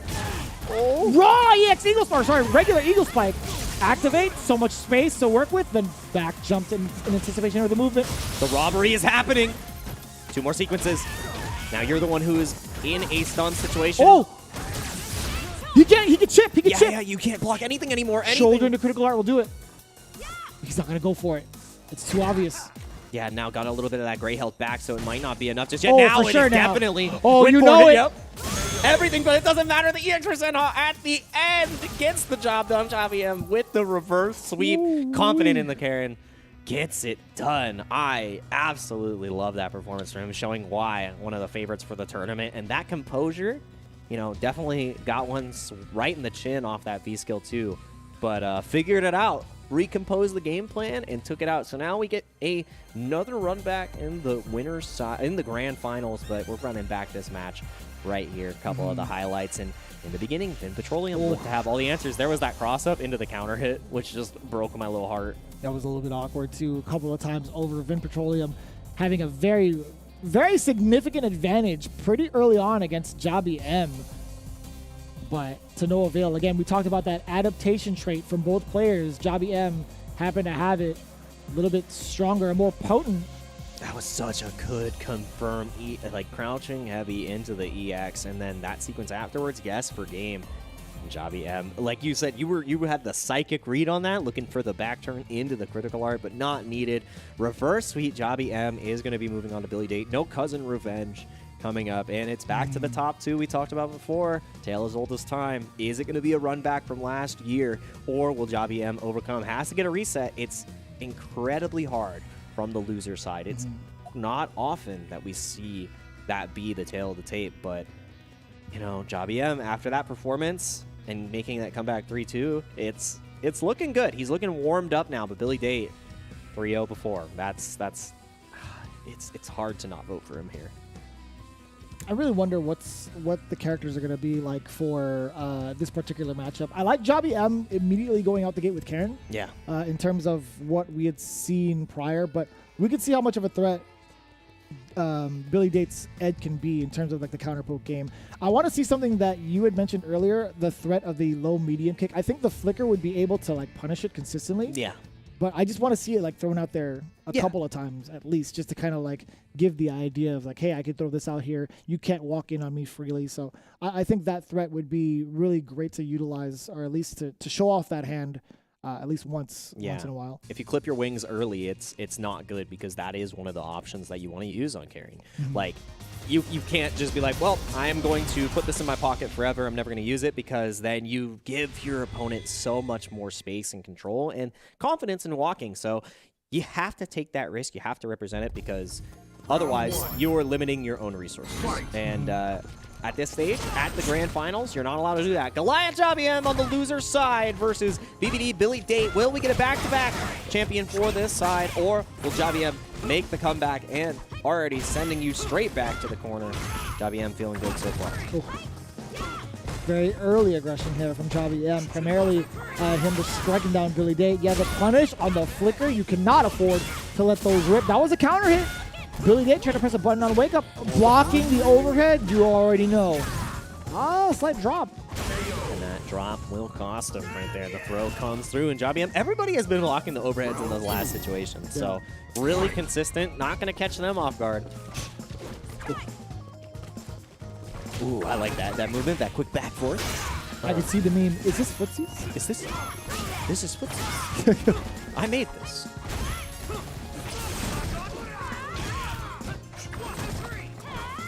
Both players really flailing a lot, actually. Yeah, we are swinging here. Yeah, and that's great. I mean, but Javi M had been trying to like get a couple of whiff punishes with fears, and then Billy Date try to respond with punishes of his own. Those frames after that, a little reluctancy to press the button. Don't press it, because you are +1 out to the elbow as Karen. Empty jump low. And again, that low medium kick has been coming out a lot more here, especially in the corner. That's exactly what we wanted to see. Not afraid to press this time. Uh-oh. V-trigger activation. Any touch can potentially lead into kill here because of the critical art and the V-trigger. Now, most definitely. But again, it's both sides, same story. So scary. Oh my word! But not gonna kill No, there. he's not gonna go for the critical art. Maybe he wants to save a Oh, little. that could have been huge too. Yeah. Had the V-trigger follow-up, but now V-trigger follow-up from the side of Javi M. I love this. Quick little staggers with the standing short, walking forward. Uh-oh. How do you bust out? Not able to bust out. Billy Date making the right decision by saving it all, and now full stick of butter almost on both sides. Javi M, this first game, keeping us on the edge of our seats. That was terrifying too. Had he not been able to secure that round after not spending the critical art. Spending the bar already is Javi M and firing right back with a V-shift break. Billy Date not able to find the mark, still stuck in his corner again, throwing out some of these fierces to fake Javi M into spending EX Sapo. And again, I like this. Now, instead of just opting for the standing medium kick, intermixing those crouching medium kicks as well to catch Billy Date off guard. Not willing to walk forward as much anymore. I can see why. That would have been a giant jump in. Forward throw now, stuffing out the V-reversal. A lot of medium kicks coming out, 3 in a row. Javi M pretty much stunting, or at least preventing the escape, but eventually Billy Date does get out of there. Yep, and now pushing to the corner on their own, but that is more than rough. You are done. First game, Javi M. We got ourselves a set. Once again, Javi M is on the loser side of this grand finals, which means even if he wins the next two, we've got another set. So, do you think Billy Date is going to exercise any of his other options like Minot, Zeku, Nikali, considering his current placement in grand finals? I think you play it out in the first set and wait to make a change. See if you can get it done with the Ed, because that was the answer before. You've got games to give. Do not, and I think that gives Javi M a huge confidence boost as well, because if this is what ultimately pushes you off the Ed that's been successful so far, Javi M's got to get that mental momentum against Billy Date, because that's a big feat to be like, you've beaten me twice now with the Ed, and you were forced to switch. Not looking good. Again, is this Rixie's? That was such a good block. That was such a good spot to be on too. Uh-oh. Yeah. Oh, hella damage. You better capitalize as much as possible. And that is a capital S for not stun. And you challenge there. You're insane. Oh, my lordy. You can't stun just yet. No plus frames again. Oh, and again, the extra set on Javi M. Betting it all twice. And Billy Date making it happen. No stun required. Oh, word. That was extremely scary, too. Had Javi M actually succeeded, I would have thrown my headset. It would have been done. Chairs would have been tossed. Headsets would be broken. I would have done a backflip. No, I'm just kidding. Two backflips back to back. An upside down kick even. I wish. That'd be sick. On camera. That'd be amazing. Just wow! You pop off into an upside down kick and popping off on defense. Javi M, you blocked it twice. I'll never do it again. The third time's the charm. That's exactly. the thing. He'll never expect another EXDP. Couldn't be me. Heavy normal game, heavy whip punish, just back and forth countering, and this is gonna be enough at the very end. One round apiece. Javi M, are you gonna go 2-0 up? Can you imagine coming from the loser side? Javi M says, no. No whiffing, no nothing. Quick 3-0 right back. False sense of security. That'd be amazing. That's what I want. 2 bars on the side of Billy Date. How is he going to utilize it? He might want to get that big confirm into big damage to set the pace early. Or you could use it as a block string to get that fireball going, 4+ frames. But now, Javi M still playing it out very patiently. Yeah. And the thing I like most about this is because he's been interlacing the medium kicks and the low forward, that's where we saw that first throw come through. Because afraid of moving forward, Billy Date is not feeling comfortable anymore. Sweep activate. Oh, big pickup. Stuffed out the movement against Billy Date. Uh-oh. Party time. Throw once again. Karine special. Are you going to take the throw or are you going to take the stagger? And critical art is on deck here with the V reversal. I mean, the V trigger still here. And that was such a good whip punish. You're dead or that. No! What? Didn't spend the bar? Why? No, he's trying to make a statement. Either that or there was a severe execution error on his behalf. Either way, I hope it doesn't bite him. A couple more gray health. Plus frames? Yeah.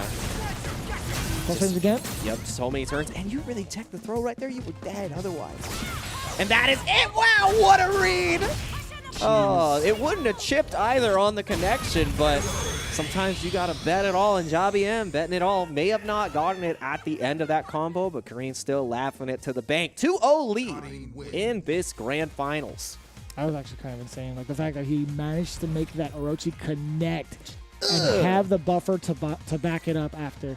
That was there was a bunch. I gotta say, Javi's defense was so impeccable those last couple of instances. How many plus frame scenarios was he put under by Billy Date in that last sequence with V-Trigger? I think it was three back-to-back. Three back-to-back. And it was the throw tech at the very end of the last plus situation. Like, the fact that you were like, yeah, I'll block 2, third time's the charm, not today. Only for me. And right now, only looking good for Javi M. Take the throw. Just do it again. Just take it. It's all right. You're following the rules. You're doing great.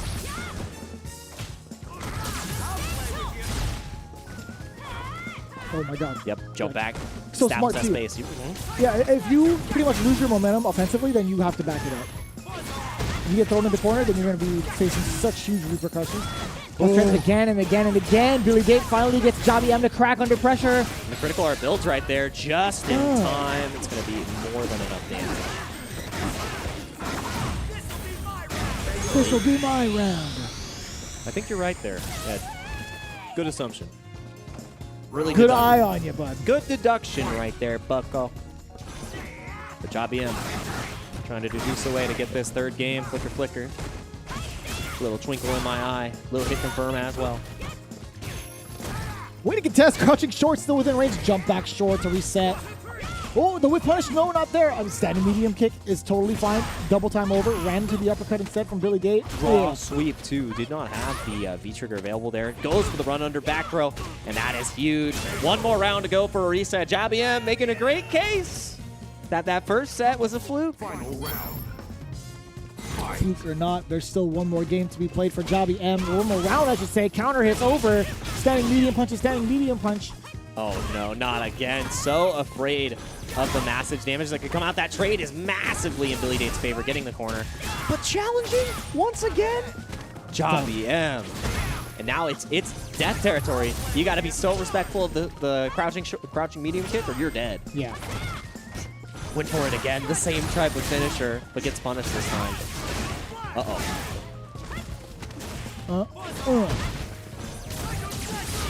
Yep, get off me. A single touch will do it for Javi M. And he knows it as well. Can't rely on V-Trigger. Has to get something pretty big. Yeah, he's already attempting to with the Orochi, right? Yeah. Orochi into critical art. Kind of trying to go for the back-to-back. So close. Again, winding it up. Force to the corner. No! Buffered it, and that's not going to be enough. I don't think we see another unfortunate miss punish like we saw from Arafon earlier. Billy Date just sending Javi to the skies. A game on the board. We got ourselves a set. That's so scary, too. It was actually so scary. It could be the start of something terrifying for Javi M, or is it something that he needed to wake him up? He's still just one game away from getting the reset. On the other hand, Billy Date finally on the board. Despite being in the lead technically from the winner's side, it forces Javi M to reconsider his decisions. He's got himself into the character select screen. It's got to be the Karen still. There's no shot. Like I think the Karen did more than fine. I think there was a lot to be said in that particular round. There was a slight flub up towards the end, a little bit of I guess overzealousness in terms of the Orochi canceled into critical art. Right, he didn't need to give the game away like that. So I think there's a lot to be said with that. Karen, I think he should stick to it personally because it was doing just fine. Yeah, went for that Orochi 3 times back to back, and that's just a little bit of an overextension if I've ever seen one before. But to your point earlier about Vin Petroleum maybe going to the Bison and then switching back to the Rashid, maybe that's a strategy here. Switch to the Nash and then go back to the Carrion. And nope, just staying on the Carrion. Giving yourself a second. I like that too. Quick little mental reset. Looking and trying to understand, okay, why wasn't I able to set up that same Orochi situation this time? And how do I close out? Because all the signs were there to close out, but Javi M just got ran down from Billy Date because that was all off of a huge V-trigger sequence. Yeah.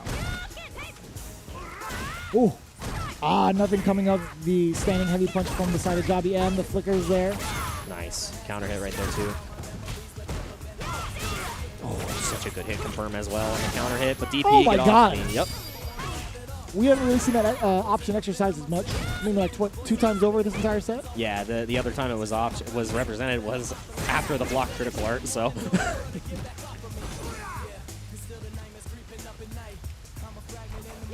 Again, playing this patient neutral, the standing medium kicks are coming out again, and Johnny M is being a little bit more reserved with the crouching medium kick. I like that a lot. Sweep activate. Do you opt to save your V-trigger? Or do you start using V-reversal? Nope, just opting for the V-trigger. I like that a lot. Does not want to lose that offensive opportunity. Oh my god. Again, about to build that third bar. Gotta be so careful. Oh! That was unfortunate. But nothing happened. No, yeah, you can't. Yeah. Uh-oh. Plus frames, the V-shift out of there. Again, being able to flex that new defensive option so imperative against something like a sequence from Ed's V-trigger 2. For that low medium kick, and again the V-shift once again. That was such a good punish, just ahead of the curve. Should be able to kill here. Yes. Also, what we've seen too is a side switch. Just realized Jobby M is now on the right side.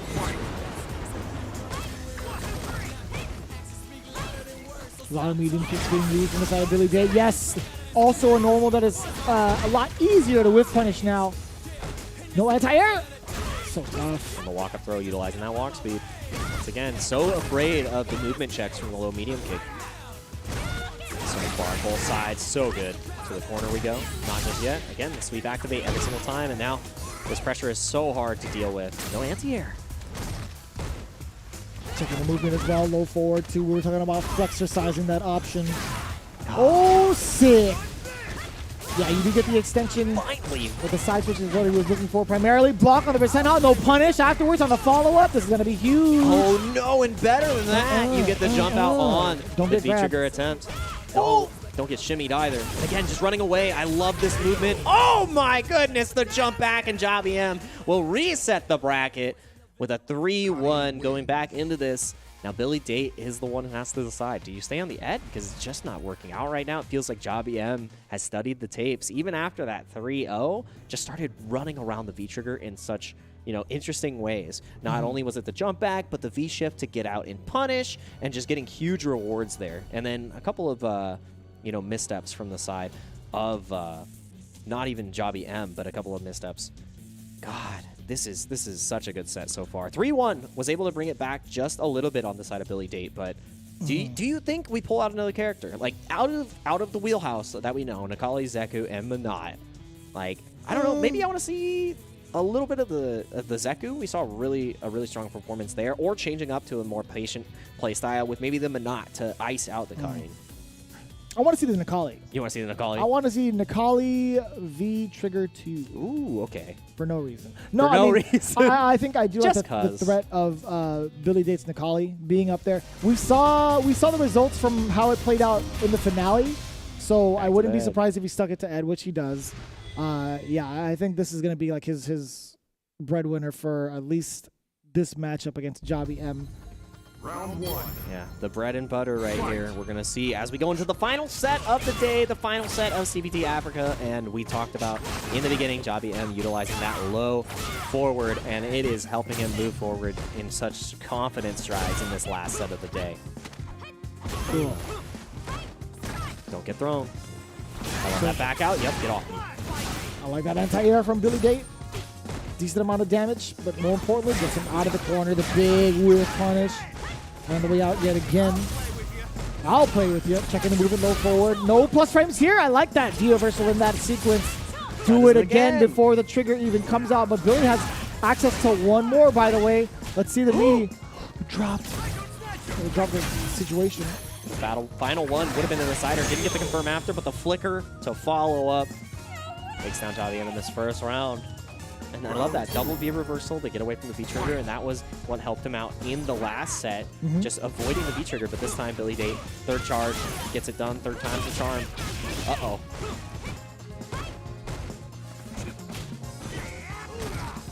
I like him now. Oh, God. A little bit too close for comfort. What a whip punish. Still like cognizant enough to check Jobby M and any sort of whiff normals. Ooh, gracefully. Here's the graceful lady. Yep, and again, these anti-airs have been so consistent from Billy Date. No jump-ins allowed from Jobby M. And that's what we need to see here. Looking much cleaner in this set. Oh, and as I say that, clean whiff punish from the side of Jobby M. Don't take the throw. This is such a guess. Ooh, I think he could have got a conversion off of that counter hit crouch grab. Yep, that's gonna wrap. Very good throw from Jobby M. Man, what is Billy Date supposed to do? I know he got the first round, but like that second round seems so dominant from Jobby. Yeah, and again, Ooh. the dominance continues going, and that wasn't even a counter hit. That was just catching him walking forward. And you got to be so hesitant now. That was a whiff punish on that normal. Extended medium. Oh, that's right.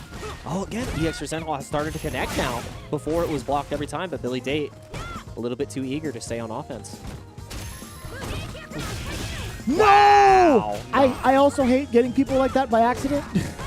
Dude, when you make a mistake and it's like, it's not supposed to feel good, you're like, wow, you really messed up. Thanks, buddy.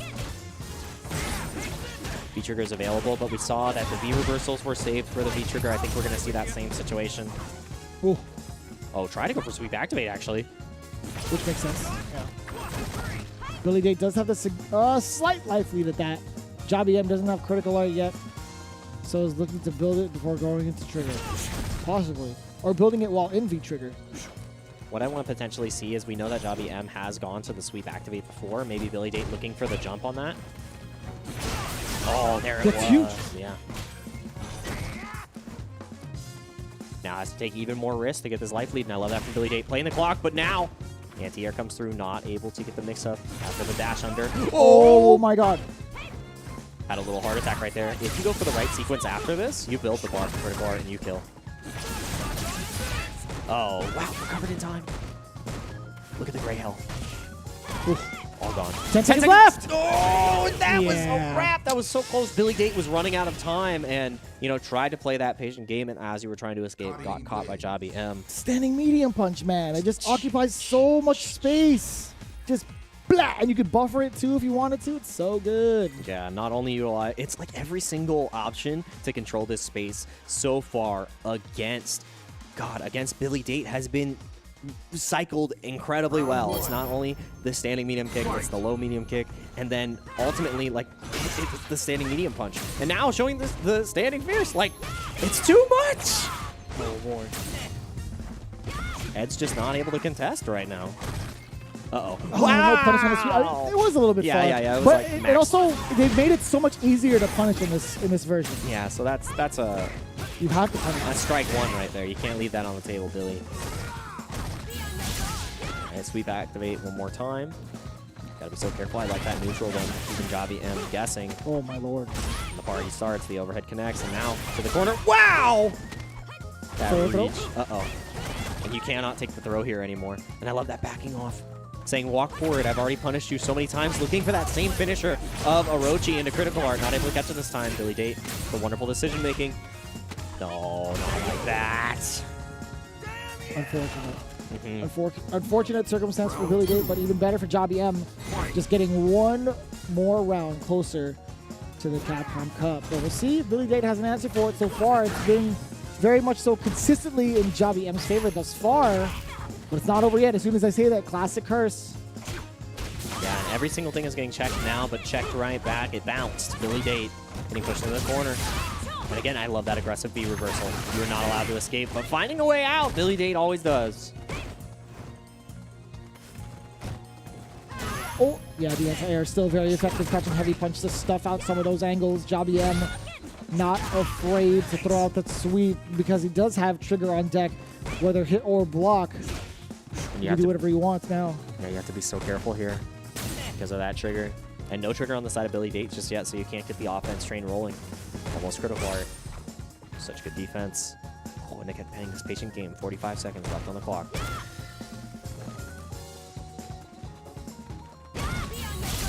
It's so much. It's so intense. It's so intense. Just anybody, it's literally like burst damage off of a single hit. Oh, not enough just yet. You gotta watch out for the throw. Is it gonna be a frame trap or a shimmy? And it is a throw that comes up after the dash. The walk speed after the dash was too much in Billy Date. It's too much, dude. It's way too much right now. Jobby M coming in on a hot streak, 2 games in a row after the reset. Laying it on thick right now. This is... I think do you go for a switch? Like, is this the moment that you are forced off that Ed and you switch as Billy Date because has so many options? No, we're going Ed the whole way. Oh my God. No changes allowed at this point. You got to win 3 straight here after you've already lost 5. If that's not confident, I don't know what it is, but So rough. Raw sweep? I like it. From Good max punish, distance, yeah. I still see a lot of carrying players with those kind of tendencies to like Yeah, raw yeah. sweep from like that distance. A couple of times he didn't get punished, I'm like, okay. Yeah, old habits die hard. If you're not going to hit me, Ooh. then I'm going to keep doing it. Again, that's like the second time on defense we've seen that EXDP come out, so. The check of the low forward does get the opening. Love it every single time, and that's the biggest part. JaVM has been representing these options, changing it up so consistently. Ooh. Oh boy. Yeah, that's an option that hasn't been exercised as much. That standing roundhouse, right? Yep. Yep, get off me. And That's, every single time. man, that's been an extremely consistent answer from JaVM thus far. Yeah, and then the V-shift as well. It's the game changer here because Billy Date was winning a lot of those interactions off the plus frames from the V-trigger. Jump in, doesn't get a punish, but the throw afterwards, you have to be so careful, and you can't even the standing medium because now you lose. There's just been so much reliance on that V gauge, and it's such a wondrous thing because Javi has done so much work with the trigger, but now that he's suppressed Billy Date's trigger, he hasn't been as worried about trying to get that damage out there because he's been outplaying him in the neutral so heavily right now, and it looks like it's all Javi M right now. Looking for that championship spot. He's getting closer and closer. That's one throw. V reversal yet again. Billy Date cannot find his date with Destiny just yet. Oh, that is no. huge. You're not quite dead yet. Gets the jab reset. Any confirm will do it for Javi M. Can he seal himself into Capcom Cup with a single hit? Billy Date on the offensive. He can't whiff anything. Yeah, and again, it looks exactly what we're looking for. That was it. That was the confirm again. Back to this neutral. You have to be so patient here. V-trigger is almost available for the side of Billy Date. The back throw comes in. You have to be so careful. You can't pop V-trigger here because now if you block, you're going to be done by the critical art. Chip is imminent. He needs to get hit just a little bit more. Billy Date has a couple more things to say to him just in case. Oh, now the gray health is there. You cannot block anything. Going for the Orochi. He knows. Oh, he knows, and now you can't block. You're going to be done, but no, the wake up DP. This is going to be so huge. Any interaction. No, it just wakes up.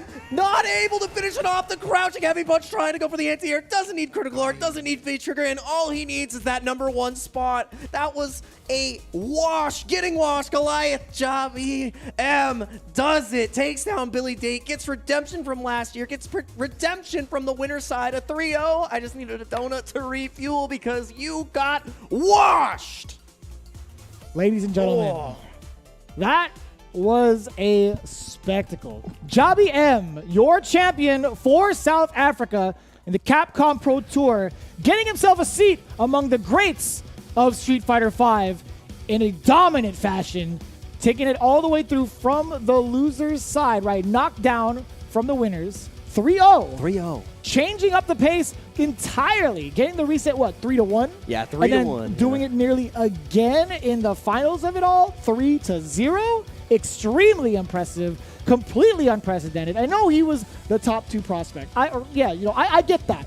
But in this particular fashion where he gets knocked down into losers right before the grand finals and then taking it 3-1 and then 3-0, that is extremely difficult. But I will say, as we wind down with the rest of these replays, you could see the dominance, right? This is the reset point going into it. He was just outplaying Billy Date more often than not. There's so much mileage that comes from these medium kicks, but more importantly, the V reversals that slowly came in and then the crouching heavy punch to ring it all. You know what that was, right? That was just going to be a normal into Orochi, into critical art, or even just that into raw critical art. Yeah, so it was a checkmate situation and a half unless the meaty came through. But, eating good. The lion's share goes to Javi M. 3-1 into the 3-0 and, not letting history repeat itself against Billy Date. And came in. Everybody's got a plan before you get hit was the TLDR of his player quote. And God, I just like that he stayed on the carrying the entire time because you think about it before, the Nash just wasn't getting the job done. And as soon as he was like, all right, I'm confident in my carrying, I know exactly how to approach this, utilize my stand, all my great normals and just interlace them to keep, Billy Date guessing. You lost the guessing game at the very end, and taking that little break after that game loss on the whiffed, critical art confirm, I think was the key point to this match because Billy Date got just a little bit of momentum, and Javi said, nope, we're taking a second. You hold on to that. You think about that win because I'm going to think about my next 4 wins, and that's what he did I think for the win. One of the biggest things was adapting to Billy Date's V trigger. Like that was the biggest stoppage that we've seen, and the biggest sort of like dominance we've seen in that entire match. Like once that was out of the question, Billy Date was like, well, what do I do? Damn, like how do I hit him? How do I like outplay this character in neutral? And there was a lot of reluctancy to even try to like hold back on some of the normals. Like we talked about that earlier in their first interaction in winners finals. Billy Date, like you could see like the blatant adaptations from match to match, and I think that's like the biggest, the coolest part about this whole thing, is you see Billy Date kind of like holding back on some of the normals to catch some of the counter poking that Karen wants to do with the medium punches and crouching medium kick. We barely saw crouching medium kick like that, but when the standing one came through, I was like, all right, well, Jobby M was like, all right, well, I don't think I have to worry about any of like the held down buttons if I just get within range, because medium kick is mad far and mad sturdy. So that was, again, you see the blatant adaptations from like both ends up until the very last point where Billy Date wasn't ready for his V triggers to get V reversal too. So I would have loved to see maybe like a change up in between matches. Like as soon as he sees like that situation not working out, I would have loved to see him exercise V trigger 1, like off of a knockdown and get like it's my turn now. It's my turn. I wanted to see that happen. Yeah, the change-up just wasn't there, and, you know, we might be able to see it next year, but we'll be able to see it in the World Warrior Series, so, you know, Billy Date may be out of this, but Jobby M can't run rampant in that bracket now because he's going to be running rampant at the Capcom Pro Tour. Technically he can, because Travis Styles is doing the same thing over at Ungo Down Under, so, I mean, like, there's still plenty of games to be played, but either way, Jobby M, again, getting back into the big dance for Capcom Cup in South Africa. Big congrats to everybody involved, as well as Billy Date, again, putting on quite the show, pretty much going undefeated up until the grand finals, but still ever so impressive with the entirety of South Africa, from the TOs, throwing it down to everybody that's been watching, as well as the players involved. Again, big ups to all of you guys. We do enjoy your presence and the action through and through for your community. Looking forward to a lot more, honestly, with the World Warrior projects, too. Yeah, so much to look forward to, and another thing to look forward to is definitely the future of mobile games for Street Fighter, because Street Fighter Duel is coming to you soon. You can download the Chinese version now, and the global version is coming too, so make sure that you take part in the wonderful story that the epic legend of Street Fighter has to offer. You can download Street Fighter Duel now, the China version, and once you have the global version, you can play with millions of players to become one of the best fighters in the world, just like Jobby M did today on the Street Fighter V stage. And for those that you've been tuning in from even earlier, well, congratulations to all the Karen players. You now have all of your colors unlocked for your tracksuit. And it's kind of interesting to see the Karen unlocked through ways of Jobby M. You know what I'm saying? Yeah. Because there's so many like Karen players out there that could have done it, but Jobby M is the Karen player technically right now to unlock the color first. So there it is, ladies and gentlemen. Be sure to hit him up over on social media and thank him proper for unlocking all those tracksuit colors for free. And it's been an absolute pleasure also just being able to watch every single one of these matches with the community as well. It's been super fun, but it's not even close to done, actually. We do highly encourage you guys to stick around because we have so much more to talk about. The entire journey of top 16 up until top 8, and potentially, you know, talking about what's to come in the future of the Capcom Pro Tour. So stick around. After this break, we'll be back with just a little bit more, and we'll see you in a little bit.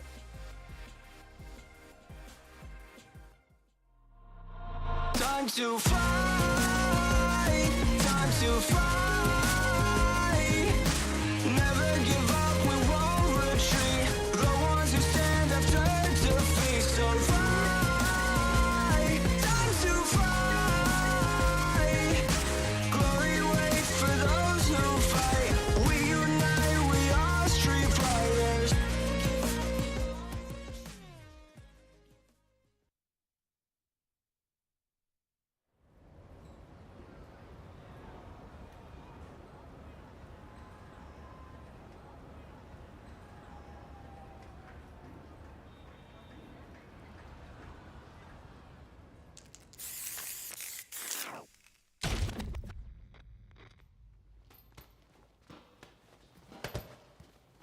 When you go looking for strength, it's not like a game. This journey doesn't have a real ending.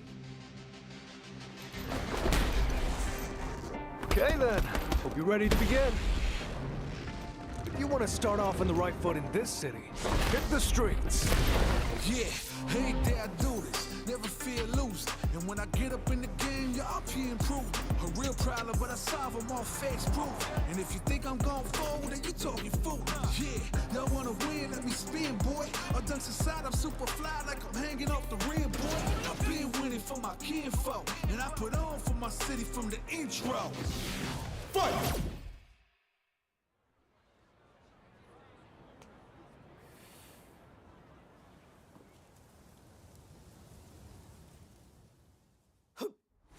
It started from the ground up, training getting wound up, channeling the inner self and moving up and down, crossing over, passing bound, on the time the clock and keep score. 30 years I never thought it crossed before. When I get tired on my knees, I gotta get in the deep. I feel like I'm on the block, it really has got me. Since I went to win, no good vibes, if you just did again. I'm out here scheming, riding around and dreaming. Once I get the feeling, The top player is here. Let me have some fun. Ready? Then show me. This will be a good fight. if you wanna come and stand up to me, pull up on me now. If you wanna challenge, tell me what you want on me now. I'm on the road to the top and I'm not looking back. I'm on the road to the top and I'm not looking back. Never backing down.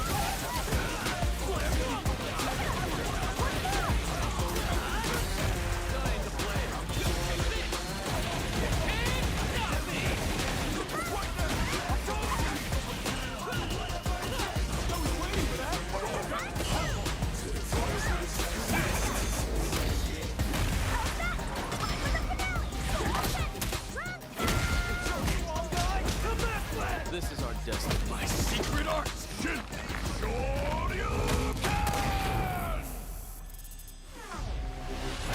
Street Fighter 6.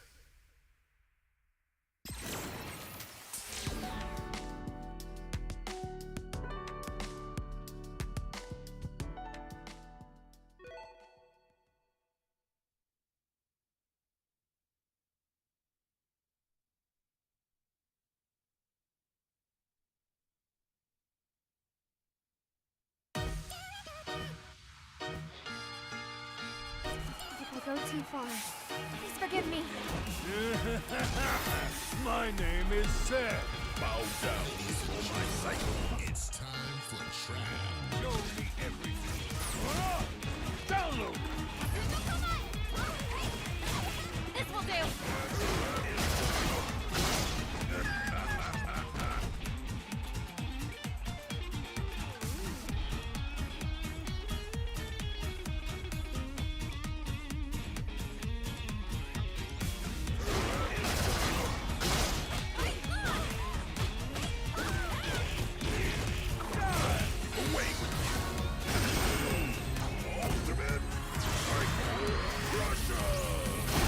See what I'm really made of.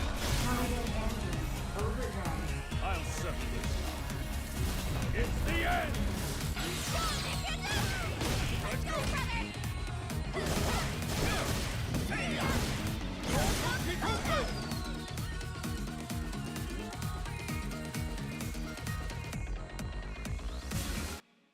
The finale. You can't escape.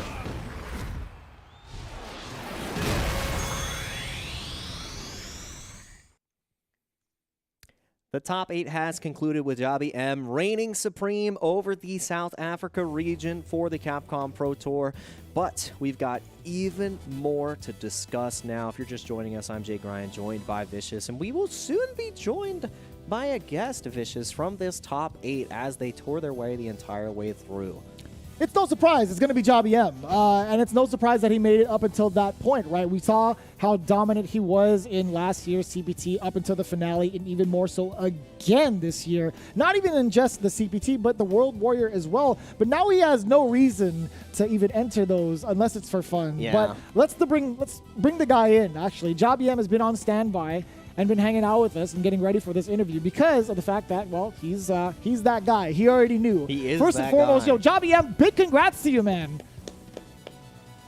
Thanks, man. I actually don't even know what to say. Like, I'm just all over. Like, I'm even myself, like, I'm surprised I managed to bring it back. You know, it's like after I just had some Red Bulls and they kicked in, I don't know if it's just like, hey, Yeah. my mind is all over, man.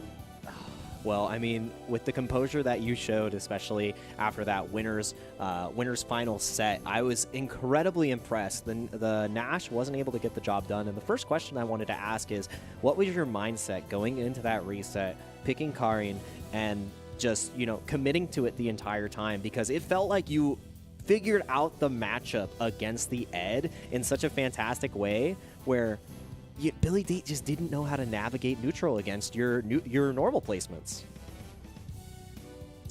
When I picked Nash, it was more to combat the V triggers, V trigger 1 and V trigger 2, as well as win the neutral. To be honest, with Karin, I know I can win the matchup, but it's just a matter of winning the neutral, which is easy for Ed to frustrate you, to be honest, So when I played that last, so I got 3 Odin winners. That last game when I switched to Karin, it wasn't all bad.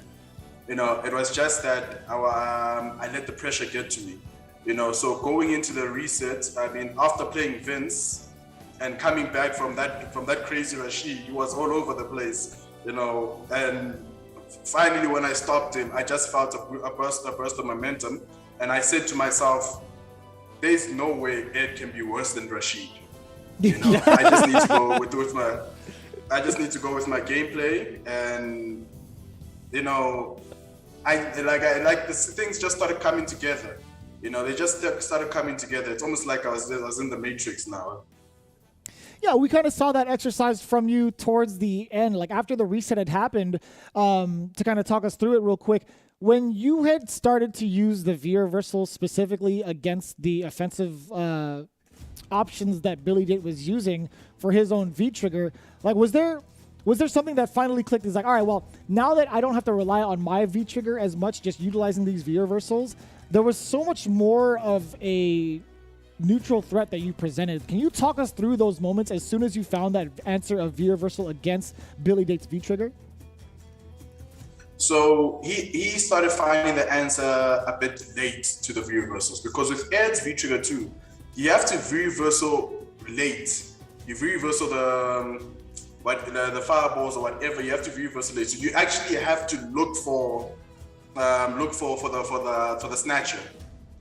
So that's what I was doing. The minute I saw the snap, if you saw, most of the time he tried to bait out the V reversal, and he did the, I don't know what you call is it the back heavy punch where he comes towards you? Yeah, that makes sense. Yeah, you try to bait out the V reversal by not going into the snatcher, but because I'm delaying the V reversal, I realized, okay, so he's going to do the snatcher, and let me just throw him and continue my pressure. He started in the last game, but it was a bit too little too late. In the last game, what he started to throw out the snatcher. So I blocked one, but he knows that, okay, now I'm looking for the snatcher. You see, if he throws it, I might jump over him, and punish him. So at that time, I knew I had him.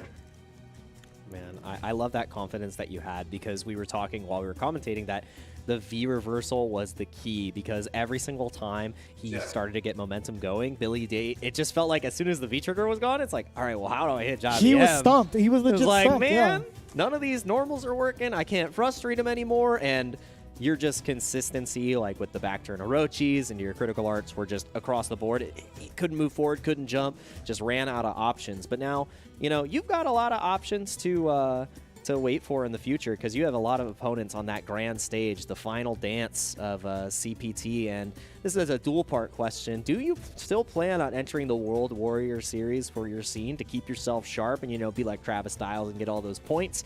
And who, out of everyone that's qualified so far for the Capcom Pro Tour, who do you have your sights on? Who are you most excited to play in the world? I'm excited to play Kawano. I just want to... he's the guy I really want to play. If Punk qualifies, then he's going to be the guy I want to play the most, But if he doesn't, then Koano. But as for the World Warrior events, I'm not entering. I'm not gatekeeping. It's really a fantastic opportunity that there's a potential 2 spots for SA. So I really want to let the guys duke it out, because this, like, even now thinking about this win, it's getting I'm getting a bit emotional, because it's always been, I know it's a dream for a lot of players to compete at Capcom Cup, so I don't want to really gatekeep people's dreams, especially because what were the chances for us to even get a CPT? Now we got potential 2 spots. So I'm not gatekeeping, but I will be entering the other local tournaments. That's amazing. I love that. And on the emotional piece, you know what? This is your moment. You get to feel it all right now. So, all smiles, whatever you're feeling, like, feel your feelings, man. Right now, you are the undisputed best in your region. That's true. And that is...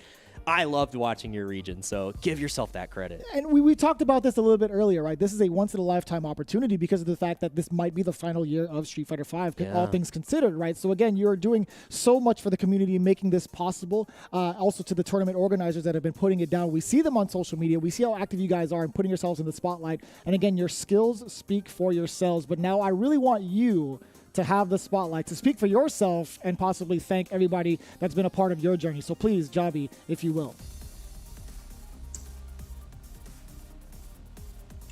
My man. You're amazing, man. You did so good. To be honest with you, man, I gotta say, like, you could just, hear the amount of support that's been put on for this entire community and how much it means to everybody. So Javi M, again, your sentiment is easily shared with everybody, like, in and outside of this desk. So it 100% is like the realest experience and honestly the truest form of expression. We appreciate you for sure, man. Yeah. Take your time if needed. Actually the GOAT, man. Yeah, you're so good, dude. Like, I gotta say, I was so incredibly impressed because I know that when Vicious and I have been in that 3-0 position trying to come back, it's so hard. Dude, you made it look like it was another day at actually the office. Nuts, man. This is your moment, brother. Like, this is like everything that you've been aspiring to go through, like everything that you put your hard work into. Like, this is like things that guys like ourselves, like Jake Ryan and I, like we aspire to even like get to. Yeah. We couldn't do it. That's why we're commentators at the moment. Here. We couldn't do it. That's why we're commentators. But you've achieved what a lot of the players have been trying to get to their entire life. So a man like you, being able to do so, it is a big giant accomplishment. So be proud, man. I know you are. You can see it from your expression right now. But again, your moment, whenever you decide to share it, that is exactly going to be yours and your community's. You know what I'm saying? The community is on your shoulders now. I just want to thank Capcom for hosting, and thank the guys for really putting through the work. There were times where I felt, because I put in so much work, that's why I'm so emotional. I put in so much work, and I felt I won't make it to Capcom Cup again. And it almost felt like what is all this hard work for, But then the minute I stopped myself from feeling like that and I said, here's my moment, I need to really pull through, then, things just started coming together, So, man, it's a dream to compete at Capcom Cup. It's really a dream. So to actually finally get that spot, and a lot of people don't know this, but there was a time where I was actually saving a lot of money to travel to one CPT event, to eventually travel to one CPT event and compete, to at least say to myself, I tried, So now to actually be in Capcom Cup, man, like, I don't even know how to feel. It's just, I'm just all over, man. To think that that's what I was doing a few years ago, because there weren't big events happening, and shout out to Ripple South Africa, for really keeping people's dreams alive, and then shout out to Capcom as well for allowing this moment, So, like, when I think about all that money I saved, to travel to one CPT. And then Ripple South Africa says, you know what? Here are more opportunities to travel. Then Capcom says, no, we're not done. There's still more. And then I don't know. Like, I'm just all over, man. Well, we are incredibly proud of you for achieving your dream. And you know what? There's even more dreams to chase because you've won in your region, and now you have the potential to not only be the winner of South Africa, but one of the best players in the world. And you're already on that pedestal, so I want you to give a huge pat on your back because it was a colossal ask, and you looked at it like it was just another Sunday, and you like so very dominant, good. Dude. Dominant, man. Absolutely so dominant. No, thanks, and shout outs to you, Vicious and Jake, for the amazing commentary. Also shout out to Logan, for also extending a hand at Repo Hit the Streets as well.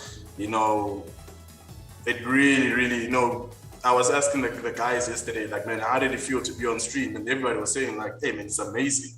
It's amazing to have these guys comment my matches. I'm used to local commentator, now I got international commentary. Just shout out to you guys as well, man. And big love to Effort and Logan. The guys from across the pond definitely feel your sentiment. And if they happen to not catch it, well, we'll be sure to forward it to them. So again, big thank you to you, Jobby M. Where can they find you on social media if anybody wants to check out even more of the South Africa scene? I've got Instagram, which is at Jappy Mabuza. Same thing with Twitter, it's at Jappy Mabuza. JABHIMABUZA. Perfect, man. Again, we appreciate your time giving us this very, very heartfelt, emotional interview, man, because, again, we definitely feel the same way you're feeling, but you've achieved above and beyond a lot of players, man. Again, you get to be a part of the big dance, so big congrats to you, and big congrats to the scene in general as a whole. You guys are truly some of the most inspirational players that I've really ever encountered, so it's been an absolute pleasure to commentate your scene. So, again, big ups to you, Jobby M. Big congratulations, my man. Thanks, guys. Thanks for hosting it. Yeah. We'll see you for the next one, man. We'll see you over at the big dance. Take it easy. And big ups to the rest of the community out there as well, for the TOs, the players, etc. These guys have been doing a fantastic job. So, again, looking forward to seeing you play. Jake, it's been a phenomenal, pretty much entirety of the top 8 thus far. I mean, like, closing it out that way, I can't even accumulate my thoughts because my heart's pretty much running a mile a minute rather than my brain. I got to smile ear to ear because that is what fighting games is about. That's what I'm saying, man. Put everything in and, thought about it for so long, wanted to have that one opportunity, and now that the opportunity was there, seized the day. Yes, sir. And took it. And now you can feel the emotion. Like, I'm tearing up because that, it's beautiful. That's fighting games. That's a language in and of itself. Like, getting to that moment, overcoming and making it a reality, that's, I got goosebumps. Don't pull a James Chen on me, man. No crying today. You can do it after the cameras are off, man. I'll tell you what. I'll give you that shoulder any day of the week. But as it stands right now, again, we appreciate each and everybody's time that have been tuning in to all of the CPTs because that's what makes this even greater, right? We get to see so many regions share that spotlight and see their communities grow. We're seeing the blatant growth year after year, month after month. And, of course, we can't even get there without you guys. So we appreciate everybody that's been tuning in. In case you missed it, this is how the brackets went, right? Up until the top 8, there was a lot of significant W's from the side of Jobby M, looking very dominant in his current spot, as well as in the beginning, right? 3-0 against Apollo. Then you saw his rival in arms, Billy Date, taking down Vin Petroleum, his own cousin, doing him dirty 3-0. That's worse than a team kill. That's a family kill. And sending Vin Petroleum down to try to finish the job against Jobby M, but Jobby M said it best himself where, that match actually gave him the push to take down Billy Date and be confident with the card because he said, irony. If I can handle Rashid, Ed, yeah, that's a wrap. And, wrapped it up in a nice little bow. 3-1 into the 3-0. Definitely deserving of that number one spot. And, the emotion and the dedication behind that was shown in the interview. And, I think, one of my favorite players to watch. Now, I also love that the two people he decided to fight, he's like, I want the Evo champ, and I want one of the considered to be the GOATs of the game to ever touch it. He wants Punk and Colino. Yeah. And also big ups to everybody that's been involved with the top 8, right? Ren, Fireblazer, Naruto, RSA, as well as Erafon Pierce. Again, taking 4th place, still within the money. But even further than that, right? In the top 16, we had Psycho 9 making his appearance as well. We had Goba, a second appearance, Clivisto, Hart, Ryan PM, Soap, one of the youngest cats in that entire group, as well as 7BD. You guys put on a phenomenal show, and we appreciate being able to talk about it on the CPT, on an official forum or official stage and platform. Yeah, it makes me so happy that your region gets to get represented and even more opportunities. Huge shout outs to Logan and F-Word for enabling you guys to show your strength and be a part of the CPT. And, you know, even though we are done with this event, we have crowned a winner. There's going to be another winner crowned next week in Brazil. So Brazil CPT is on the way. Go to capcom.us/Brazil to get signed up. Registration closes tomorrow, so you need to make sure to hop on that now or miss the train, because you're going to have to train and get ready for September 3rd and September 4th to fight with the best. And, oh, man, that if it's even close to what we just got to see today, because we had banger after banger after banger. Man, oh man, I am looking forward to the rest of the Pro Tour. Yeah, and even so, like after this event, if we could take a look at the calendar, we also have the Nordic and Baltic region where we have a significant break, right? We do have 5th, 10th, and 19th to kind of chill a little bit, but that's the perfect time to get yourself registered for that specific region. Nordic and Baltic region is going to be happening on September 24th. Then another CPT event in Asia with the registration period pretty much in the first couple of weeks of October. And then you know what's really exciting about that? Tokyo Game Show afterwards. It's going to be so sick. I want to see more Street Fighter 6 being developed. But as it stands right now, ladies and gentlemen, we still have World Warrior events going on each and every month. So again, be sure to tune into that as well at CapcomProTour.com. You can see all of the organizers involved. Again, BR Kumite, we got the MM Series, Ultimate Open Series, Get Washed, Blink Underground, World Warrior, Incendium, Iberian Series, Super Saturdays. We got the Sonic Hurricane at that. Salt Mine League, WNF, Champions Road versus Community, Unga from Down Under, Slash and Dash, as well as the Spirit Zero TWF Battle Open Series, and of course the Clash. You guys are putting the most when it comes to your community, and for a good reason. Again, the World Warrior events for 26 regions, for 26 champions. Again, go over to CapcomProTour.com for the details and to sign up. And we've got no more matches to go over, no more champions to discuss, but congratulations once again to Javi M, the pure and solidified winner of CPT South Africa. And you know what? It's been an amazing day. I had a blast commentating with you, Vicious. I don't really have much more to say to the people than stay safe, stay good to each other, and have a fantastic rest of your weekend, because we will see you next week. And we had one hell of a time commentating South Africa, so we'll see you later.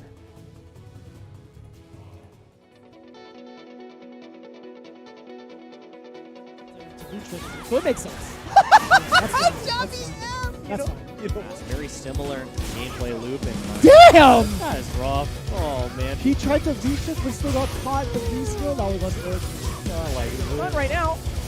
Oh, no. It's more than a stun. Big punish right there. Off the rush counter. That should be a wrap. You have damage on deck. It was a low-scaled starter. And now go with Lane and Patient once again. Willing to spend that time, but getting caught by the Raw Sweep. Send that out because of the V-trigger. What a check. Not enough kills. Good punish. And the critical art. Don't think it's going to be enough to kill. It's going to be a one-shot situation now. Yes, off of the lights. Still got one punch left. I don't even think it's going to be a medium punch. Now it is, like with chip damage. Uh-oh. And that trade definitely goes in the favor of Erafon Pierce, but this activation is where things can really shine. Punish on the row, but the man grabs it. Next hit will lead to a stun scenario. Oh, that's not going to be enough. Oh my goodness. Oh! That is so tough. That is... Did before, actually. Again, the lack of confirmed. We are 1 for 4 on that. Which is incredibly rough now. Being activated has the full charge, and the V-Ship gets punished. Stun's going to be the next touch. And that's actually even better, because now critical art is going to kill. And that should be the set. Ryan PM falling apart. To just frame Flash Knuckle online is so difficult to do. So you have to rely on those V-skill charges more often than not.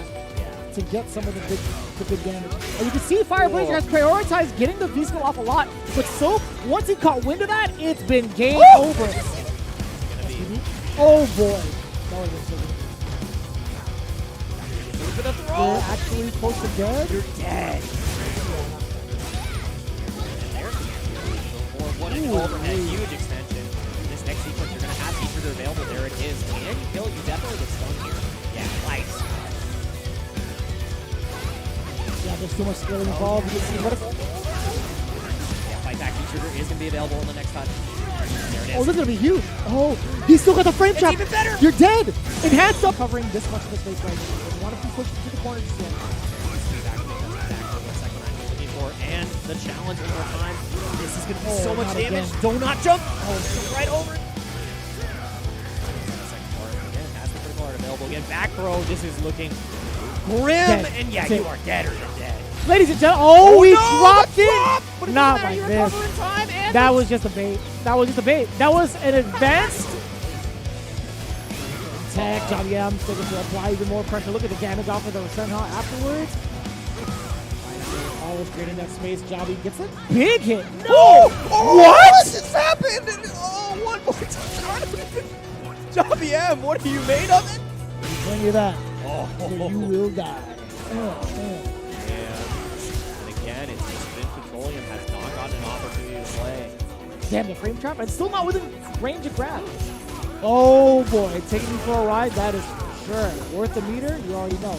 No quick rise? It doesn't matter. Vin Petroleum. This is what I said I wanted to see yesterday. The air burst. Oh, man. That's true. Oh. No. This is so much damage on the back.